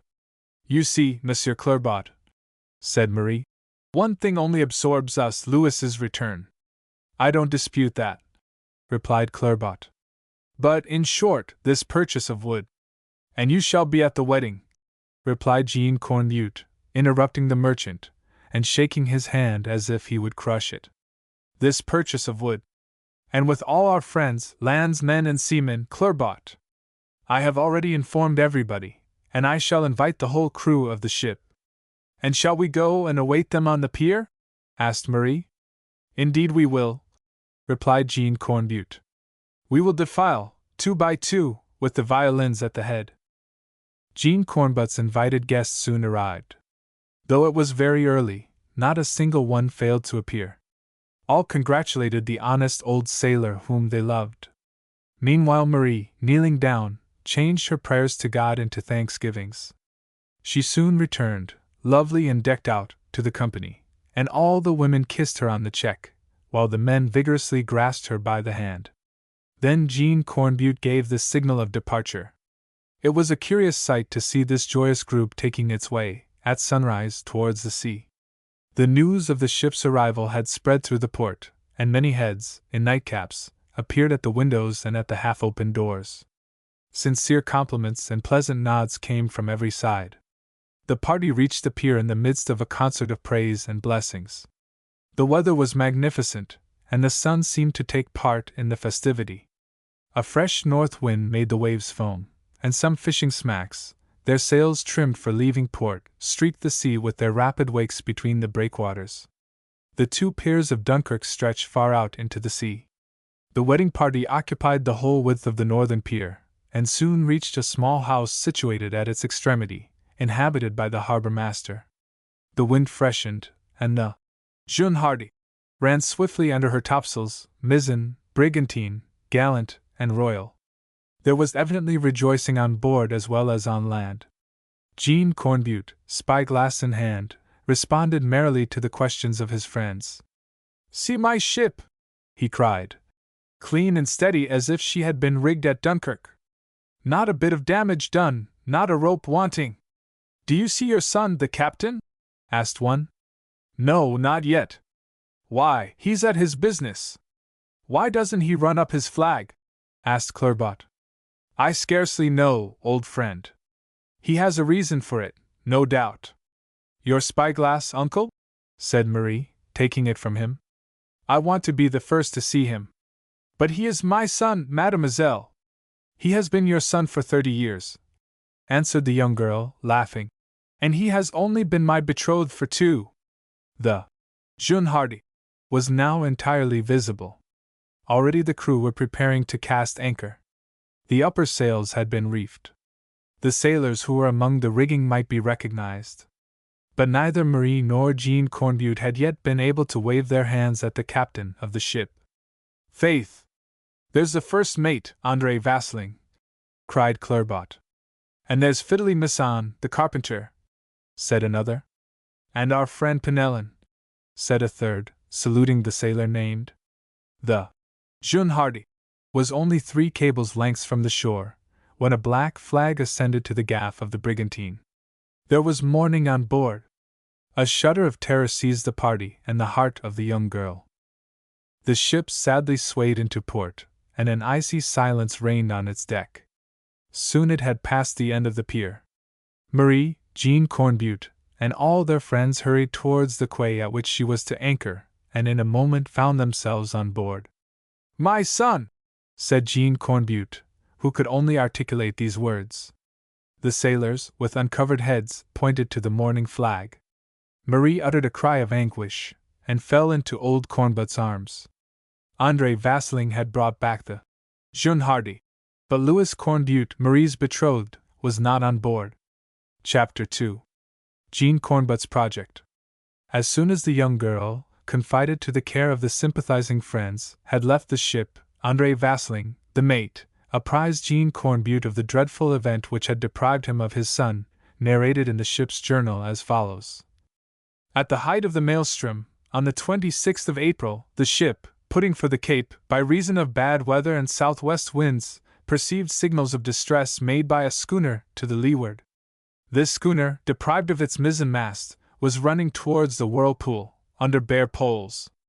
Captain Louis Cornbutte, seeing that this vessel was hastening into imminent danger, resolved to go on board her.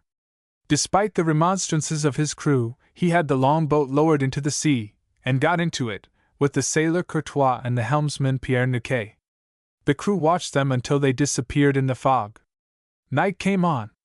The sea became more and more boisterous. The Jeune Hardy, drawn by the currents in those parts, was in danger of being engulfed by the maelstrom. She was obliged to fly before the wind. For several days she hovered near the place of the disaster, but in vain. The longboat, the schooner, Captain Louis, and the 2 sailors did not reappear. Andre Vasling then called the crew together, took command of the ship, and set sail for Dunkirk. After reading this dry narrative, Jean Cornbutte wept for a long time, and if he had any consolation, it was the thought that his son had died in attempting to save his fellowmen. Then the poor father left the ship, the sight of which made him wretched, and returned to his desolate home. The sad news soon spread throughout Dunkirk. The many friends of the old sailor came to bring him their cordial and sincere sympathy.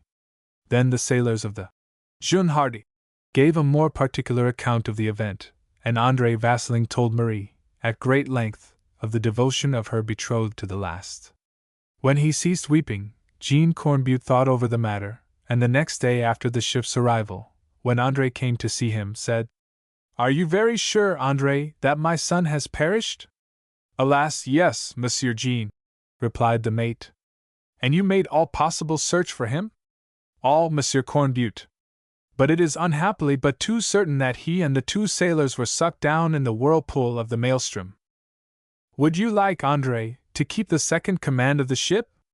"That will depend upon the captain, Monsieur Cornbutte." "I shall be the captain," replied the old sailor.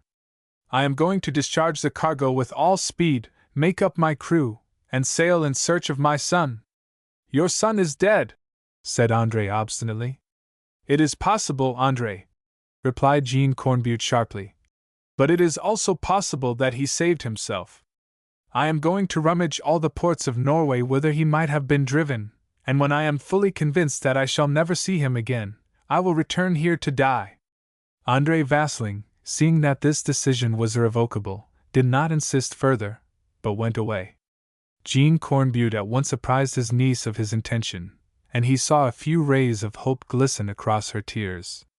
It had not seemed to the young girl that her lover's death might be doubtful, but scarcely had this new hope entered her heart, than she embraced it without reserve.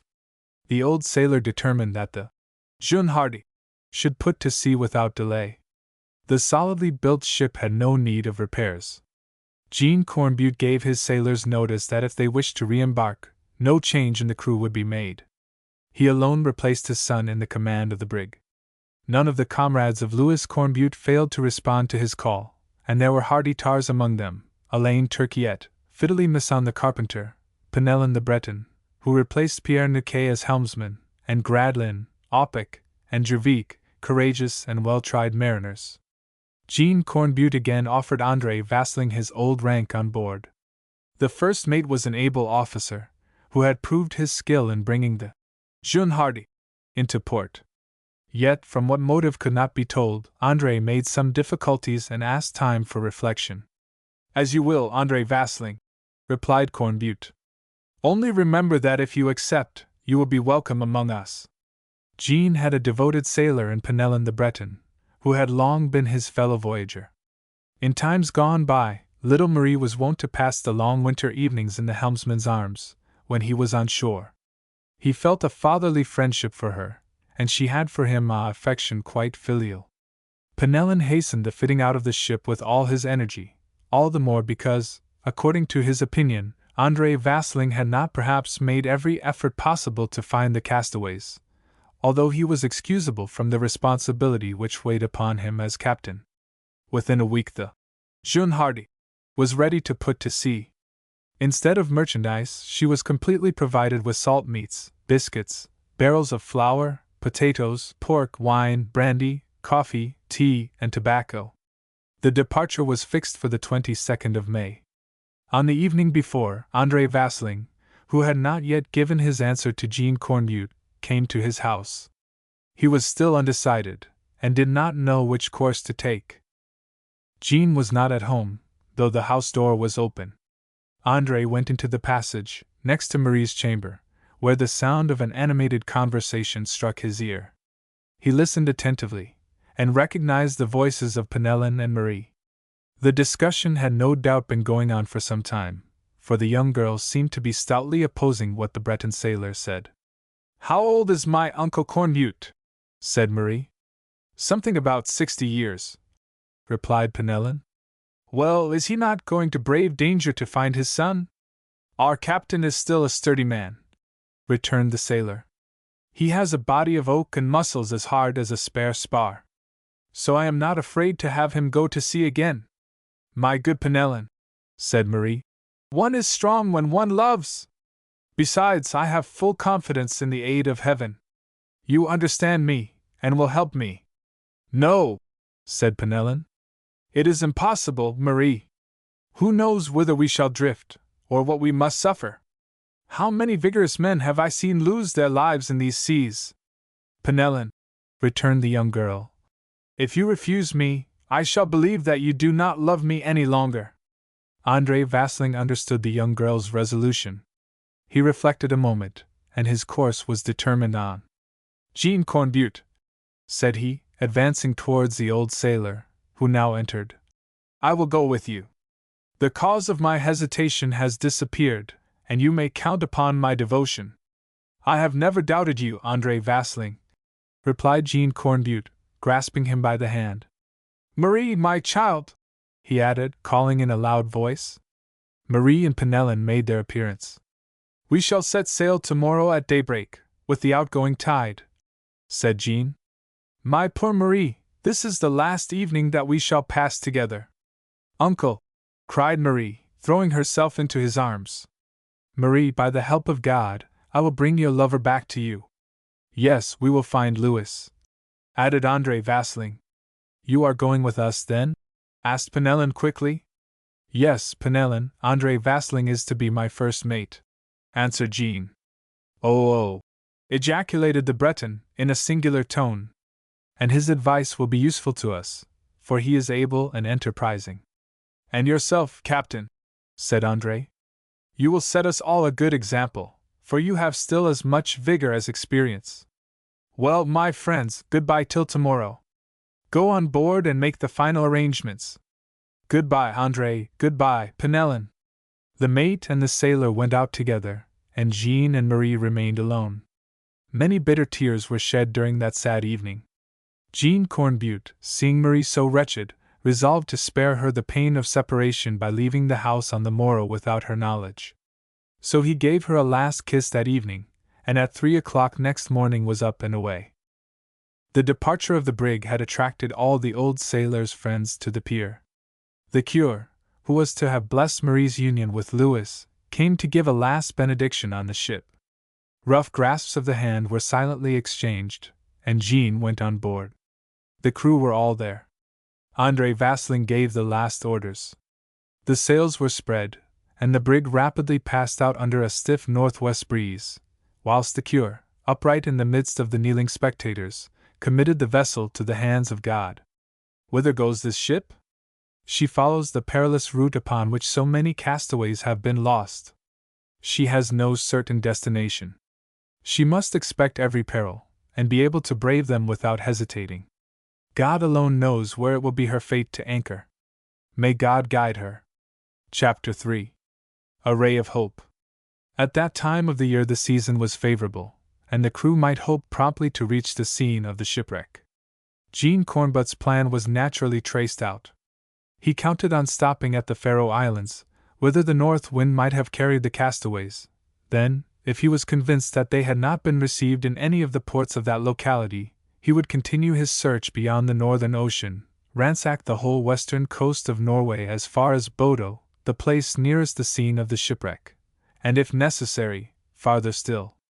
Andre Vasling thought, contrary to the captain's opinion, that the coast of Iceland should be explored, but Penelon observed that, at the time of the catastrophe, the gale came from the west, which, while it gave hope that the unfortunates had not been forced towards the Gulf of the Maelstrom, gave ground for supposing that they might have been thrown on the Norwegian coast. It was determined, then, that this coast should be followed as closely as possible, so as to recognize any traces of them that might appear. The day after sailing, Jean Cornbutte, intent upon a map, was absorbed in reflection, when a small hand touched his shoulder, and a soft voice said in his ear, "Have good courage, uncle." He turned, and was stupefied. Marie embraced him. "Marie, my daughter, on board!" he cried. "The wife may well go in search of her husband, when the father embarks to save his child. Unhappy Marie! How wilt thou support our fatigues? Dost thou know that thy presence may be injurious to our search?" "No, uncle, for I am strong." "Who knows whither we shall be forced to go, Marie? Look at this map. We are approaching places dangerous even for us sailors, hardened though we are to the difficulties of the sea. And thou, frail child? But, uncle, I come from a family of sailors. I am used to stories of combats and tempests. I am with you and my old friend Penelon." "Penelon? It was he who concealed you on board?" "Yes, uncle, but only when he saw that I was determined to come without his help." "Penelon!" cried Jean. Penelon entered. "It is not possible to undo what you have done, Penelon, but remember that you are responsible for Marie's life." "Rest easy, Captain," replied Penelon. "The little one has force and courage, and will be our guardian angel. And then, Captain, you know it is my theory that all in this world happens for the best." The young girl was installed in a cabin, which the sailors soon got ready for her, and which they made as comfortable as possible. A week later the Jeune Hardy stopped at the Faroe Islands, but the most minute search was fruitless. No wreck or fragments of a ship had come upon these coasts. Even the news of the event was quite unknown. The brig resumed its voyage, after a stay of 10 days, about the 10th of June. The sea was calm, and the winds were favorable. The ship sped rapidly towards the Norwegian coast, which it explored without better result. Jean Cornbutte determined to proceed to Bodo. Perhaps he would there learn the name of the shipwrecked schooner to succor which Lewis and the sailors had sacrificed themselves. On the 30th of June the brig cast anchor in that port. The authorities of Bodo gave Jean Cornbutte a bottle found on the coast, which contained a document bearing these words: "This April 26th, on board the Freund, after being accosted by the long boat of the Jeune Hardy, we were drawn by the currents towards the ice. God have pity on us!" Jean Cornbutte's first impulse was to thank heaven. He thought himself on his son's track. The Freund was a Norwegian sloop of which there had been no news, but which had evidently been drawn northward. Not a day was to be lost. The Jeune Hardy was at once put in condition to brave the perils of the polar seas. Fidelis Masson, the carpenter, carefully examined her, and assured himself that her solid construction might resist the shock of the ice masses. Penelon, who had already engaged in whale fishing in the Arctic waters, took care that woolen and fur coverings, many sealskin moccasins, and wood for the making of sledges with which to cross the ice fields were put on board. The amount of provisions was increased, and spirits and charcoal were added, for it might be that they would have to winter at some point on the Greenland coast. They also procured, with much difficulty and at a high price, a quantity of lemons, for preventing or curing the scurvy, that terrible disease which decimates crews in the icy regions. The ship's hold was filled with salt meat, biscuits, brandy, etc., as the steward's room no longer sufficed. They provided themselves, moreover, with a large quantity of pemmican, an Indian preparation which concentrates a great deal of nutrition within a small volume. By order of the captain, some saws were put on board for cutting the ice fields, as well as picks and wedges for separating them. The captain determined to procure some dogs for drawing the sledges on the Greenland coast. The whole crew was engaged in these preparations, and displayed great activity. The sailors Opic, Jervik, and Gradlin zealously obeyed Penelon's orders, and he admonished them not to accustom themselves to woolen garments, though the temperature in this latitude, situated just beyond the polar circle, was very low. Penelon, though he said nothing, narrowly watched every action of André Vasling. This man was Dutch by birth, came from no one knew whither, but was at least a good sailor, having made 2 voyages on board the Jeune Hardy. Penelon would not as yet accuse him of anything, unless it was that he kept near Marie too constantly, but he did not let him out of his sight. Thanks to the energy of the crew, the brig was equipped by the 16th of July, a fortnight after its arrival at Bodo. It was then the favorable season for attempting explorations in the Arctic seas. The thaw had been going on for 2 months, and the search might be carried farther north. The Jeune Hardy set sail and directed her way towards Cape Brewster, on the eastern coast of Greenland, near the 70th degree of latitude. Chapter 4. In the passes. About the 23rd of July a reflection, raised above the sea, announced the presence of the first icebergs, which, emerging from Davis's Straits, advanced into the ocean. From this moment a vigilant watch was ordered to the lookout men, for it was important not to come into collision with these enormous masses. The crew was divided into 2 watches.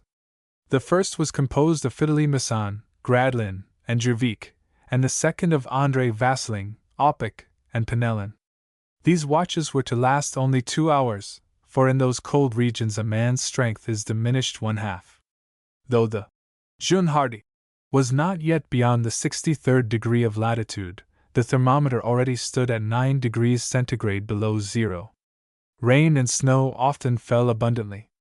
On fair days, when the wind was not too violent, Marie remained on deck, and her eyes became accustomed to the uncouth scenes of the polar seas. On the 1st of August she was promenading aft, and talking with her uncle, Penelon, and André Vasling. The ship was then entering a channel 3 miles wide, across which broken masses of ice were rapidly descending southwards. "When shall we see land?" asked the young girl. "In 3 or 4 days at the latest," replied Jean Cornbutte. "But shall we find there fresh traces of my poor Louis?" "Perhaps so, my daughter, but I fear that we are still far from the end of our voyage. It is to be feared that the Freund was driven farther northward." "That may be," added André Vasling. For the squall which separated us from the Norwegian boat lasted 3 days, and in 3 days a ship makes good headway when it is no longer able to resist the wind. Permit me to tell you, Monsieur Vasling, replied Penellan, that was in April, that the thaw had not then begun, and that therefore the Froen must have been soon arrested by the ice. And no doubt dashed into 1,000 pieces, said the mate, as her crew could not manage her.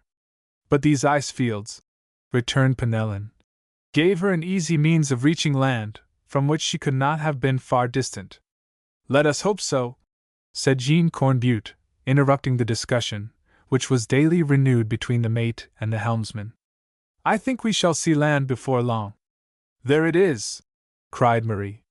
See those mountains? No, my child, replied her uncle. Those are mountains of ice, the first we have met with.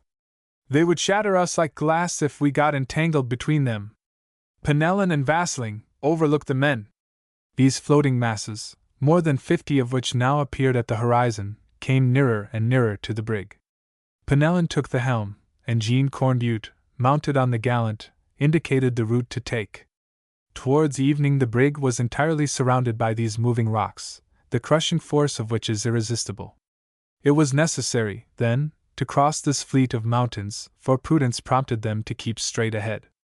Another difficulty was added to these perils. The direction of the ship could not be accurately determined, as all the surrounding points constantly changed position, and thus failed to afford a fixed perspective. The darkness soon increased with the fog. Marie descended to her cabin, and the whole crew, by the captain's orders, remained on deck. They were armed with long boat poles, with iron spikes, to preserve the ship from collision with the ice.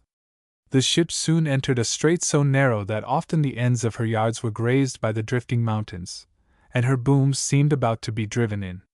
They were even forced to trim the main yards so as to touch the shrouds. Happily these precautions did not deprive the vessel of any of its speed, for the wind could only reach the upper sails, and these sufficed to carry her forward rapidly. Thanks to her slender hull, she passed through these valleys, which were filled with whirlpools of rain, whilst the icebergs crushed against each other with sharp cracking and splitting. Jean Cornbutte returned to the deck. His eyes could not penetrate the surrounding darkness. It became necessary to furl the upper sails, for the ship threatened to ground, and if she did so she was lost. "Cursed voyage!" growled André Vasling among the sailors, who, forward, were avoiding the most menacing ice blocks with their boat hooks. "Truly, if we escape we shall owe a fine candle to Our Lady of the Ice," replied Opic. "Who knows how many floating mountains we have got to pass through yet?" added the mate. "And who can guess what we shall find beyond them?" replied the sailor. "Don't talk so much, Pratle," said Jervik, "and look out on your side. When we have got by them, it'll be time to grumble. Look out for your boat hook." At this moment an enormous block of ice, in the narrow strait through which the brig was passing, came rapidly down upon her, and it seemed impossible to avoid it, for it barred the whole width of the channel, and the brig could not heave to. "Do you feel the tiller?" asked Cornbutte of Penellan. "No, Captain. The ship does not answer the helm any longer." "Oh hey, boys!" cried the captain to the crew. "Don't be afraid, and buttress your hooks against the gunwale." The block was nearly 60 feet high, and if it threw itself upon the brig she would be crushed. There was an undefinable moment of suspense, and the crew retreated backward, abandoning their posts despite the captain's orders. But at the instant when the block was not more than half a cable's length from the Jeune Hardy, a dull sound was heard, and a veritable waterspout fell upon the bow of the vessel, which then rose on the back of an enormous billow. The sailors uttered a cry of terror, but when they looked before them the block had disappeared, the passage was free, and beyond an immense plain of water, illumined by the rays of the declining sun, assured them of an easy navigation. "All's well!" cried Penellan. "Let's trim our topsails and mizzen!" An incident very common in those parts had just occurred. When these masses are detached from one another in the thawing season, they float in a perfect equilibrium, but on reaching the ocean, where the water is relatively warmer, they are speedily undermined at the base, which melts little by little, and which is also shaken by the shock of other ice masses. A moment comes when the center of gravity of these masses is displaced, and then they are completely overturned. Only if this block had turned over 2 minutes later, it would have fallen on the brig and carried her down in its fall. Chapter 5. Liverpool Island. The brig now sailed in a sea which was almost entirely open. At the horizon only, a whitish light, this time motionless, indicated the presence of fixed plains of ice. Jean Cornbutte now directed the Jeune Hardy towards Cape Brewster. They were already approaching the regions where the temperature is excessively cold, for the sun's rays, owing to their obliquity when they reach them, are very feeble. On the 3rd of August the brig confronted immovable and united ice masses. The passages were seldom more than a cable's length in width, and the ship was forced to make many turnings, which sometimes placed her heading the wind. Penellan watched over Marie with paternal care, and despite the cold, prevailed upon her to spend 2 or 3 hours every day on deck, for exercise had become one of the indispensable conditions of health. Marie's courage did not falter. She even comforted the sailors with her cheerful talk, and all of them became warmly attached to her. André Vasling showed himself more attentive than ever, and seized every occasion to be in her company, but the young girl, with a sort of presentiment, accepted his services with some coldness. It may be easily conjectured that André's conversation referred more to the future than to the present, and that he did not conceal the slight probability there was of saving the castaways. He was convinced that they were lost, and the young girl ought thenceforth to confide her existence to someone else. Marie had not as yet comprehended André's designs, for, to his great disgust, he could never find an opportunity to talk long with her alone. Penellan had always an excuse for interfering, and destroying the effect of André's words by the hopeful opinions he expressed. Marie, meanwhile, did not remain idle. Acting on the helmsman's advice, she set to work on her winter garments, for it was necessary that she should completely change her clothing. The cut of her dresses was not suitable for these cold latitudes. She made, therefore, a sort of furred pantaloons, the ends of which were lined with sealskin, and her narrow skirts came only to her knees, so as not to be in contact with the layers of snow with which the winter would cover the ice fields. A fur mantle, fitting closely to the figure and supplied with a hood, protected the upper part of her body. In the intervals of their work, the sailors, too, prepared clothing with which to shelter themselves from the cold. They made a quantity of high sealskin boots, with which to cross the snow during their explorations. They worked thus all the time that the navigation in the straits lasted. André Vasling, who was an excellent shot, several times brought down aquatic birds with his gun. Innumerable flocks of these were always careering about the ship. A kind of eiderduck provided the crew with very palatable food, which relieved the monotony of the salt meat. At last the brig, after many turnings, came in sight of Cape Brewster. A longboat was put to sea. Jean Cornbutte and Penellan reached the coast, which was entirely deserted. The ship at once directed its course towards Liverpool Island, discovered in 1821 by Captain Scoresby, and the crew gave a hearty cheer when they saw the natives running along the shore. Communication was speedily established with them, thanks to Penellan's knowledge of a few words of their language, and some phrases which the natives themselves had learned of the whalers who frequented those parts. These Greenlanders were small and squat. They were not more than 4 feet 10 inches high. They had red, round faces, and low foreheads. Their hair, flat and black, fell over their shoulders. Their teeth were decayed, and they seemed to be affected by the sort of leprosy which is peculiar to ichthyophagous tribes. In exchange for pieces of iron and brass, of which they are extremely covetous, these poor creatures brought bear furs, the skins of sea calves, sea dogs, sea wolves, and all the animals generally known as seals. Jean Cornbutte obtained these at a low price, and they were certain to become most useful. The captain then made the natives understand that he was in search of a shipwrecked vessel, and asked them if they had heard of it.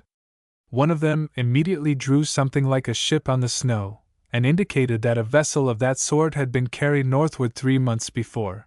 He also managed to make it understood that the thaw and breaking up of the ice fields had prevented the Greenlanders from going in search of it, and indeed, their very light canoes, which they managed with paddles, could not go to sea at that time. This news, though meager, restored hope to the hearts of the sailors, and Jean Cornbutte had no difficulty in persuading them to advance farther in the polar seas. Before quitting Liverpool Island, the captain purchased a pack of 6 Eskimo dogs, which were soon acclimatized on board. The ship weighed anchor on the morning of the 10th of August, and entered the northern straits under a brisk wind. The longest days of the year had now arrived, that is, the sun, in these high latitudes, did not set, and reach the highest point of the spirals which it described above the horizon. This total absence of night was not, however, very apparent, for the fog, rain, and snow sometimes enveloped the ship in real darkness. Jean Cornbutte, who was resolved to advance as far as possible, began to take measures of health. The space between decks was securely enclosed, and every morning care was taken to ventilate it with fresh air. The stoves were installed, and the pipes so disposed as to yield as much heat as possible. The sailors were advised to wear only one woolen shirt over their cotton shirts, and to hermetically close their seal cloaks. The fires were not yet lighted, for it was important to reserve the wood and charcoal for the most intense cold. Warm beverages, such as coffee and tea, were regularly distributed to the sailors morning and evening, and as it was important to live on meat, they shot ducks and teal, which abounded in these parts. Jean Cornbutte also placed at the summit of the mainmast a crow's nest, a sort of cask staved in at one end, in which a lookout remained constantly, to observe the ice fields. 2 days after the brig had lost sight of Liverpool Island, the temperature became suddenly colder under the influence of a dry wind. Some indications of winter were perceived. The ship had not a moment to lose, for soon the way would be entirely closed to her. She advanced across the straits, among which lay ice plains 30 feet thick. On the morning of the 3rd of September, the Jeune Hardy reached the head of Galehamp's Bay. Land was then 30 miles to the leeward. It was the first time that the brig had stopped before a mass of ice which offered no outlet, and which was at least a mile wide. The saws must now be used to cut the ice.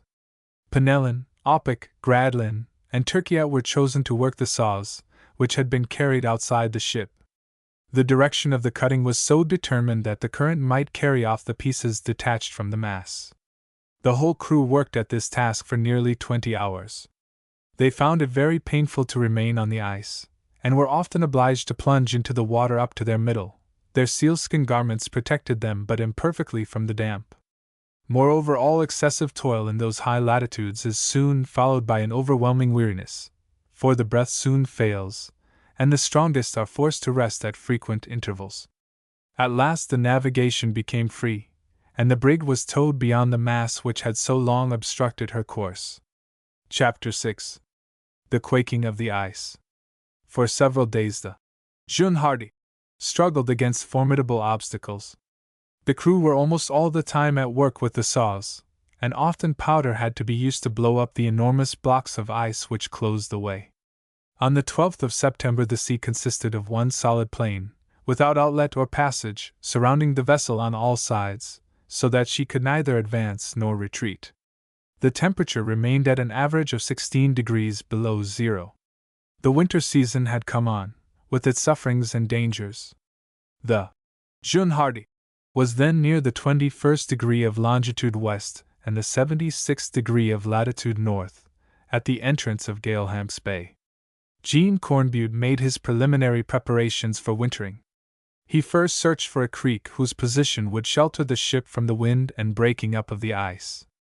Land, which was probably 30 miles west, could alone offer him secure shelter, and he resolved to attempt to reach it.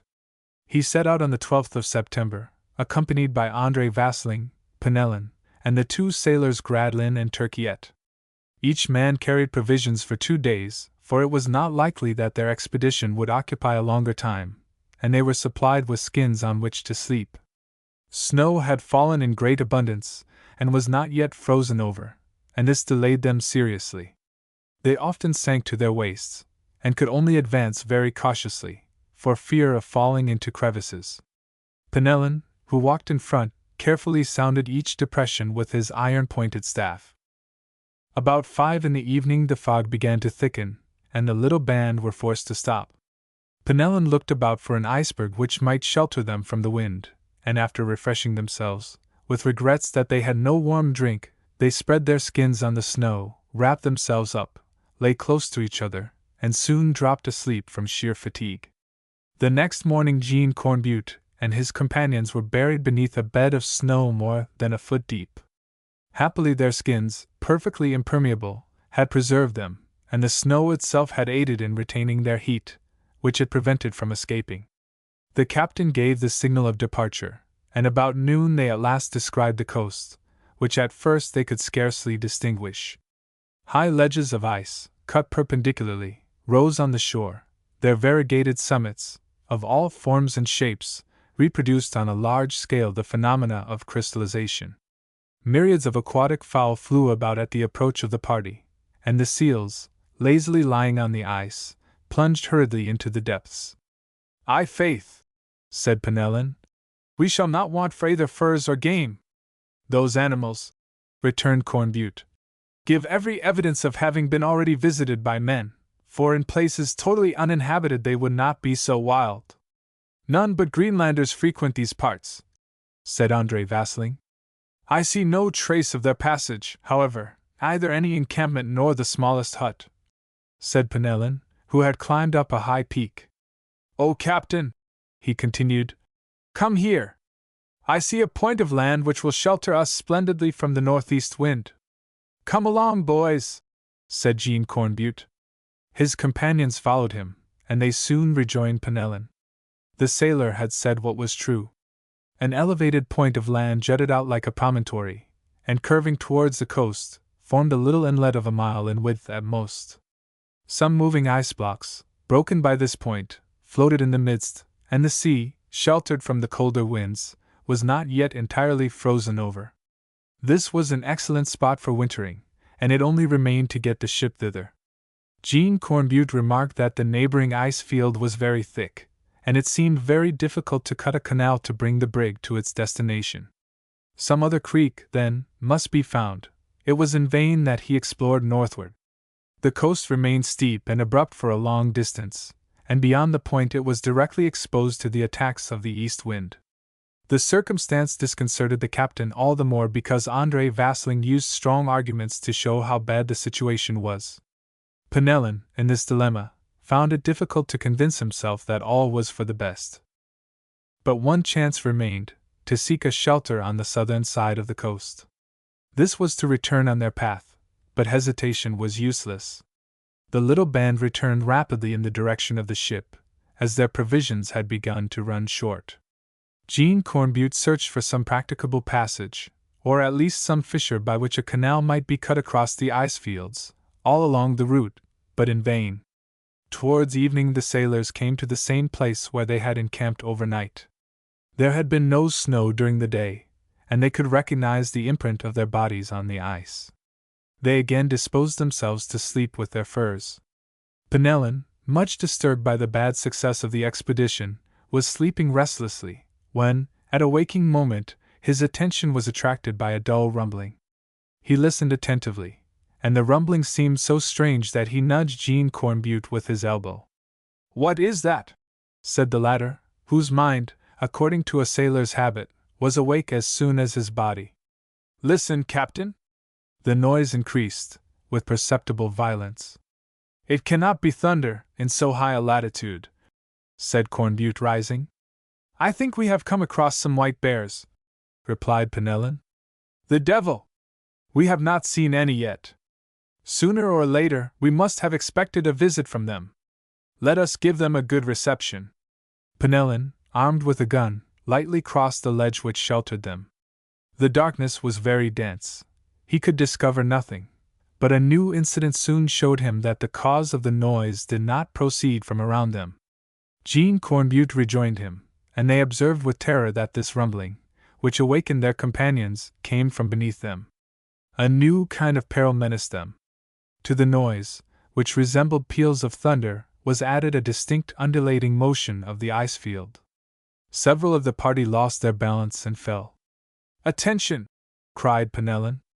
"Yes," someone responded. "Turkiet! Gradlin! Where are you?" "Here I am," responded Turkiette, shaking off the snow with which he was covered. This way, Vasling! Cried Cornbutte to the mate. And Gradlin? Present, Captain. But we are lost! Shouted Gradlin in fright. No, said Penellan. Perhaps we are saved. Hardly had he uttered these words when a frightful cracking noise was heard. The ice field broke clear through, and the sailors were forced to cling to the block which was quivering just by them. Despite the helmsman's words, they found themselves in a most perilous position, for an ice quake had occurred. The ice masses had just weighed anchor, as the sailors say. The movement lasted nearly 2 minutes, and it was to be feared that the crevice would yawn at the very feet of the unhappy sailors. They anxiously awaited daylight in the midst of continuous shocks, for they could not, without risk of death, move a step, and had to remain stretched out at full length to avoid being engulfed. As soon as it was daylight, a very different aspect presented itself to their eyes. The vast plain, a compact mass the evening before, was now separated in 1,000 places, and the waves, raised by some submarine commotion, had broken the thick layer which sheltered them. The thought of his ship occurred to Jean Cornbutte's mind. My poor brig! He cried. It must have perished! The deepest despair began to overcast the faces of his companions. The loss of the ship inevitably preceded their own deaths. Courage, friends, said Penellan. Reflect that this night's disaster has opened us a path across the ice, which will enable us to bring our ship to the bay for wintering. And stop! I am not mistaken. There is the Jeune Hardy, a mile nearer to us. All hurried forward, and so imprudently that Turkiette slipped into a fissure, and would have certainly perished, had not Jean Cornbutte seized him by his hood. He got off with a rather cold bath. The brig was indeed floating 2 miles away. After infinite trouble, the little band reached her. She was in good condition, but her rudder, which they had neglected to lift, had been broken by the ice. Chapter 7. Settling for the winter. Penellan was once more right. All was for the best, and this icequake had opened a practicable channel for the ship to the bay. The sailors had only to make skillful use of the currents to conduct her thither. On the 19th of September the brig was at last moored in her bay for wintering, 2 cables' lengths from the shore, securely anchored on a good bottom. The ice began the next day to form around her hull. It soon became strong enough to bear a man's weight, and they could establish a communication with land. The rigging, as is customary in Arctic navigation, remained as it was. The sails were carefully furled on the yards and covered with their casings, and the crow's nest remained in place, as much to enable them to make distant observations as to attract attention to the ship. The sun now scarcely rose above the horizon. Since the June solstice, the spirals which it had described descended lower and lower, and it would soon disappear altogether. The crew hastened to make the necessary preparations. Penellan supervised the whole. The ice was soon thick around the ship, and it was to be feared that its pressure might become dangerous. But Penellan waited until, by reason of the going and coming of the floating ice masses and their adherents, it had reached a thickness of 20 feet. He then had it cut around the hull, so that it united under the ship, the form of which it assumed. Thus enclosed in a mold, the brig had no longer to fear the pressure of the ice, which could make no movement. The sailors then elevated along the whales, to the height of the nettings, a snow wall 5 or 6 feet thick, which soon froze as hard as a rock. This envelope did not allow the interior heat to escape outside. A canvas tent, covered with skins and hermetically closed, was stretched over the whole length of the deck, and formed a sort of walk for the sailors. They also constructed on the ice a storehouse of snow, in which articles which embarrassed the ship were stowed away. The partitions of the cabins were taken down, so as to form a single vast apartment forward, as well as aft. This single room, besides, was more easy to warm, as the ice and damp found fewer corners in which to take refuge. It was also less difficult to ventilate it, by means of canvas funnels which opened without. Each sailor exerted great energy in these preparations, and about the 25th of September they were completed. André Vasling had not shown himself the least active in this task. He devoted himself with especial zeal to the young girl's comfort, and if she, absorbed in thoughts of her poor Louis, did not perceive this, Jean Cornbutte did not fail soon to remark it. He spoke of it to Penelon. He recalled several incidents which completely enlightened him regarding his mate's intentions. André Vasling loved Marie, and reckoned on asking her uncle for her hand. As soon as it was proved beyond doubt that the castaways were irrevocably lost, they would return then to Dunkirk, and André Vasling would be well satisfied to wed a rich and pretty girl, who would then be the sole heiress of Jean Cornbutte. But André, in his impatience, was often imprudent. He had several times declared that the search for the castaways was useless, when some new trace contradicted him, and enabled Penelon to exult over him.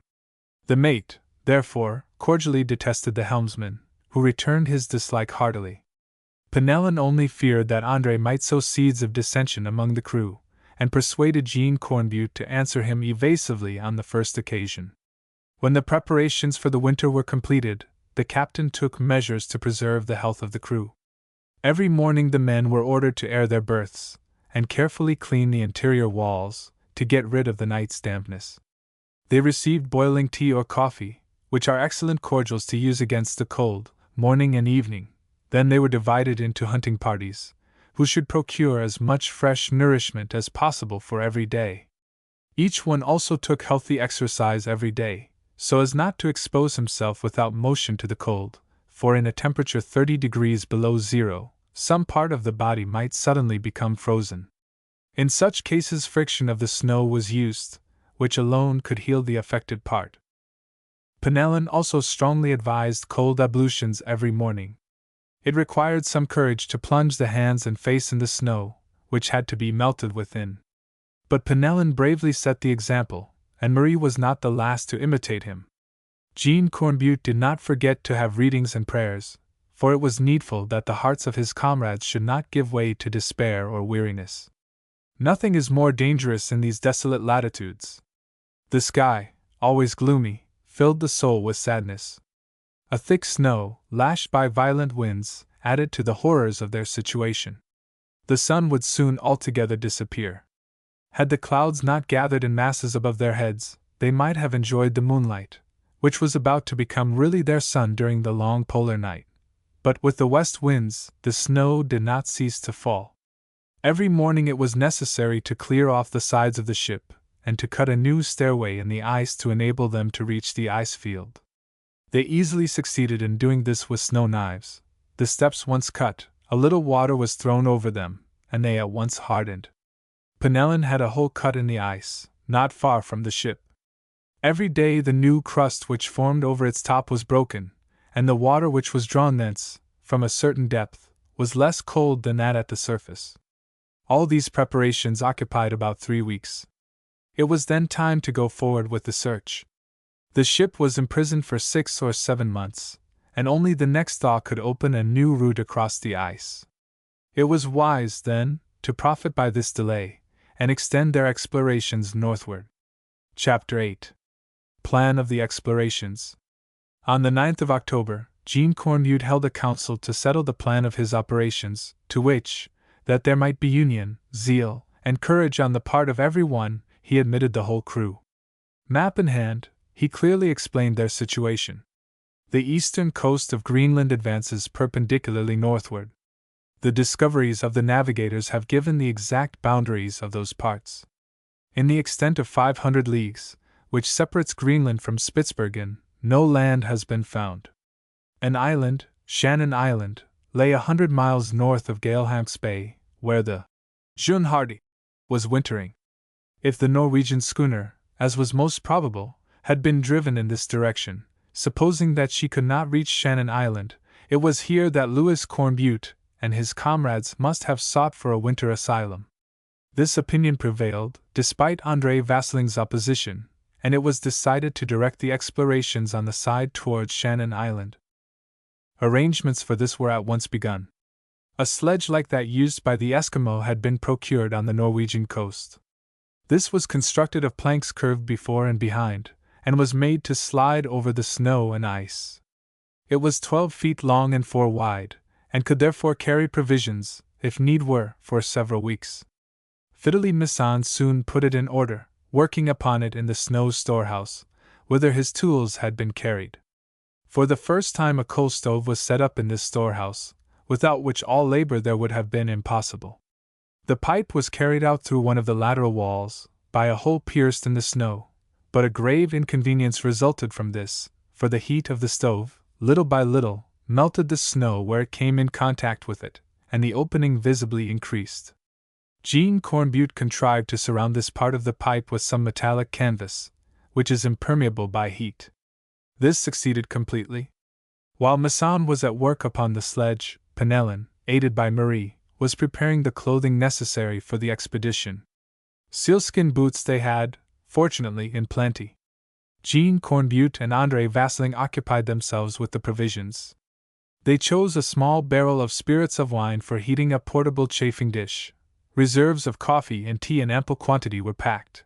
A small box of biscuits, 200 pounds of pemmican, and some gourds of brandy completed the stock of viands. The guns would bring down some fresh game every day. A quantity of powder was divided between several bags. The compass, sextant, and spyglass were put carefully out of the way of injury. On the 11th of October the sun no longer appeared above the horizon. They were obliged to keep a lighted lamp in the lodgings of the crew all the time. There was no time to lose. The explorations must be begun. For this reason, in the month of January it would become so cold that it would be impossible to venture out without peril of life. For 2 months at least the crew would be condemned to the most complete imprisonment. Then the thaw would begin, and continue till the time when the ship should quit the ice. This thaw would, of course, prevent any explorations. On the other hand, if Louis Cornbutte and his comrades were still in existence, it was not probable that they would be able to resist the severities of the Arctic winter. They must therefore be saved beforehand, or all hope would be lost. André Vasling knew all this better than anyone. He therefore resolved to put every possible obstacle in the way of the expedition. The preparations for the journey were completed about the 20th of October. It remained to select the men who should compose the party. The young girl could not be deprived of the protection of Jean Cornbutte or of Penelon. Either of these could, on the other hand, be spared from the expedition. The question, then, was whether Marie could bear the fatigues of such a journey. She had already passed through rough experiences without seeming to suffer from them, for she was a sailor's daughter, used from infancy to the fatigues of the sea, and even Penelon was not dismayed to see her struggling in the midst of this severe climate, against the dangers of the polar seas. It was decided, therefore, after a long discussion, that she should go with them, and that a place should be reserved for her, at need, on the sledge, on which a little wooden hut was constructed, closed in hermetically.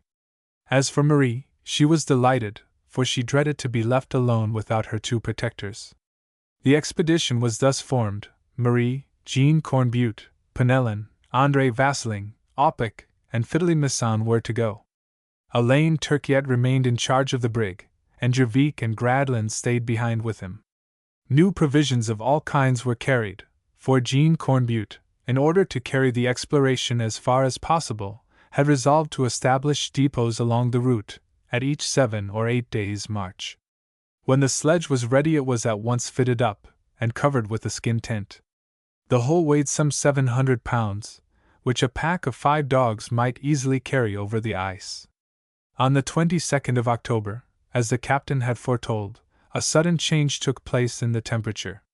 The sky cleared, the stars emitted an extraordinary light, and the moon shone above the horizon, no longer to leave the heavens for a fortnight.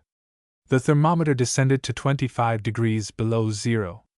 The departure was fixed for the following day. Chapter 9. The House of Snow. On the 23rd of October, at 11 in the morning, in a fine moonlight, the caravan set out. Precautions were this time taken that the journey might be a long one, if necessary. Jean Cornbutte followed the coast, and ascended northward. The steps of the travelers made no impression on the hard ice. Jean was forced to guide himself by points which he selected at a distance.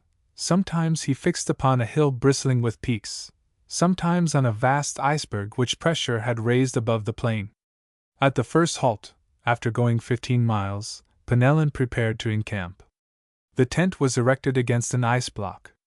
Marie had not suffered seriously with the extreme cold, for luckily the breeze had subsided, and was much more bearable, but the young girl had several times been obliged to descend from her sledge to avert numbness from impeding the circulation of her blood. Otherwise, her little hut, hung with skins, afforded her all the comfort possible under the circumstances. When night, or rather sleeping time, came, the little hut was carried under the tent, where it served as a bedroom for Marie. The evening repast was composed of fresh meat, pemmican, and hot tea. Jean Cornbutte, to avert danger of the scurvy, distributed to each of the party a few drops of lemon juice. Then all slept under God's protection. After 8 hours of repose, they got ready to resume their march. A substantial breakfast was provided to the men and the dogs. Then they set out. The ice, exceedingly compact, enabled these animals to draw the sledge easily. The party sometimes found it difficult to keep up with them. But the sailors soon began to suffer one discomfort, that of being dazzled. Ophthalmia betrayed itself in Audiobook and Narration. The moon's light, striking on these vast white plains, burnt the eyesight, and gave the eyes insupportable pain. There was thus produced a very singular effect of refraction. As they walked, when they thought they were about to put foot on a hillock, they stepped down lower, which often occasioned falls, happily so little serious that Penellan made them occasions for bantering. Still, he told them never to take a step without sounding the ground with the ferruled staff with which each was equipped. About the 1st of November, 10 days after they had set out, the caravan had gone 50 leagues to the northward. Weariness pressed heavily on all. Jean Cornbutte was painfully dazzled, and his sight sensibly changed. Audiobook and Narration had to feel their way, for their eyes, rimmed with red, seemed burnt by the white reflection. Marie had been preserved from this misfortune by remaining within her hut, to which she confined herself as much as possible. Penellan, sustained by an indomitable courage, resisted all fatigue. But it was André Vasling who bore himself best, and upon whom the cold and dazzling seemed to produce no effect. His iron frame was equal to every hardship, and he was secretly pleased to see the most robust of his companions becoming discouraged, and already foresaw the moment when they would be forced to retreat to the ship again. On the 1st of November it became absolutely necessary to halt for a day or two. As soon as the place for the encampment had been selected, they proceeded to arrange it. It was determined to erect a house of snow, which should be supported against one of the rocks of the promontory. Narration at once marked out the foundations, which measured 15 feet long by 5 wide. Penellan, Audiobook, and Narration, by aid of their knives, cut out great blocks of ice, which they carried to the chosen spot and set up, as masons would have built stone walls. The sides of the foundation were soon raised to a height and thickness of about 5 feet, for the materials were abundant, and the structure was intended to be sufficiently solid to last several days. The 4 walls were completed in 8 hours, an opening had been left on the southern side, and the canvas of the tent, placed on these 4 walls, fell over the opening and sheltered it. It only remained to cover the whole with large blocks, to form the roof of this temporary structure. After 3 more hours of hard work, the house was done, and they all went into it, overcome with weariness and discouragement. Jean Cornbutte suffered so much that he could not walk, and André Vasling so skillfully aggravated his gloomy feelings, that he forced from him a promise not to pursue his search farther in those frightful solitudes. Penellan did not know which saint to invoke. He thought it unworthy and craven to give up his companions for reasons which had little weight, and tried to upset them, but in vain. Meanwhile, though it had been decided to return, rest had become so necessary that for 3 days no preparations for departure were made. On the 4th of November, Jean Cornbutte began to bury on a point of the coast the provisions for which there was no use. A stake indicated the place of the deposit, in the improbable event that new explorations should be made in that direction. Every day since they had set out similar deposits had been made, so that they were assured of ample sustenance on the return, without the trouble of carrying them on the sledge. The departure was fixed for 10 in the morning on the 5th. The most profound sadness filled the little band. Marie with difficulty restrained her tears, when she saw her uncle so completely discouraged. So many useless sufferings. So much labor lost. Penellan himself became ferocious in his ill humor. He consigned everybody to the nether regions, and did not cease to wax angry at the weakness and cowardice of his comrades, who were more timid and tired, he said, than Marie, who would have gone to the end of the world without complaint. André Vasling could not disguise the pleasure which this decision gave him. He showed himself more attentive than ever to the young girl, to whom he even held out hopes that a new search should be made when the winter was over, knowing well that it would then be too late. Chapter 10. Buried Alive. The evening before the departure, just as they were about to take supper, Penellan was breaking up some empty casks for firewood, when he was suddenly suffocated by a thick smoke. At the same instant the snow house was shaken as if by an earthquake. The party uttered a cry of terror, and Penellan hurried outside. It was entirely dark. A frightful tempest, for it was not a thaw, was raging. Whirlwinds of snow careered around, and it was so exceedingly cold that the helmsman felt his hands rapidly freezing. He was obliged to go in again, after rubbing himself violently with snow. "It is a tempest," said he. "May heaven grant that our house may withstand it, for, if the storm should destroy it, we should be lost." At the same time, with the gusts of wind, a noise was heard beneath the frozen soil. Icebergs, broken from the promontory, dashed away noisily, and fell upon one another. The wind blew with such violence that it seemed sometimes as if the whole house moved from its foundation. Phosphorescent lights, inexplicable in that latitude, flashed across the whirlwinds of the snow. "Marie! Marie!" cried Penellan, seizing the young girl's hands. "We are in a bad case," said Masson. "And I know not whether we shall escape," replied Opic. "Let us quit this snow house," said André Vasling. "Impossible," returned Penellan. "The cold outside is terrible. Perhaps we can bear it by staying here." "Give me the thermometer," demanded Vasling. Opic handed it to him. It showed 10 degrees below zero inside the house, though the fire was lighted. Vasling raised the canvas which covered the opening, and pushed it aside hastily, for he would have been lacerated by the fall of ice which the wind hurled around, and which fell in a perfect hailstorm. "Well, Vasling," said Penellan, "will you go out then? You see that we are more safe here." "Yes," said Jean Cornbutte. "And we must use every effort to strengthen the house in the interior." "But a still more terrible danger menaces us," said Vasling. "What?" asked Jean. "The wind is breaking the ice against which we are propped, just as it has that of the promontory, and we shall be either driven out or buried." "That seems doubtful," said Penellan, "for it is freezing hard enough to ice over all liquid surfaces. Let us see what the temperature is." He raised the canvas so as to pass out his arm, and with difficulty found the thermometer again, in the midst of the snow, but he at last succeeded in seizing it, and holding the lamp to it, said, 32 degrees below zero. It is the coldest we have seen here yet." 10 degrees more," said Vasling. "And the mercury will freeze." A mournful silence followed this remark. About 8 in the morning Penellan essayed a second time to go out to judge of their situation. It was necessary to give an escape to the smoke, which the wind had several times repelled into the hut. The sailor wrapped his cloak tightly about him, made sure of his hood by fastening it to his head with a handkerchief, and raised the canvas. The opening was entirely obstructed by a resisting snow.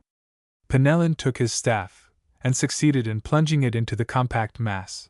But terror froze his blood when he perceived that the end of the staff was not free, and was checked by a hard body. "Cornbutte," said he to the captain, who had come up to him, "we are buried under this snow." "What say you?" cried Jean Cornbutte. "I say that the snow is massed and frozen around us and over us, and that we are buried alive." "Let us try to clear this mass of snow away," replied the captain. The two friends buttressed themselves against the obstacle which obstructed the opening, but they could not move it. The snow formed an iceberg more than 5 feet thick, and had become literally a part of the house. Jean could not suppress a cry, which awoke Masson and Vasling. An oath burst from the latter, whose features contracted. At this moment the smoke, thicker than ever, poured into the house, for it could not find an issue. "Malediction!" cried Masson. The pipe of the stove is sealed up by the ice. Penellan resumed his staff, and took down the pipe, after throwing snow on the embers to extinguish them, which produced such a smoke that the light of the lamp could scarcely be seen. Then he tried with his staff to clear out the orifice, but he only encountered a rock of ice. A frightful end, preceded by a terrible agony, seemed to be their doom. The smoke, penetrating the throats of the unfortunate party, caused an insufferable pain, and air would soon fail them altogether. Marie here rose, and her presence, which inspired Cornbutte with despair, imparted some courage to Penellan. He said to himself that it could not be that the poor girl was destined to so horrible a death. "Ah," said she, "you have made too much fire. The room is full of smoke." "Yes, yes," stammered Penellan. "It is evident," resumed Marie, "for it is not cold, and it is long since we have felt too much heat." No one dared to tell her the truth. "See, Marie," said Penellan bluntly, "help us get breakfast ready. It is too cold to go out. Here is the chafing dish, the spirit, and the coffee. Come, you others, a little pemmican first, as this wretched storm forbids us from hunting." These words stirred up his comrades. "Let us first eat," added Penellan, "and then we shall see about getting off." Penellan set the example and devoured his share of the breakfast. His comrades imitated him, and then drank a cup of boiling coffee, which somewhat restored their spirits. Then Jean Cornbutte decided energetically that they should at once set about devising means of safety. André Vasling now said, "If the storm is still raging, which is probable, we must be buried 10 feet under the ice, for we can hear no noise outside." Penellan looked at Marie, who now understood the truth, and did not tremble. The helmsman first heated by the flame of the spirit the iron point of his staff, and successfully introduced it into the 4 walls of ice, but he could find no issue in either. Cornbutte then resolved to cut out an opening in the door itself. The ice was so hard that it was difficult for the knives to make the least impression on it. The pieces which were cut off soon encumbered the hut. After working hard for 2 hours, they had only hollowed out a space 3 feet deep. Some more rapid method, and one which was less likely to demolish the house, must be thought of, for the farther they advanced the more violent became the effort to break off the compact ice. It occurred to Penellan to make use of the chafing dish to melt the ice in the direction they wanted.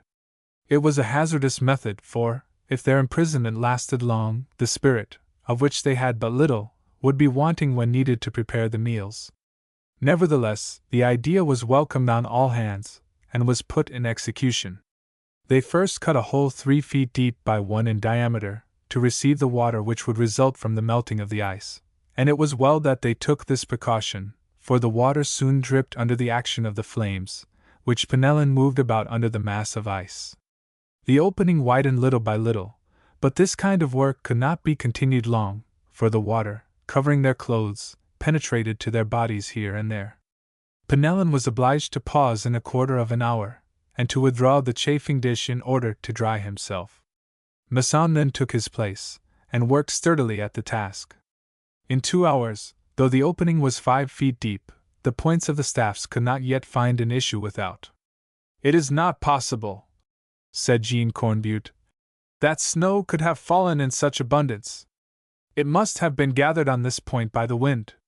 Perhaps we had better think of escaping in some other direction." "I don't know," replied Penellan, "but if it were only for the sake of not discouraging our comrades, we ought to continue to pierce the wall where we have begun.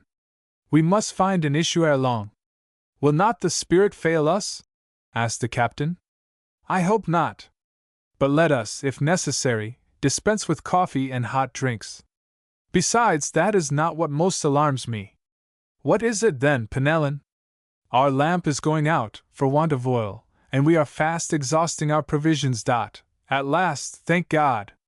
Penellan went to replace André Vasling, who was vigorously working for the common deliverance. "Monsieur Vasling," said he, "I am going to take your place, but look out well, I beg of you, for every tendency of the house to fall, so that we may have time to prevent it." The time for rest had come, and when Penellan had added 1 more foot to the opening, he lay down beside his comrades. Chapter 11. A Cloud of Smoke. The next day, when the sailors awoke, they were surrounded by complete darkness. The lamp had gone out. Jean Cornbutte roused Penellan to ask him for the tinderbox, which was passed to him. Penellan rose to light the fire, but in getting up, his head struck against the ice ceiling. He was horrified, for on the evening before he could still stand upright. The chafing dish being lighted up by the dim rays of the spirit, he perceived that the ceiling was a foot lower than before. Penellan resumed work with desperation. At this moment the young girl observed, by the light which the chafing dish cast upon Penellan's face, that despair and determination were struggling in his rough features for the mastery. She went to him, took his hands, and tenderly pressed them. "She cannot, must not die thus!" he cried. He took his chafing dish, and once more attacked the narrow opening. He plunged in his staff, and felt no resistance. Had he reached the soft layers of the snow? He drew out his staff, and a bright ray penetrated to the house of ice. "Here, my friends!" he shouted. He pushed back the snow with his hands and feet, but the exterior surface was not thawed, as he had thought. With the ray of light, a violent cold entered the cabin and seized upon everything moist, to freeze it in an instant. Penellan enlarged the opening with his cutlass, and at last was able to breathe the free air. He fell on his knees to thank God, and was soon joined by Marie and his comrades. A magnificent moon lit up the sky, but the cold was so extreme that they could not bear it. They re-entered their retreat, but Penellan first looked about him. The promontory was no longer there, and the hut was now in the midst of a vast plain of ice. Penellan thought he would go to the sledge, where the provisions were. The sledge had disappeared. The cold forced him to return. He said nothing to his companions. It was necessary, before all, to dry their clothing, which was done with the chafing dish. The thermometer, held for an instant in the air, descended to 30 degrees below zero. An hour after, Vasling and Penellan resolved to venture outside. They wrapped themselves up in their still wet garments, and went out by the opening, the sides of which had become as hard as a rock. "We have been driven towards the northeast," said Vasling, reckoning by the stars, which shone with wonderful brilliancy. "That would not be bad," said Penellan, "if our sledge had come with us." "Is not the sledge there?" cried Vasling. "Then we are lost!" "Let us look for it," replied Penellan. They went around the hut, which formed a block more than 15 feet high. An immense quantity of snow had fallen during the whole of the storm, and the wind had massed it against the only elevation which the plain presented. The entire block had been driven by the wind, in the midst of the broken icebergs, more than 25 miles to the northeast, and the prisoners had suffered the same fate as their floating prison. The sledge, supported by another iceberg, had been turned another way, for no trace of it was to be seen, and the dogs must have perished amid the frightful tempest. André Vasling and Penellan felt despair taking possession of them. They did not dare to return to their companions. They did not dare to announce this fatal news to their comrades in misfortune. They climbed upon the block of ice in which the hut was hollowed, and could perceive nothing but the white immensity which encompassed them on all sides. Already the cold was beginning to stiffen their limbs, and the damp of their garments was being transformed into icicles which hung about them. Just as Penellan was about to descend, he looked towards André. He saw him suddenly gaze in one direction, then shudder and turn pale. "What is the matter, Vasling?" he asked. "Nothing," replied the other. "Let us go down and urge the captain to leave these parts, where we ought never to have come, at once." Instead of obeying, Penellan ascended again, and looked in the direction which had drawn the mate's attention. A very different effect was produced on him, for he uttered a shout of joy, and cried, "Blessed be God!" A light smoke was rising in the northeast. There was no possibility of deception. It indicated the presence of human beings. Penellan's cries of joy reached the rest below, and all were able to convince themselves with their eyes that he was not mistaken. Without thinking of their want of provisions or the severity of the temperature, wrapped in their hoods, they were all soon advancing towards the spot whence the smoke arose in the northeast. This was evidently 5 or 6 miles off, and it was very difficult to take exactly the right direction. The smoke now disappeared, and no elevation served as a guiding mark, for the ice plain was one united level. It was important, nevertheless, not to diverge from a straight line. "Since we cannot guide ourselves by distant objects," said Jean Cornbutte, "we must use this method. Penellan will go ahead, Vasling 20 steps behind him, and I 20 steps behind Vasling. I can then judge whether or not Penellan diverges from the straight line." They had gone on thus for half an hour, when Penellan suddenly stopped and listened. The party hurried up to him. "Did you hear nothing?" he asked. "Nothing," replied Masson. "It is strange," said Penellan. "It seemed to me I heard cries from this direction." "Cries?" replied Marie. "Perhaps we are near our destination, then." "That is no reason," said André Vasling. "In these high latitudes and cold regions sounds may be heard to a great distance." "However that may be," replied Jean Cornbutte, "let us go forward, or we shall be frozen." "No!" cried Penellan. "Listen!" Some feeble sounds, quite perceptible, however, were heard. They seemed to be cries of distress. They were twice repeated. They seemed like cries for help. Then all became silent again. "I was not mistaken," said Penellan. "Forward!" He began to run in the direction whence the cries had proceeded. He went thus 2 miles, when, to his utter stupefaction, he saw a man lying on the ice. He went up to him, raised him, and lifted his arms to heaven in despair. André Vasling, who was following close behind with the rest of the sailors, ran up and cried, "It is one of the castaways! It is our sailor Courtois!" "He is dead," replied Penellan. "Frozen to death." Jean Cornbutte and Marie came up beside the corpse, which was already stiffened by the ice. Despair was written on every face. The dead man was one of the comrades of Louis Cornbutte. "Forward!" cried Penellan. They went on for half an hour in perfect silence, and perceived an elevation which seemed without doubt to be land. "It is Shannon Island," said Jean Cornbutte.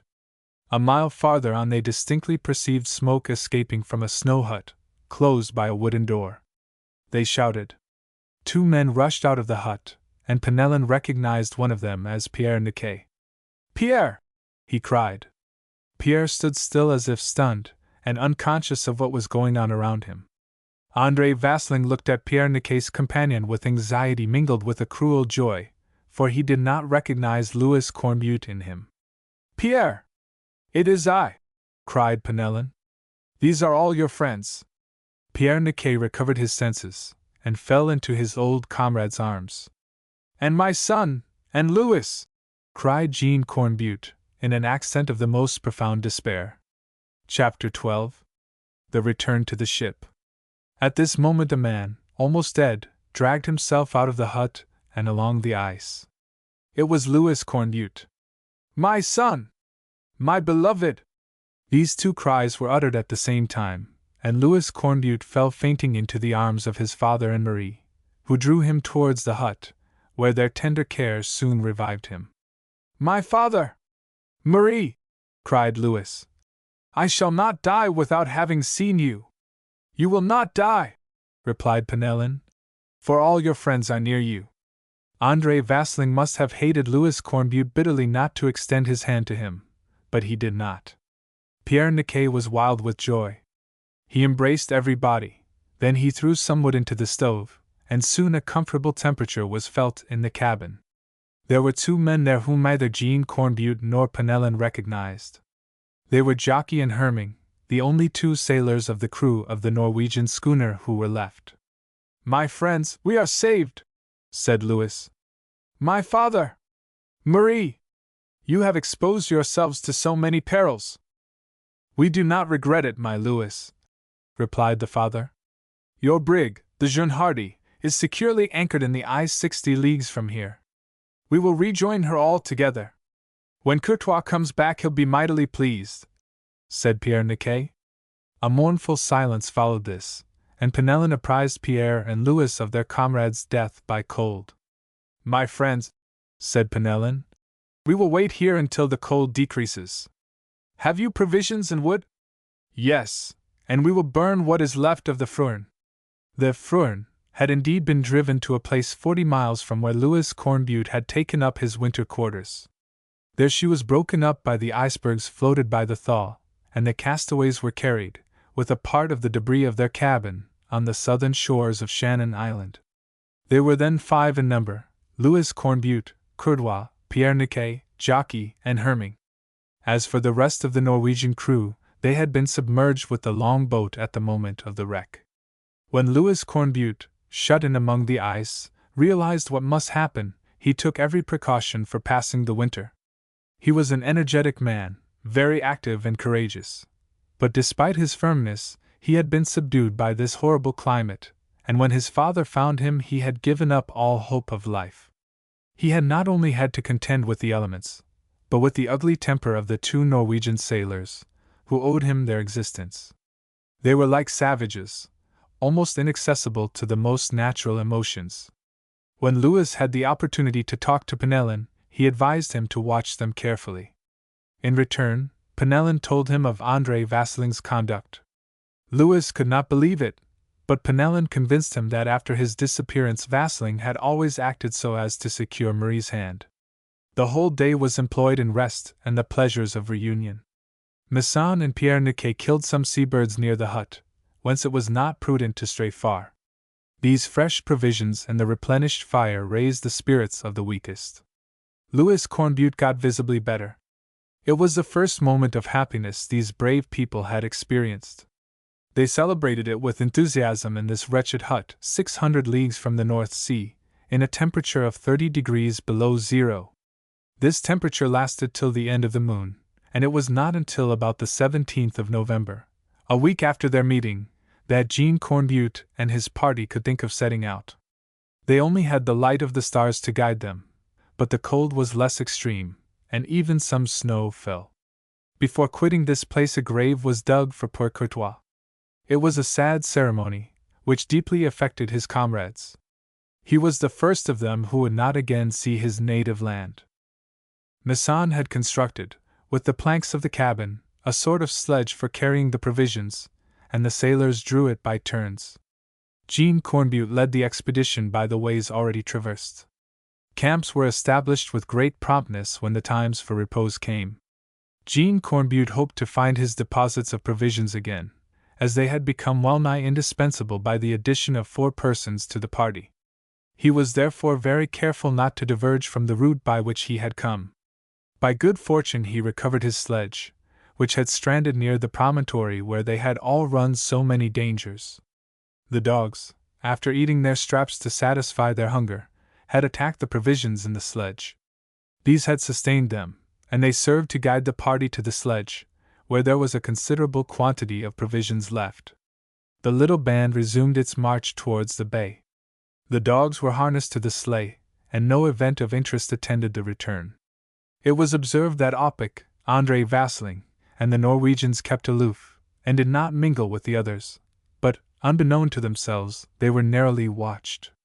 This germ of dissension more than once aroused the fears of Louis Cornbutte and Penellan. About the 7th of December, 20 days after the discovery of the castaways, they perceived the bay where the Jeune Hardy was lying. What was their astonishment to see the brig perched 4 yards in the air on blocks of ice. They hurried forward, much alarmed for their companions, and were received with joyous cries by Jervik, Turquiette, and Gradlin. All of them were in good health, though they too had been subjected to formidable dangers. The tempest had made itself felt throughout the polar sea. The ice had been broken and displaced, crushed one piece against another, and had seized the bed on which the ship rested. Though its specific weight tended to carry it under water, the ice had acquired an incalculable force, and the brig had been suddenly raised up out of the sea. The first moments were given up to the happiness inspired by the safe return. The exploring party were rejoiced to find everything in good condition, which assured them a supportable though it might be a rough winter. The ship had not been shaken by her sudden elevation, and was perfectly tight. When the season of thawing came, they would only have to slide her down an inclined plane, to launch her, in a word, in the once more open sea. But a bad piece of news spread gloom on the faces of Jean Cornbutte and his comrades. During the terrible gale, the snow storehouse on the coast had been quite demolished. The provisions which it contained were scattered, and it had not been possible to save a morsel of them. When Jean and Louis Cornbutte learnt this, they visited the hold and steward's room, to ascertain the quantity of provisions which still remained. The thaw would not come until May, and the brig could not leave the bay before that period. They had therefore 5 winter months before them to pass amid the ice, during which 14 persons were to be fed. Having made his calculations, Jean Cornbutte found that he would at most be able to keep them alive till the time for departure, by putting each and all on half rations. Hunting for game became compulsory to procure food in larger quantity. For fear that they might again run short of provisions, it was decided to deposit them no longer in the ground. All of them were kept on board, and beds were disposed for the newcomers in the common lodging. Turquiette, Jervik, and Gradlin, during the absence of the others, had hollowed out a flight of steps in the ice, which enabled them easily to reach the ship's deck. Chapter 13. The Two Rivals. André Vasling had been cultivating the goodwill of the 2 Norwegian sailors. Alpic also made one of their band, and held himself apart, with loud disapproval of all the new measures taken. But Louis Cornbutte, to whom his father had transferred the command of the ship, and who had become once more master on board, would listen to no objections from that quarter, and in spite of Marie's advice to act gently, made it known that he intended to be obeyed on all points. Nevertheless, the 2 Norwegians succeeded, 2 days after, in getting possession of a box of salt meat. Louis ordered them to return it to him on the spot, but Alpic took their part, and André Vasling declared that the precautions about the food could not be any longer enforced. It was useless to attempt to show these men that these measures were for the common interest, for they knew it well, and only sought a pretext to revolt. Penellan advanced towards the Norwegians, who drew their cutlasses, but, aided by Masson and Turquiette, he succeeded in snatching the weapons from their hands, and gained possession of the salt meat. André Vasling and Alpic, seeing that matters were going against them, did not interfere. Louis Cornbutte, however, took the mate aside, and said to him, "André Vasling, you are a wretch! I know your whole conduct, and I know what you are aiming at, but as the safety of the whole crew is confided to me, if any man of you thinks of conspiring to destroy them, I will stab him with my own hand." "Louis Cornbutte," replied the mate, "it is allowable for you to act the master, but remember that absolute obedience does not exist here, and that here the strongest alone makes the law." Marie had never trembled before the dangers of the polar seas, but she was terrified by this hatred, of which she was the cause, and the captain's vigor hardly reassured her. Despite this declaration of war, the meals were partaken of in common and at the same hours. Hunting furnished some ptarmigans and white hares, but this resource would soon fail them, with the approach of the terrible cold weather. This began at the solstice, on the 22nd of December, on which day the thermometer fell to 35 degrees below zero.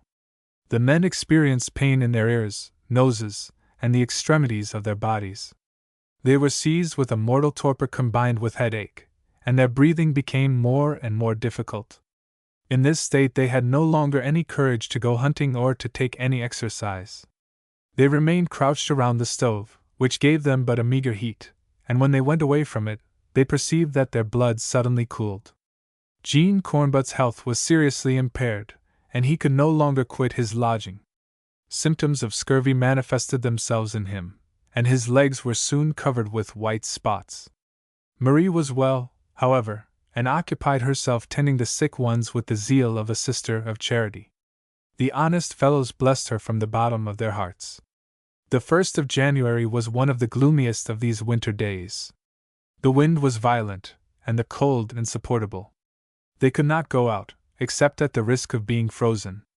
The most courageous were fain to limit themselves to walking on deck, sheltered by the tent. Jean Cornbutte, Jervik, and Gradlin did not leave their beds. The 2 Norwegians, Alpic and André Vasling, whose health was good, cast ferocious looks at their companions, whom they saw wasting away. Louis Cornbutte led Penellan on deck, and asked him how much firing was left. "The coal was exhausted long ago," replied Penellan, "and we are about to burn our last pieces of wood. If we are not able to keep off this cold, we are lost," said Louis. "There still remains a way," said Penellan, "to burn what we can of the brig, from the barricading to the waterline, and we can even, if need be, demolish her entirely, and rebuild a smaller craft." "That is an extreme means," replied Louis, "which it will be full time to employ when our men are well. For," he added in a low voice, "our force is diminishing, and that of our enemies seems to be increasing." "That is extraordinary." "It is true," said Penellan, "and unless we took the precaution to watch night and day, I know not what would happen to us." "Let us take our hatchets," returned Louis, "and make our harvest of wood." Despite the cold, they mounted on the forward barricading, and cut off all the wood which was not indispensably necessary to the ship. Then they returned with this new provision. The fire was started afresh, and a man remained on guard to prevent it from going out. Meanwhile, Louis Cornbutte and his friends were soon tired out. They could not confide any detail of the life in common to their enemies. Charged with all the domestic cares, their powers were soon exhausted. The scurvy betrayed itself in Jean Cornbutte, who suffered intolerable pain. Jervik and Gradlin showed symptoms of the same disease. Had it not been for the lemon juice with which they were abundantly furnished, they would have speedily succumbed to their sufferings. This remedy was not spared in relieving them. But one day, the 15th of January, when Louis Cornbutte was going down into the steward's room to get some lemons, he was stupefied to find that the barrels in which they were kept had disappeared. He hurried up and told Penellan of this misfortune. A theft had been committed, and it was easy to recognize its authors. Louis Cornbutte then understood why the health of his enemies continued so good. His friends were no longer strong enough to take the lemons away from them, though his life and that of his comrades depended on the fruit, and he now sank, for the first time, into a gloomy state of despair. Chapter 14. Distress. On the 20th of January, most of the crew had not the strength to leave their beds. Each, independently of his woolen coverings, had a buffalo skin to protect him against the cold, but as soon as he put his arms outside the clothes, he felt a pain which obliged him quickly to cover them again. Meanwhile, Louis having lit the stove fire, Penellan, Masson, and André Vasling left their beds and crouched around it. Penellan prepared some boiling coffee, which gave them some strength, as well as Marie, who joined them in partaking of it. Louis Cornbutte approached his father's bedside. The old man was almost motionless, and his limbs were helpless from disease. He muttered some disconnected words, which carried grief to his son's heart. "Louis," said he, "I am dying. Oh, how I suffer! Save me!" Louis took a decisive resolution. He went up to the mate, and controlling himself with difficulty said, "Do you know where the lemons are, Vasling?" "In the steward's room, I suppose," returned the mate, without stirring. "You know they are not there, as you have stolen them. You are master, Louis Cornbutte, and may say and do anything. For pity's sake, André Vasling, my father is dying. You can save him, answer." "I have nothing to answer," replied André Vasling. "Wretch!" cried Penellan, throwing himself, cutlass in hand, on the mate. "Help, friends!" shouted Vasling, retreating. Oppik and the two Norwegian sailors jumped from their beds and placed themselves behind him. Turquiette, Penellan, and Louis prepared to defend themselves. Pierre Niquet and Gradlin, though suffering much, rose to second them. "You are still too strong for us," said Vasling. "We do not wish to fight on an uncertainty." The sailors were so weak that they dared not attack the four rebels, for, had they failed, they would have been lost. "André Vasling," said Louis Cornbutte in a gloomy tone, "if my father dies, you will have murdered him, and I will kill you like a dog." Vasling and his confederates retired to the other end of the cabin, and did not reply. It was then necessary to renew the supply of wood, and in spite of the cold, Louis went on deck and began to cut away a part of the barricading, but was obliged to retreat in a quarter of an hour, for he was in danger of falling, overcome by the freezing air. As he passed, he cast a glance at the thermometer left outside, and saw that the mercury was frozen. The cold, then, exceeded 42 degrees below zero. The weather was dry, and the wind blew from the north. On the 26th the wind changed to the northeast, and the thermometer outside stood at 35 degrees. Jean Cornbutte was in agony, and his son had searched in vain for some remedy with which to relieve his pain.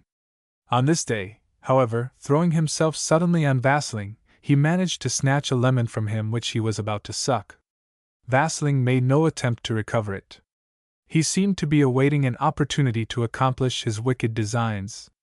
The lemon juice somewhat relieved old Cornbutte, but it was necessary to continue the remedy. Marie begged Vasling on her knees to produce the lemons, but he did not reply, and soon Penellan heard the wretch say to his accomplices, "The old fellow is dying. Gervig, Gradlin, and Niquet are not much better. The others are daily losing their strength. The time is near when their lives will belong to us." It was then resolved by Louis Cornbutte and his adherents not to wait, and to profit by the little strength which still remained to them. They determined to act the next night, and to kill these wretches, so as not to be killed by them. The temperature rose a little. Louis Cornbutte ventured to go out with his gun in search of some game. He proceeded some 3 miles from the ship, and often, deceived by the effects of the mirage and refraction, he went farther away than he intended. It was imprudent, for recent tracks of ferocious animals were to be seen. He did not wish, however, to return without some fresh meat, and continued on his route, but he then experienced a strange feeling, which turned his head. It was what is called white vertigo. The reflection of the ice hillocks and fields affected him from head to foot, and it seemed to him that the dazzling color penetrated him and caused an irresistible nausea. His eye was attacked. His sight became uncertain. He thought he should go mad with the glare. Without fully understanding this terrible effect, he advanced on his way, and soon put up a ptarmigan, which he eagerly pursued. The bird soon fell, and in order to reach it Louis leaped from an ice block and fell heavily, for the leap was at least 10 feet, and the refraction made him think it was only 2. The vertigo then seized him, and without knowing why he began to call for help, though he had not been injured by the fall. The cold began to take him, and he rose with pain, urged by the sense of self-preservation. Suddenly, without being able to account for it, he smelt an odor of boiling fat. As the ship was between him and the wind, he supposed that this odor proceeded from her, and could not imagine why they should be cooking fat, this being a dangerous thing to do, as it was likely to attract the white bears. Louis returned towards the ship, absorbed in reflections which soon inspired his excited mind with terror. It seemed to him as if colossal masses were moving on the horizon, and he asked himself if there was not another icequake. Several of these masses interposed themselves between him and the ship, and appeared to rise about its sides. He stopped to gaze at them more attentively, when to his horror he recognized a herd of gigantic bears. These animals had been attracted by the odor of grease which had surprised Louis. He sheltered himself behind a hillock, and counted 3, which were scaling the blocks on which the Jeune Hardy was resting. Nothing led him to suppose that this danger was known in the interior of the ship, and a terrible anguish oppressed his heart. How resist these redoubtable enemies?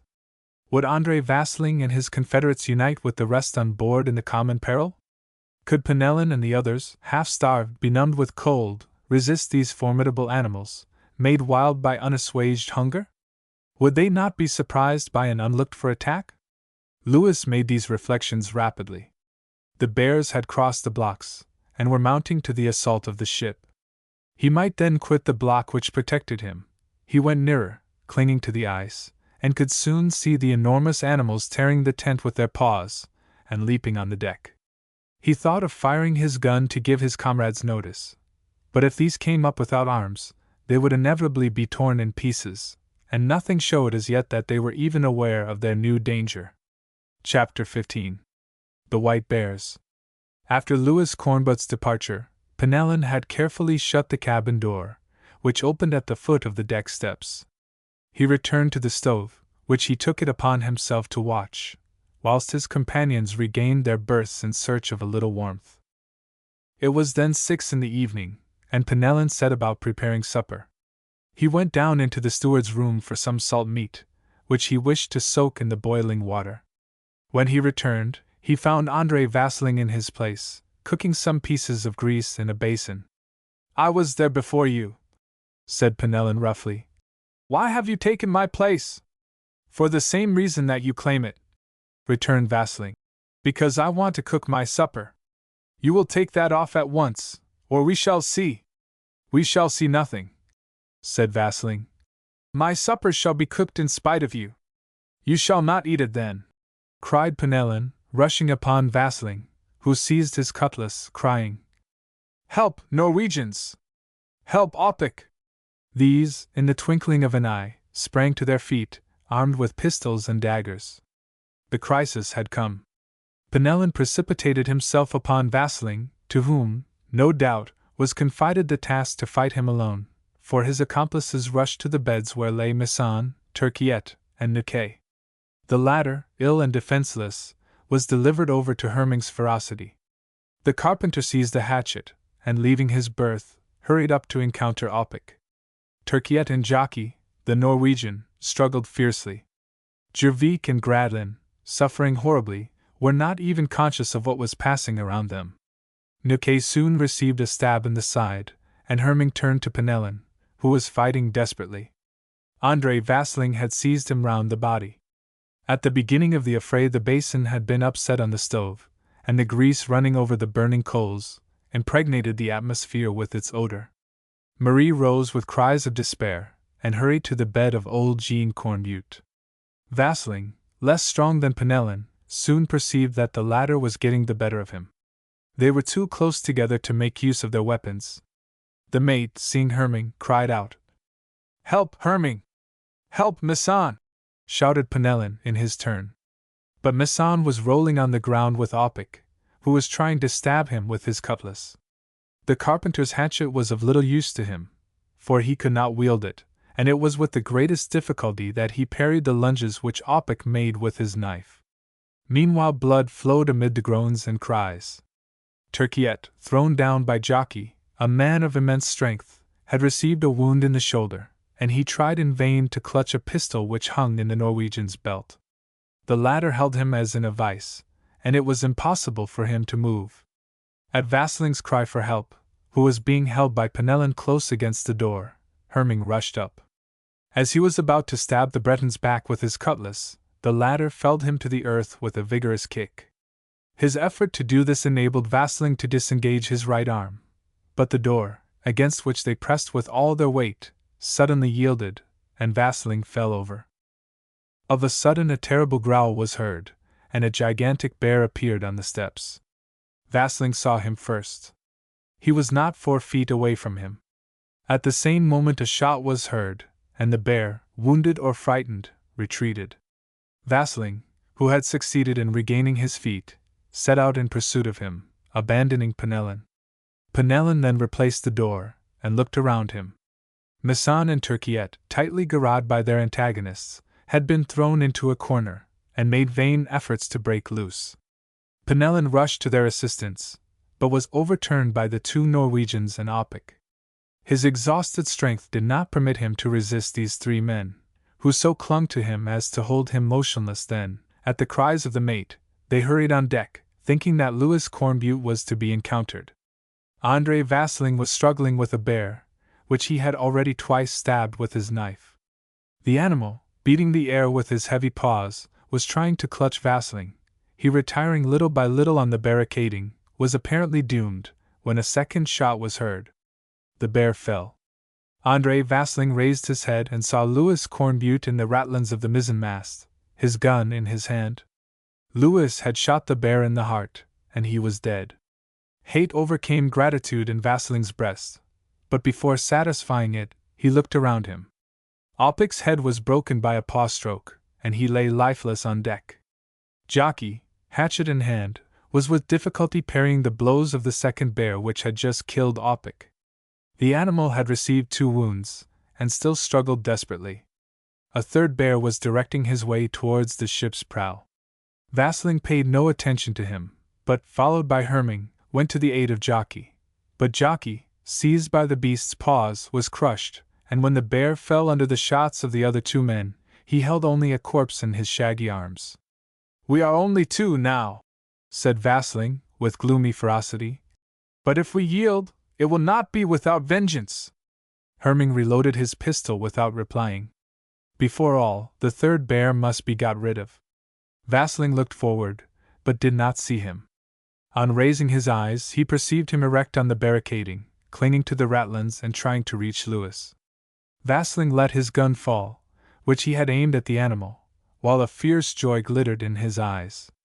"Ah!" he cried. "You owe me that vengeance!" Louis took refuge in the top of the mast. The bear kept mounting, and was not more than 6 feet from Louis, when he raised his gun and pointed it at the animal's heart. Vasling raised his weapon to shoot Louis if the bear fell. Louis fired, but the bear did not appear to be hit, for he leaped with a bound towards the top. The whole mast shook. Vasling uttered a shout of exultation. "Herming," he cried, "go and find Marie!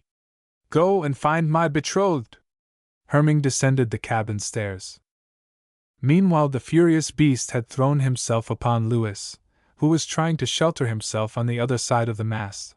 But at the moment that his enormous paw was raised to break his head, Louis, seizing one of the backstays, let himself slip down to the deck, not without danger, for a ball hissed by his ear when he was halfway down.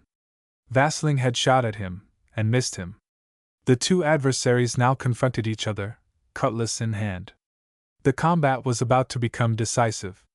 To entirely glut his vengeance, and to have the young girl witness her lover's death, Vasling had deprived himself of Herming's aid. He could now reckon only on himself. Louis and Vasling seized each other by the collar, and held each other with iron grip. One of them must fall. They struck each other violently. The blows were only half parried, for blood soon flowed from both. Vasling tried to clasp his adversary about the neck with his arm, to bring him to the ground. Louis, knowing that he who fell was lost, prevented him, and succeeded in grasping his two arms, but in doing this he let fall his cutlass.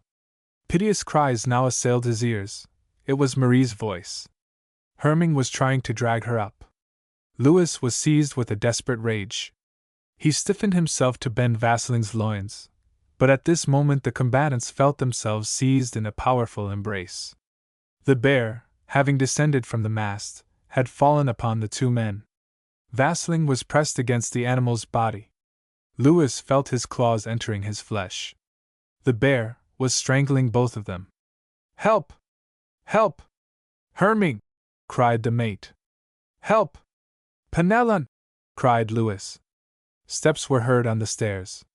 Penellan appeared, loaded his pistol, and discharged it in the bear's ear. He roared. The pain made him relax his paws for a moment, and Louis, exhausted, fell motionless on the deck. But the bear, closing his paws tightly in a supreme agony, fell, dragging down the wretched Vasling, whose body was crushed under him. Penellan hurried to Louis Cornbutt's assistance. No serious wound endangered his life. He had only lost his breath for a moment. "Marie!" he said, opening his eyes. "Saved!" replied Profellin. "Herming is lying there with a knife wound in his stomach. And the bears? Dead, Louis, dead, like our enemies. But for those beasts we should have been lost. Truly, they came to our succor. Let us thank heaven!" Louis and Penellan descended to the cabin, and Marie fell into their arms. Chapter 16. Conclusion. Herming, mortally wounded, had been carried to a berth by Masson and Turquiette, who had succeeded in getting free. He was already at the last gasp of death, and the two sailors occupied themselves with Niquet, whose wound was not, happily, a serious one. But a greater misfortune had overtaken Louis Cornbutte. His father no longer gave any signs of life. Had he died of anxiety for his son, delivered over to his enemies? Had he succumbed in presence of these terrible events? They could not tell. But the poor old sailor, broken by disease, had ceased to live. At this unexpected blow, Louis and Marie fell into a sad despair. Then they knelt at the bedside and wept, as they prayed for Jean Cornbutte's soul, Penellan, Masson, and Turkey had left them alone in the cabin, and went on deck. The bodies of the 3 bears were carried forward. Penellan decided to keep their skins, which would be of no little use, but he did not think for a moment of eating their flesh. Besides, the number of men to feed was now much decreased. The bodies of Vasling, Opic, and Jockey, thrown into a hole dug on the coast, were soon rejoined by that of Herming. The Norwegian died during the night, without repentance or remorse, foaming at the mouth with rage. The 3 sailors repaired the tent, which, torn in several places, permitted the snow to fall on the deck. The temperature was exceedingly cold, and kept so till the return of the sun, which did not reappear above the horizon till the 8th of January. Jean Cornbutte was buried on the coast. He had left his native land to find his son, and had died in these terrible regions. His grave was dug on an eminence, and the sailors placed over it a simple wooden cross. From that day, Louis Cornbutte and his comrades passed through many other trials, but the lemons, which they found, restored them to health. Jervik, Gradlin, and Nikkei were able to rise from their berths a fortnight after these terrible events, and to take a little exercise. Soon hunting for game became more easy and its results more abundant. The water birds returned in large numbers. They often brought down a kind of wild duck which made excellent food.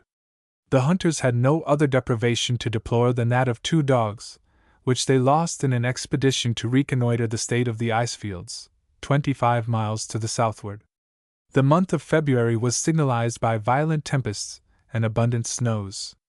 The mean temperature was still 25 degrees below zero, but they did not suffer in comparison with past hardships. Besides, the sight of the sun, which rose higher and higher above the horizon, rejoiced them, as it forecast the end of their torments. Heaven had pity on them, for warmth came sooner than usual that year. The ravens appeared in March, careering about the ship. Louis Cornbutte captured some cranes which had wandered thus far northward. Flocks of wild birds were also seen in the south. The return of the birds indicated a diminution of the cold, but it was not safe to rely upon this, for with a change of wind, or in the new or full moons, the temperature suddenly fell, and the sailors were forced to resort to their most careful precautions to protect themselves against it. They had already burned all the barricading, the bulkheads, and a large portion of the bridge. It was time, then, that their wintering was over. Happily, the mean temperature of March was not over 16 degrees below zero. Marie occupied herself with preparing new clothing for the advanced season of the year. After the equinox, the sun had remained constantly above the horizon. The 8 months of perpetual daylight had begun. This continual sunlight, with the increasing though still quite feeble heat, soon began to act upon the ice. Great precautions were necessary in launching the ship from the lofty layer of ice which surrounded her. She was therefore securely propped up, and it seemed best to await the breaking up of the ice. But the lower mass, resting on a bed of already warm water, detached itself little by little, and the ship gradually descended with it. Early in April she had reached her natural level. Torrents of rain came with April, which, extending in waves over the ice plain, hastened still more its breaking up. The thermometer rose to 10 degrees below zero. Some of the men took off their sealskin clothes, and it was no longer necessary to keep a fire in the cabin stove day and night. The provision of spirit, which was not exhausted, was used only for cooking the food. Soon the ice began to break up rapidly, and it became imprudent to venture upon the plain without a staff to sound the passages, for fissures wound in spirals here and there. Some of the sailors fell into the water, with no worse result, however, than a pretty cold bath. The seals returned, and they were often hunted, and their grease utilized. The health of the crew was fully restored, and the time was employed in hunting and preparations for departure. Louis Cornbutte often examined the channels, and decided, in consequence of the shape of the southern coast, to attempt a passage in that direction. The breaking up had already begun here and there, and the floating ice began to pass off towards the high seas. On the 25th of April the ship was put in readiness. The sails, taken from their sheaths, were found to be perfectly preserved, and it was with real delight that the sailors saw them once more swaying in the wind. The ship gave a lurch, for she had found her floating line, and though she would not yet move forward, she lay quietly and easily in her natural element. In May the thaw became very rapid. The snow which covered the coast melted on every hand, and formed a thick mud, which made it well nigh impossible to land. Small heathers, rosy and white, peeped out timidly above the lingering snow, and seemed to smile at the little heat they received. The thermometer at last rose above 0. 20 miles off, the ice masses, entirely separated, floated towards the Atlantic Ocean. Though the sea was not quite free around the ship, channels opened by which Louis Cornbutte wished to profit. On the 21st of May, after a parting visit to his father's grave, Louis at last set out from the bay. The hearts of the honest sailors were filled at once with joy and sadness, for one does not leave without regret a place where a friend has died. The wind blew from the north, and favored their departure. The ship was often arrested by ice banks, which were cut with the saws. Icebergs not seldom confronted her, and it was necessary to blow them up with powder. For a month the way was full of perils, which sometimes brought the ship to the verge of destruction, but the crew were sturdy, and used to these dangerous exigencies. Penelon, Pierre Niquet, Turquiette, Fiddly Masson did the work of 10 sailors, and Marie had smiles of gratitude for each. The Jeune Hardy at last passed beyond the ice in the latitude of Jean Mayer Island. About the 25th of June she met ships going northward for seals and whales. She had been nearly a month emerging from the Polar Sea. On the 16th of August she came in view of Dunkirk. She had been signaled by the lookout, and the whole population flocked to the jetty. The sailors of the ship were soon clasped in the arms of their friends. The old cure received Louis Cornbutte and Marie with patriarchal arms, and of the 2 masses which he said on the following day, the first was for the repose of Jean Cornbutte's soul, and the second to bless these 2 lovers, so long united in misfortune. The 40th French Ascent of Mont Blanc. By Paul Verne. I arrived at Chamonix on the 18th of August 1871, fully decided to make the ascent of Mont Blanc, cost what it might. My first attempt in August 1869 was not successful. Bad weather had prevented me from mounting beyond the Grands Mulets. This time circumstances seemed scarcely more favorable, for the weather, which had promised to be fine on the morning of the 18th, suddenly changed towards noon. Mont Blanc, as they say in its neighborhood, put on its cap and began to smoke its pipe, which, to speak more plainly, means that it is covered with clouds, and that the snow, driven upon it by a southwest wind, formed a long crest on its summit in the direction of the unfathomable precipices of the Brenta glaciers. This crest betrayed to imprudent tourists the route they would have taken, had they had the temerity to venture upon the mountain. The next night was very inclement. The rain and wind were violent, and the barometer, below the change, remained stationary. Towards daybreak, however, several thunderclaps announced a change in the state of the atmosphere. Soon the clouds broke. The chain of the Brevent and the Aiguilles Rouges betrayed itself. The wind, turning to the northwest, brought into view above the Col de Baume, which shuts in the valley of Chamonix on the north, some light, isolated, fleecy clouds, which I hailed as the heralds of fine weather. Despite this happy augury and a slight rise in the barometer, M. Belmat, chief guide of Chamonix, declared to me that I must not yet think of attempting the ascent. If the barometer continues to rise, he added, and the weather holds good, I promise you guides for the day after tomorrow, perhaps for tomorrow. Meanwhile, have patience and stretch your legs. I will take you up the Brevent. The clouds are clearing away, and you will be able to exactly distinguish the path you will have to go over to reach the summit of Mont Blanc. If, in spite of this, you are determined to go, you may try it. This speech, uttered in a certain tone, was not very reassuring, and gave food for reflection.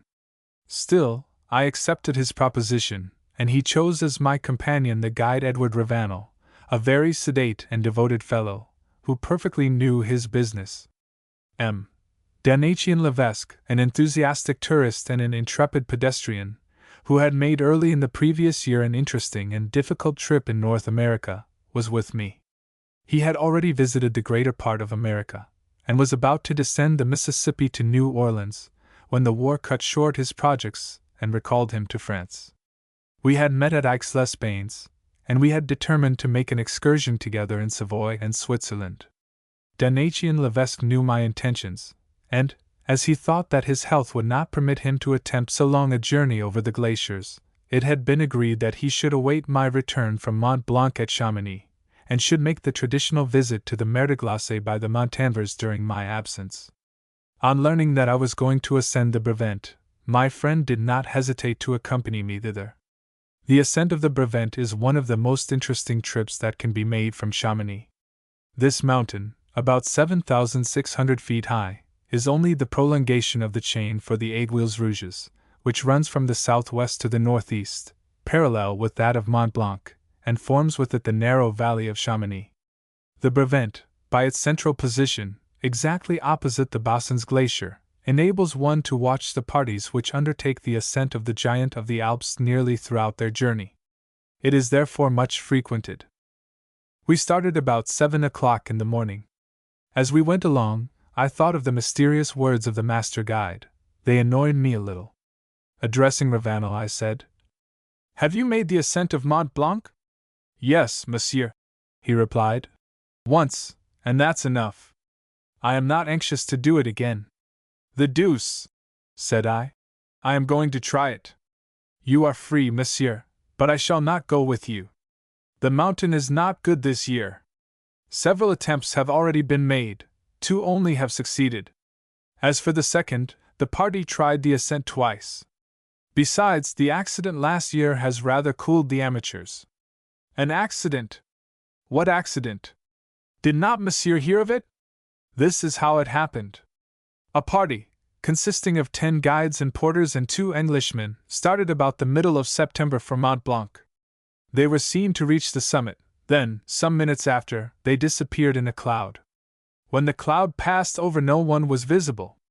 The 2 travelers, with 7 guides and porters, had been blown off by the wind and precipitated on the Courmayeur side, doubtless into the Brenta Glacier. Despite the most vigilant search, their bodies could not be found. The other 3 were found 150 yards below the summit, near the Petits Mulets. They had become blocks of ice.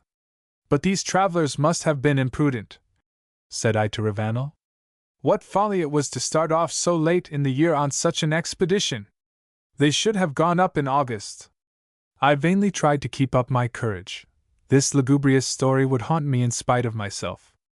Happily the weather soon cleared, and the rays of a bright sun dissipated the clouds which still veiled Mont Blanc, and, at the same time, those which overshadowed my thoughts. Our ascent was satisfactorily accomplished. On leaving the chalets of Plampraz, situated at a height of 2,062 yards, you ascend, on ragged masses of rock and pools of snow, to the foot of a rock called the Chimney, which is scaled with the feet and hands. 20 minutes after, you reach the summit of the Brevent, whence the view is very fine. The chain of Mont Blanc appears in all its majesty. The gigantic mountain, firmly established on its powerful strata, seems to defy the tempests which sweep across its icy shield without ever impairing it, whilst the crowd of icy needles, peaks, mountains, which form its cortege and rise everywhere around it, without equaling its noble height, carry the evident traces of a slow wasting away. From the excellent lookout which we occupied, we could reckon, though still imperfectly, the distance to be gone over in order to attain the summit.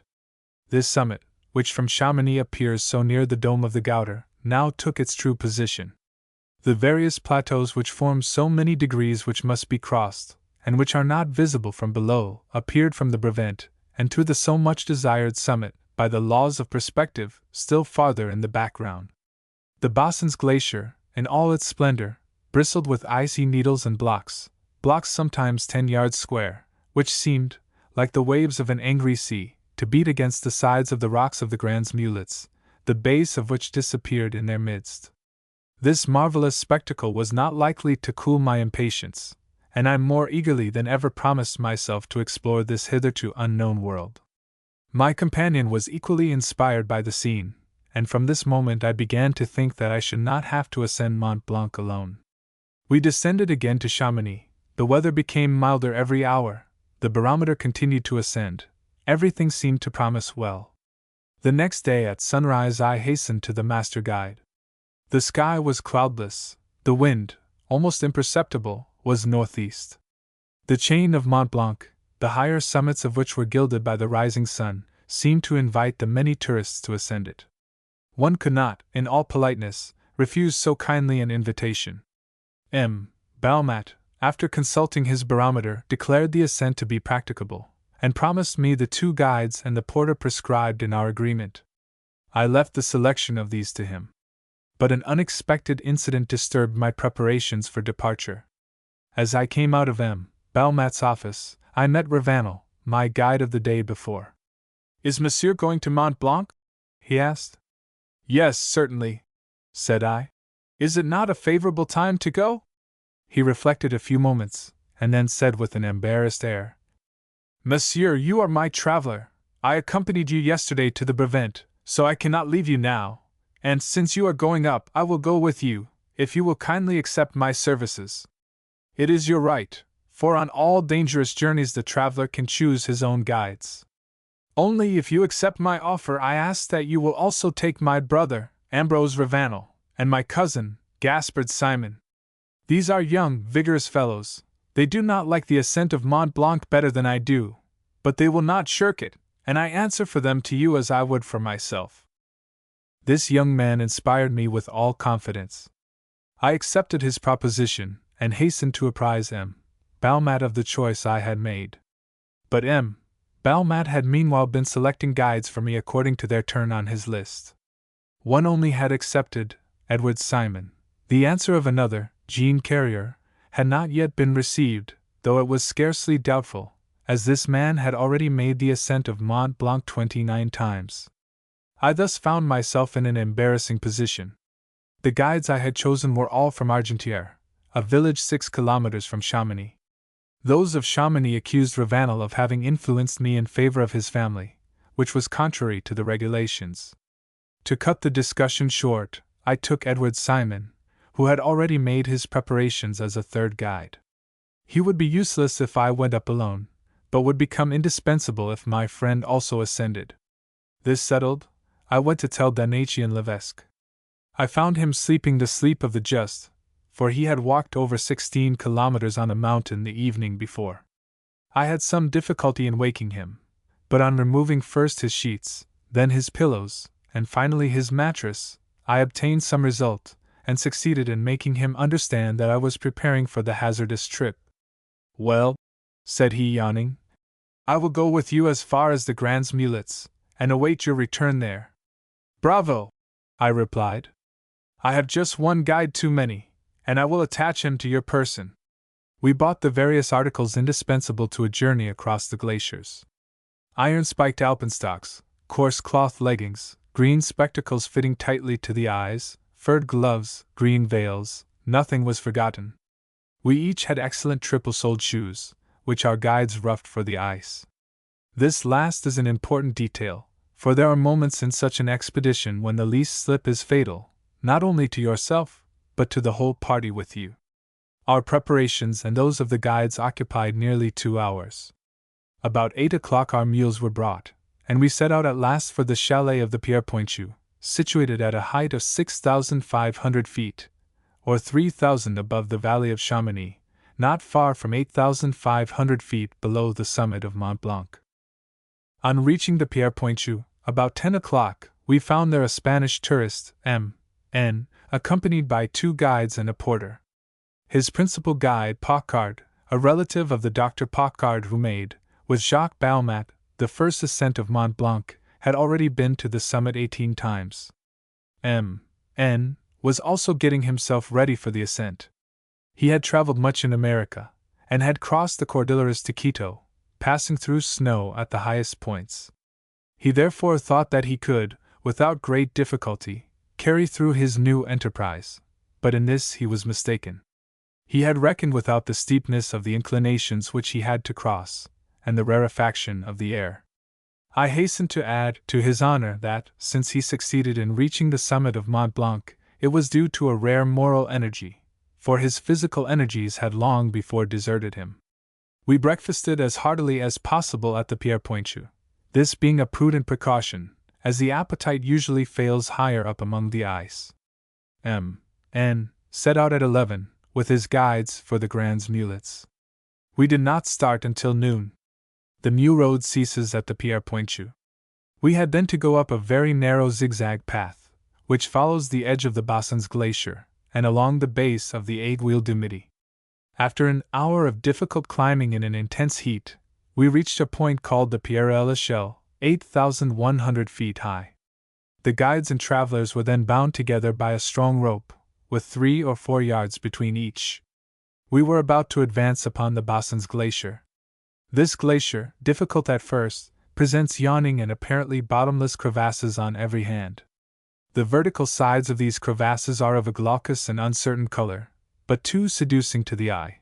When, approaching closely, you succeed in looking into their mysterious depths, you feel yourself irresistibly drawn towards them, and nothing seems more natural than to go down into them. You advance slowly, passing round the crevasses, or on the snow bridges of dubious strength. Then the rope plays its part. It is stretched out over these dangerous transits. If the snow bridge yields, the guide or traveler remains hanging over the abyss. He is drawn beyond it, and gets off with a few bruises. Sometimes, if the crevasse is very wide but not deep, he descends to the bottom and goes up on the other side. In this case it is necessary to cut steps in the ice, and the 2 leading guides, armed with a sort of hatchet, perform this difficult and perilous task. A special circumstance makes the entrance on the Bassins dangerous. You go upon the glacier at the base of the Aiguille du Midi, opposite a passage whence stone avalanches often descend. This passage is nearly 600 feet wide. It must be crossed quickly, and as you pass, a guide stands on guard to avert the danger from you if it presents itself. In 1869 a guide was killed on this spot, and his body, hurled into space by a stone, was dashed to pieces on the rocks 900 feet below. We were warned, and hastened our steps as fast as our inexperience would permit, but on leaving this dangerous zone, another, not less dangerous, awaited us.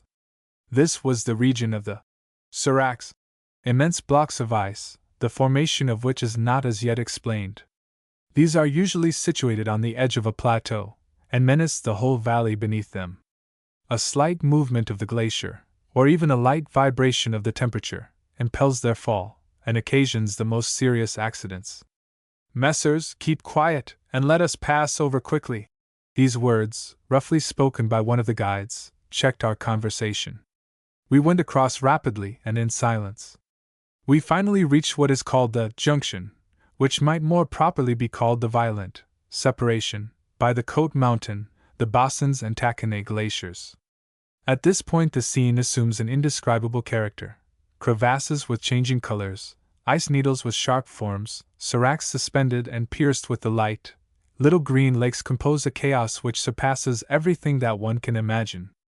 Added to this, the rush of the torrents at the foot of the glaciers, the sinister and repeated crackings of the blocks which detached themselves and fell in avalanches down the crevasses, the trembling of the ground which opened beneath our feet, gave a singular idea of those desolate places the existence of which only betrays itself by destruction and death. After passing the junction, you follow the Taconnay Glacier for a while, and reach the side which leads to the Grands Mulets. This part, which is very sloping, is traversed in zigzags. The leading guide takes care to trace them at an angle of 30 degrees, when there is fresh snow, to avoid the avalanches. After crossing for 3 hours on the ice and snow, we reached the Grands Mulets, rocks 600 feet high, overlooking on one side the Bassins Glacier, and on the other the sloping plains which extend to the base of the Gouter Dome. A small hut, constructed by the guides near the summit of the first rock, gives a shelter to travelers, and enables them to await a favorable moment for setting out for the summit of Mont Blanc. They dine there as well as they can, and sleep too, but the proverb, "He who sleeps dines," does not apply to this elevation, for one cannot seriously do the one or the other. "Well," said I to Levesque, after a pretense of a meal, "did I exaggerate the splendor of the landscape, and do you regret having come thus far?" "I regret it so little," he replied, "that I am determined to go on to the summit. You may count on me." "Very good," said I. But you know the worst is yet to come. Nonsense! He exclaimed. We will go to the end. Meanwhile, let us observe the sunset, which must be magnificent. The heavens had remained wonderfully clear. The chain of the Brevent and the Aiguilles Rouges stretched out at our feet. Beyond, the Fizz rocks and the Aiguille de Varennes rose above the Salanche valley, and the whole chains of Mont Fleury and the Reposoir appeared in the background. More to the right we could descry the snowy summit of the Buet, and farther off the dense du Midi, with its 5 tusks, overhanging the valley of the Rhône. Behind us were the eternal snows of the Gouter, Mont Maudet, and lastly, Mont Blanc. Little by little the shadows invaded the valley of Chamonix, and gradually each of the summits which overlook it on the west. The chain of Mont Blanc alone remained luminous, and seemed encircled by a golden halo. Soon the shadows crept up the Gouter and Mont Maudet. They still respected the giant of the Alps. We watched this gradual disappearance of the light with admiration. It lingered a while on the highest summit, and gave us the foolish hope that it would not depart thence. But in a few moments all was shrouded in gloom, and the livid and ghastly colors of death succeeded the living hues. I do not exaggerate. Those who love mountains will comprehend me. After witnessing this sublime scene, we had only to await the moment of departure. We were to set out again at 2 in the morning. Now, therefore, we stretched ourselves upon our mattresses. It was useless to think of sleeping, much more of talking. We were absorbed by more or less gloomy thoughts. It was the night before the battle, with the difference that nothing forced us to engage in the struggle. 2 sorts of ideas struggled in the mind. It was the ebb and flow of the sea, each in its turn. Objections to the venture were not wanting. Why run so much danger? If we succeeded, of what advantage would it be? If an accident happened, how we should regret it? Then the imagination set to work. All the mountain catastrophes rose in the fancy. I dreamed of snow bridges giving way under my feet, of being precipitated in the yawning crevasses, of hearing the terrible noises of the avalanches detaching themselves and burying me, of disappearing, of cold and death seizing upon me, and of struggling with desperate effort, but in vain. A sharp, horrible noise is heard at this moment. The avalanche! The avalanche! I cry. What is the matter with you? Asks Levesque, starting up. Alas!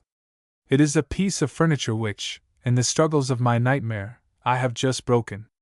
This very prosaic avalanche recalls me to the reality. I laugh at my terrors, a contrary current of thought gets the upper hand, and with it ambitious ideas. I need only use a little effort to reach this summit, so seldom attained. It is a victory, as others are. Accidents are rare, very rare. Do they ever take place at all? The spectacle from the summit must be so marvelous. And then what satisfaction there would be in having accomplished what so many others dared not undertake.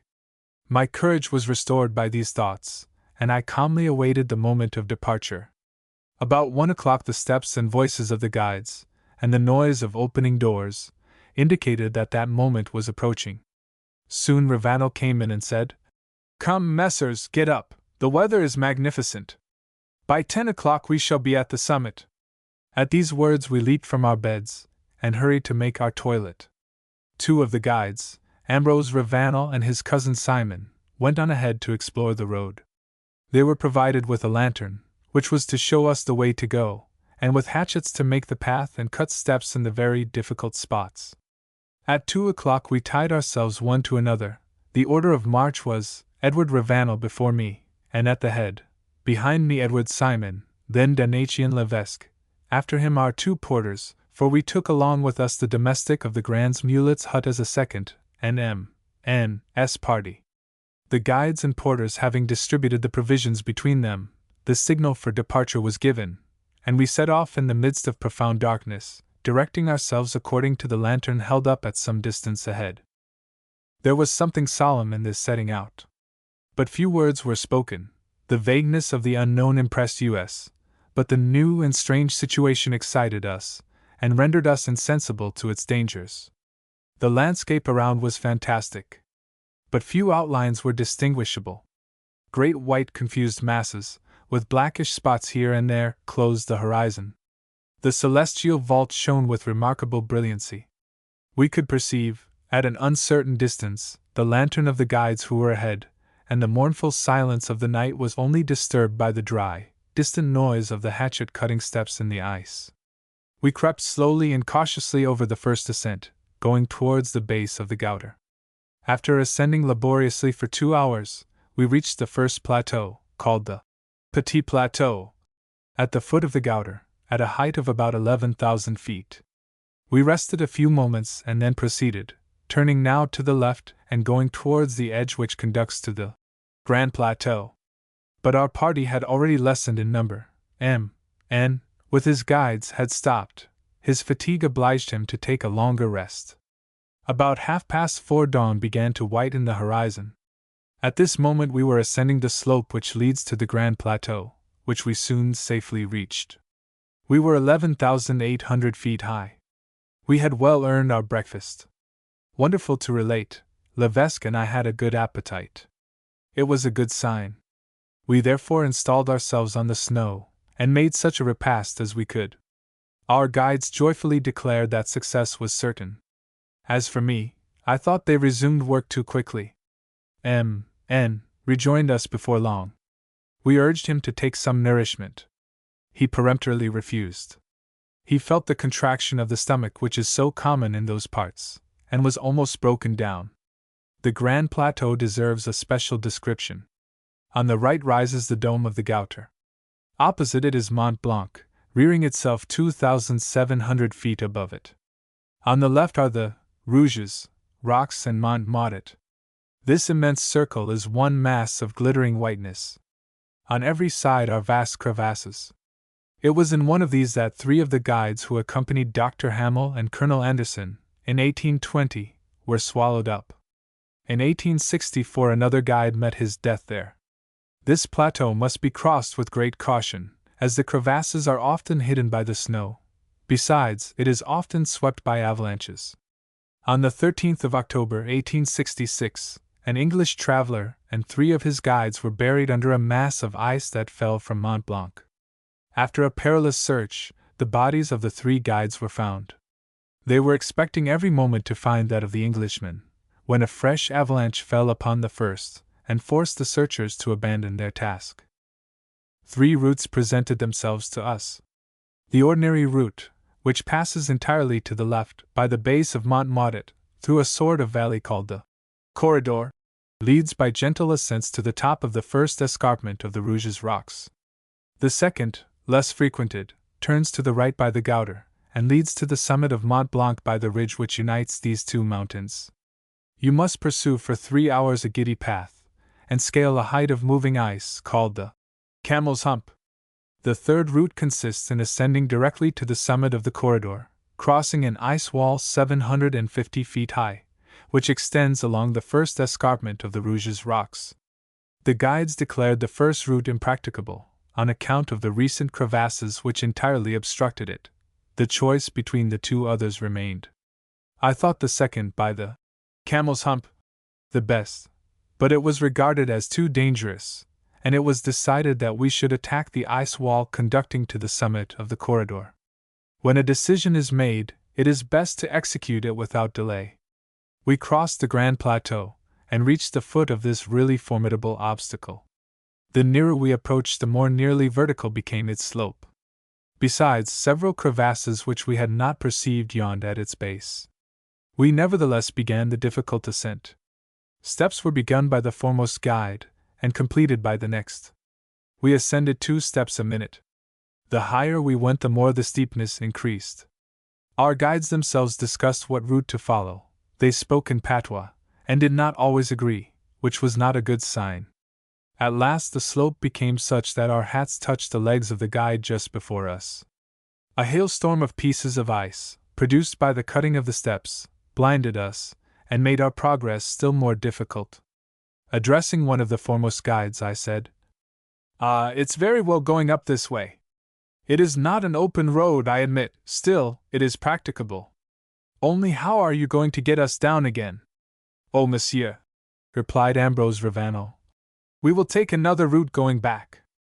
At last, after violent effort for 2 hours, and after having cut more than 400 steps in this terrible mass, we reached the summit of the corridor completely exhausted. We then crossed a slightly sloping plateau of snow, and passed along the side of an immense crevasse which obstructed our way. We had scarcely turned it when we uttered a cry of admiration. On the right, Piedmont and the plains of Lombardy were at our feet.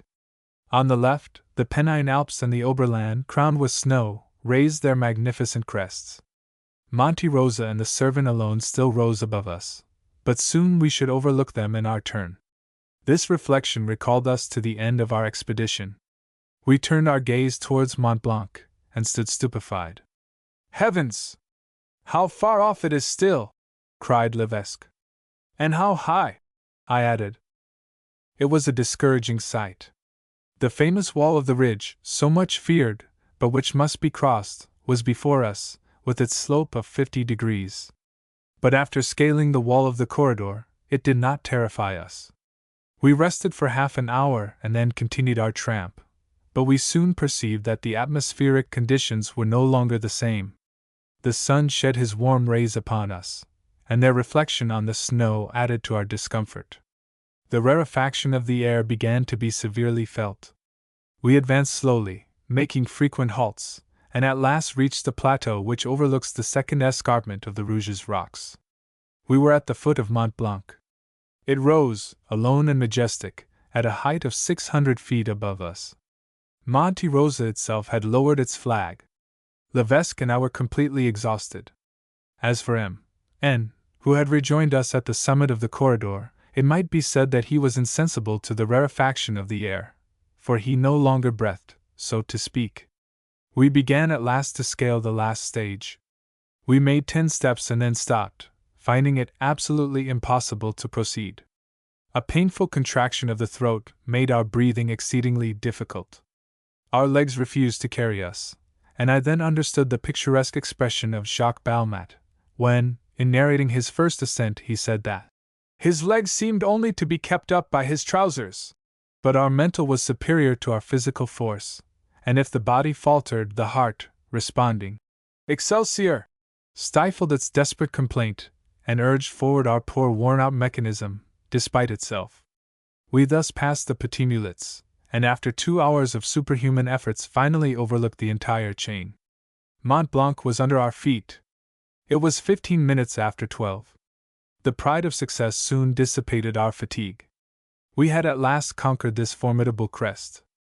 We overlooked all the others, and the thoughts which Mont Blanc alone can inspire affected us with a deep emotion.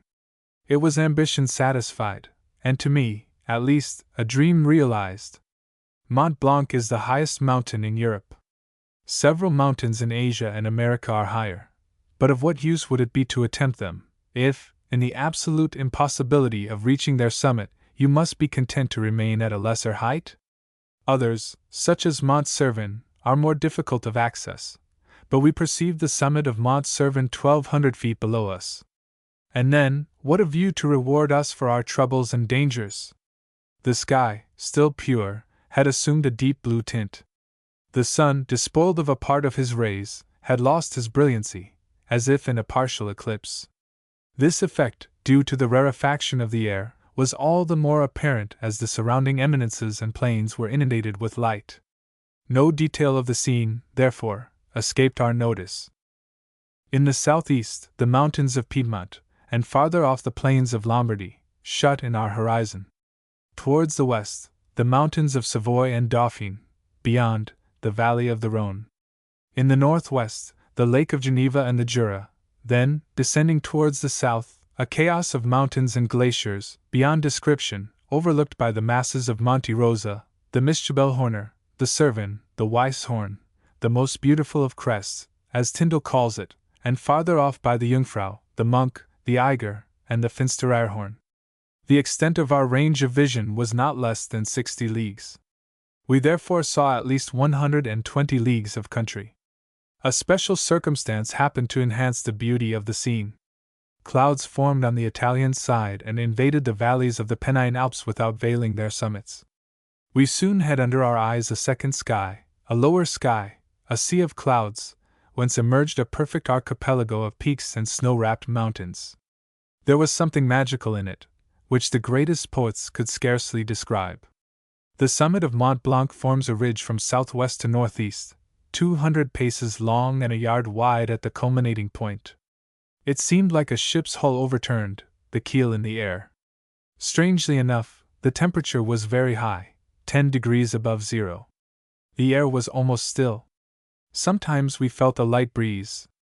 The first care of our guides was to place us all in a line on the crest opposite Chamonix, that we might be easily counted from below, and thus make it known that no one of us had been lost.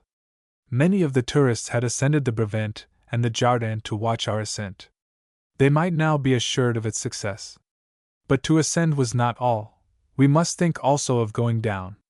The most difficult, if not most wearisome, task remained, and then one quits with regret a summit attained at the price of so much toil. The energy which urges you to ascend, the need, so natural and imperious, of overcoming, now fails you. You go forward listlessly, often looking behind you. It was necessary, however, to decide, and after a last traditional libation of champagne, we put ourselves in motion. We had remained on the summit an hour. The order of march was now changed. M.N.'s party led off, and, at the suggestion of his guide Paccard, we were all tied together with a rope. M.N.'s fatigue, which his strength, but not his will, betrayed, made us fear falls on his part which would require the help of the whole party to arrest. The event justified our foreboding.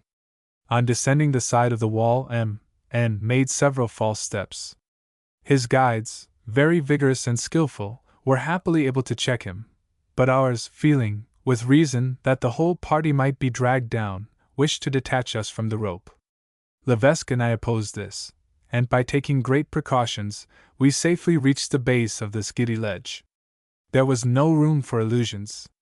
The almost bottomless abyss was before us, and the pieces of detached ice, which bounded by us with the rapidity of an arrow, clearly showed us the route which the party would take if a slip were made. Once this terrible gap crossed, I began to breathe again. We descended the gradual slopes which led to the summit of the corridor. The snow, softened by the heat, yielded beneath our feet. We sank in it to the knees, which made our progress very fatiguing. We steadily followed the path by which we ascended in the morning, and I was astonished when Gaspard Simon, turning towards me, said, "Monsieur, we cannot take any other road, for the corridor is impracticable, and we must descend by the wall which we climbed up this morning." I told Levesque this disagreeable news. "Only," added Gaspard Simon, "I do not think we can all remain tied together. However, we will see how M.N. bears it at first." We advanced towards this terrible wall. M.N.'s party began to descend, and we heard Paccard talking rapidly to him. The inclination became so steep that we perceived neither him nor his guides, though we were bound together by the same rope. As soon as Gaspard Simon, who went before me, could comprehend what was passing, he stopped, and after exchanging some words in patois with his comrades, declared that we must detach ourselves from M.N.'s party. "We are responsible for you," he added, "but we cannot be responsible for others, and if they slip, they will drag us after them." Saying this, he got loose from the rope. We were very unwilling to take this step, but our guides were inflexible. We then proposed to send 2 of them to help M.N.'s guides. They eagerly consented, but having no rope they could not put this plan into execution. We then began this terrible descent. Only one of us moved at a time, and when each took a step the others buttressed themselves ready to sustain the shock if he slipped. The foremost guide, Edward Ravanel, had the most perilous task. It was for him to make the steps over again, now more or less worn away by the ascending caravan. We progressed slowly, taking the most careful precautions. Our route led us in a right line to one of the crevasses which opened at the base of the escarpment. When we were going up we could not look at this crevasse, but in descending we were fascinated by its green and yawning sides. All the blocks of ice detached by our passage went the same way, and after 2 or 3 bounds, engulfed themselves in the crevasse, as in the jaws of the Minotaur, only the jaws of the Minotaur closed after each morsel, while the unsatiated crevasse yawned perpetually, and seemed to await, before closing, a larger mouthful. It was for us to take care that we should not be this mouthful, and all our efforts were made for this end. In order to withdraw ourselves from this fascination, this moral giddiness, if I may so express myself, we tried to joke about the dangerous position in which we found ourselves, and which even a chamois would not have envied us. We even got so far as to hum one of Offenbach's couplets, but I must confess that our jokes were feeble, and that we did not sing the airs correctly. I even thought I discovered Levesque obstinately setting the words of Barbe Bleuy to one of the airs in Il Trovatore, which rather indicated some grave preoccupation of the mind. In short, in order to keep up our spirits, we did as do those brave cowards who sing in the dark to forget their fright. We remained thus, suspended between life and death, for an hour, which seemed an eternity. At last we reached the bottom of this terrible escarpment. We there found M.N. and his party safe and sound. After resting a little while, we continued our journey. As we were approaching the Petit Plateau, Edward Ravanel suddenly stopped, and turning towards us said, "See what an avalanche! It has covered our tracks." An immense avalanche of ice had indeed fallen from the Gouter, and entirely buried the path we had followed in the morning across the Petit Plateau. I estimated that the mass of this avalanche could not comprise less than 500 cubic yards. If it had fallen while we were passing, one more catastrophe would no doubt have been added to the list, already too long, of the necrology of Mont Blanc. This fresh obstacle forced us to seek a new road, or to pass around the foot of the avalanche. As we were much fatigued, the latter course was assuredly the simplest, but it involved a serious danger. A wall of ice more than 60 feet high, already partly detached from the Gouter, to which it only clung by one of its angles, overhung the path which we should follow. This great mass seemed to hold itself in equilibrium. What if our passing, by disturbing the air, should hasten its fall? Our guides held a consultation. Each of them examined with a spyglass the fissure which had been formed between the mountain and this alarming ice mass. The sharp and clear edges of the cleft betrayed a recent breaking off, evidently caused by the fall of the avalanche. After a brief discussion, our guides, recognizing the impossibility of finding another road, decided to attempt this dangerous passage. "We must walk very fast, even run, if possible," said they, "and we shall be in safety in 5 minutes. Come, messers, a last effort." A run of 5 minutes is a small matter for people who are only tired, but for us, who were absolutely exhausted, to run even for so short a time on soft snow, in which we sank up to the knees, seemed an impossibility. Nevertheless, we made an urgent appeal to our energies, and after 2 or 3 tumbles, drawn forward by one, pushed by another, we finally reached a snow hillock, on which we fell breathless. We were out of danger. It required some time to recover ourselves. We stretched out on the snow with a feeling of comfort which every one will understand. The greatest difficulties had been surmounted, and though there were still dangers to brave, we could confront them with comparatively little apprehension. We prolonged our halt in the hope of witnessing the fall of the avalanche, but in vain. As the day was advancing, and it was not prudent to tarry in these icy solitudes, we decided to continue on our way, and about 5 o'clock we reached the hut of the Grands Mulets. After a bad night, attended by fever caused by the sunstrokes encountered in our expedition, we made ready to return to Chamonix, but before setting out, we inscribed the names of our guides and the principal events of our journey, according to the custom, on the register kept for this purpose at the Grands Mulets. About 8 o'clock we started for Chamonix. The passage of the Bossons was difficult, but we accomplished it without accident. Half an hour before reaching Chamonix, we met, at the chalet of the Dard Falls, some English tourists, who seemed to be watching our progress. When they perceived us, they hurried up eagerly to congratulate us on our success. One of them presented us to his wife, a charming person, with a well-bred air. After we had given them a sketch of our perilous peregrinations, she said to us, in earnest accents, "How much you are envied here by everybody! Let me touch your alpenstocks." These words seemed to interpret the general feeling. The ascent of Mont Blanc is a very painful one. It is asserted that the celebrated naturalist of Geneva, de Saussure, acquired there the seeds of the disease of which he died in a few months after his return from the summit. I cannot better close this narrative than by quoting the words of M. Markham Sherwell. However it may be, he says, in describing his ascent of Mont Blanc, I would not advise any one to undertake this ascent, the rewards of which can never have an importance proportionate to the dangers encountered by the tourist, and by those who accompany him. The end.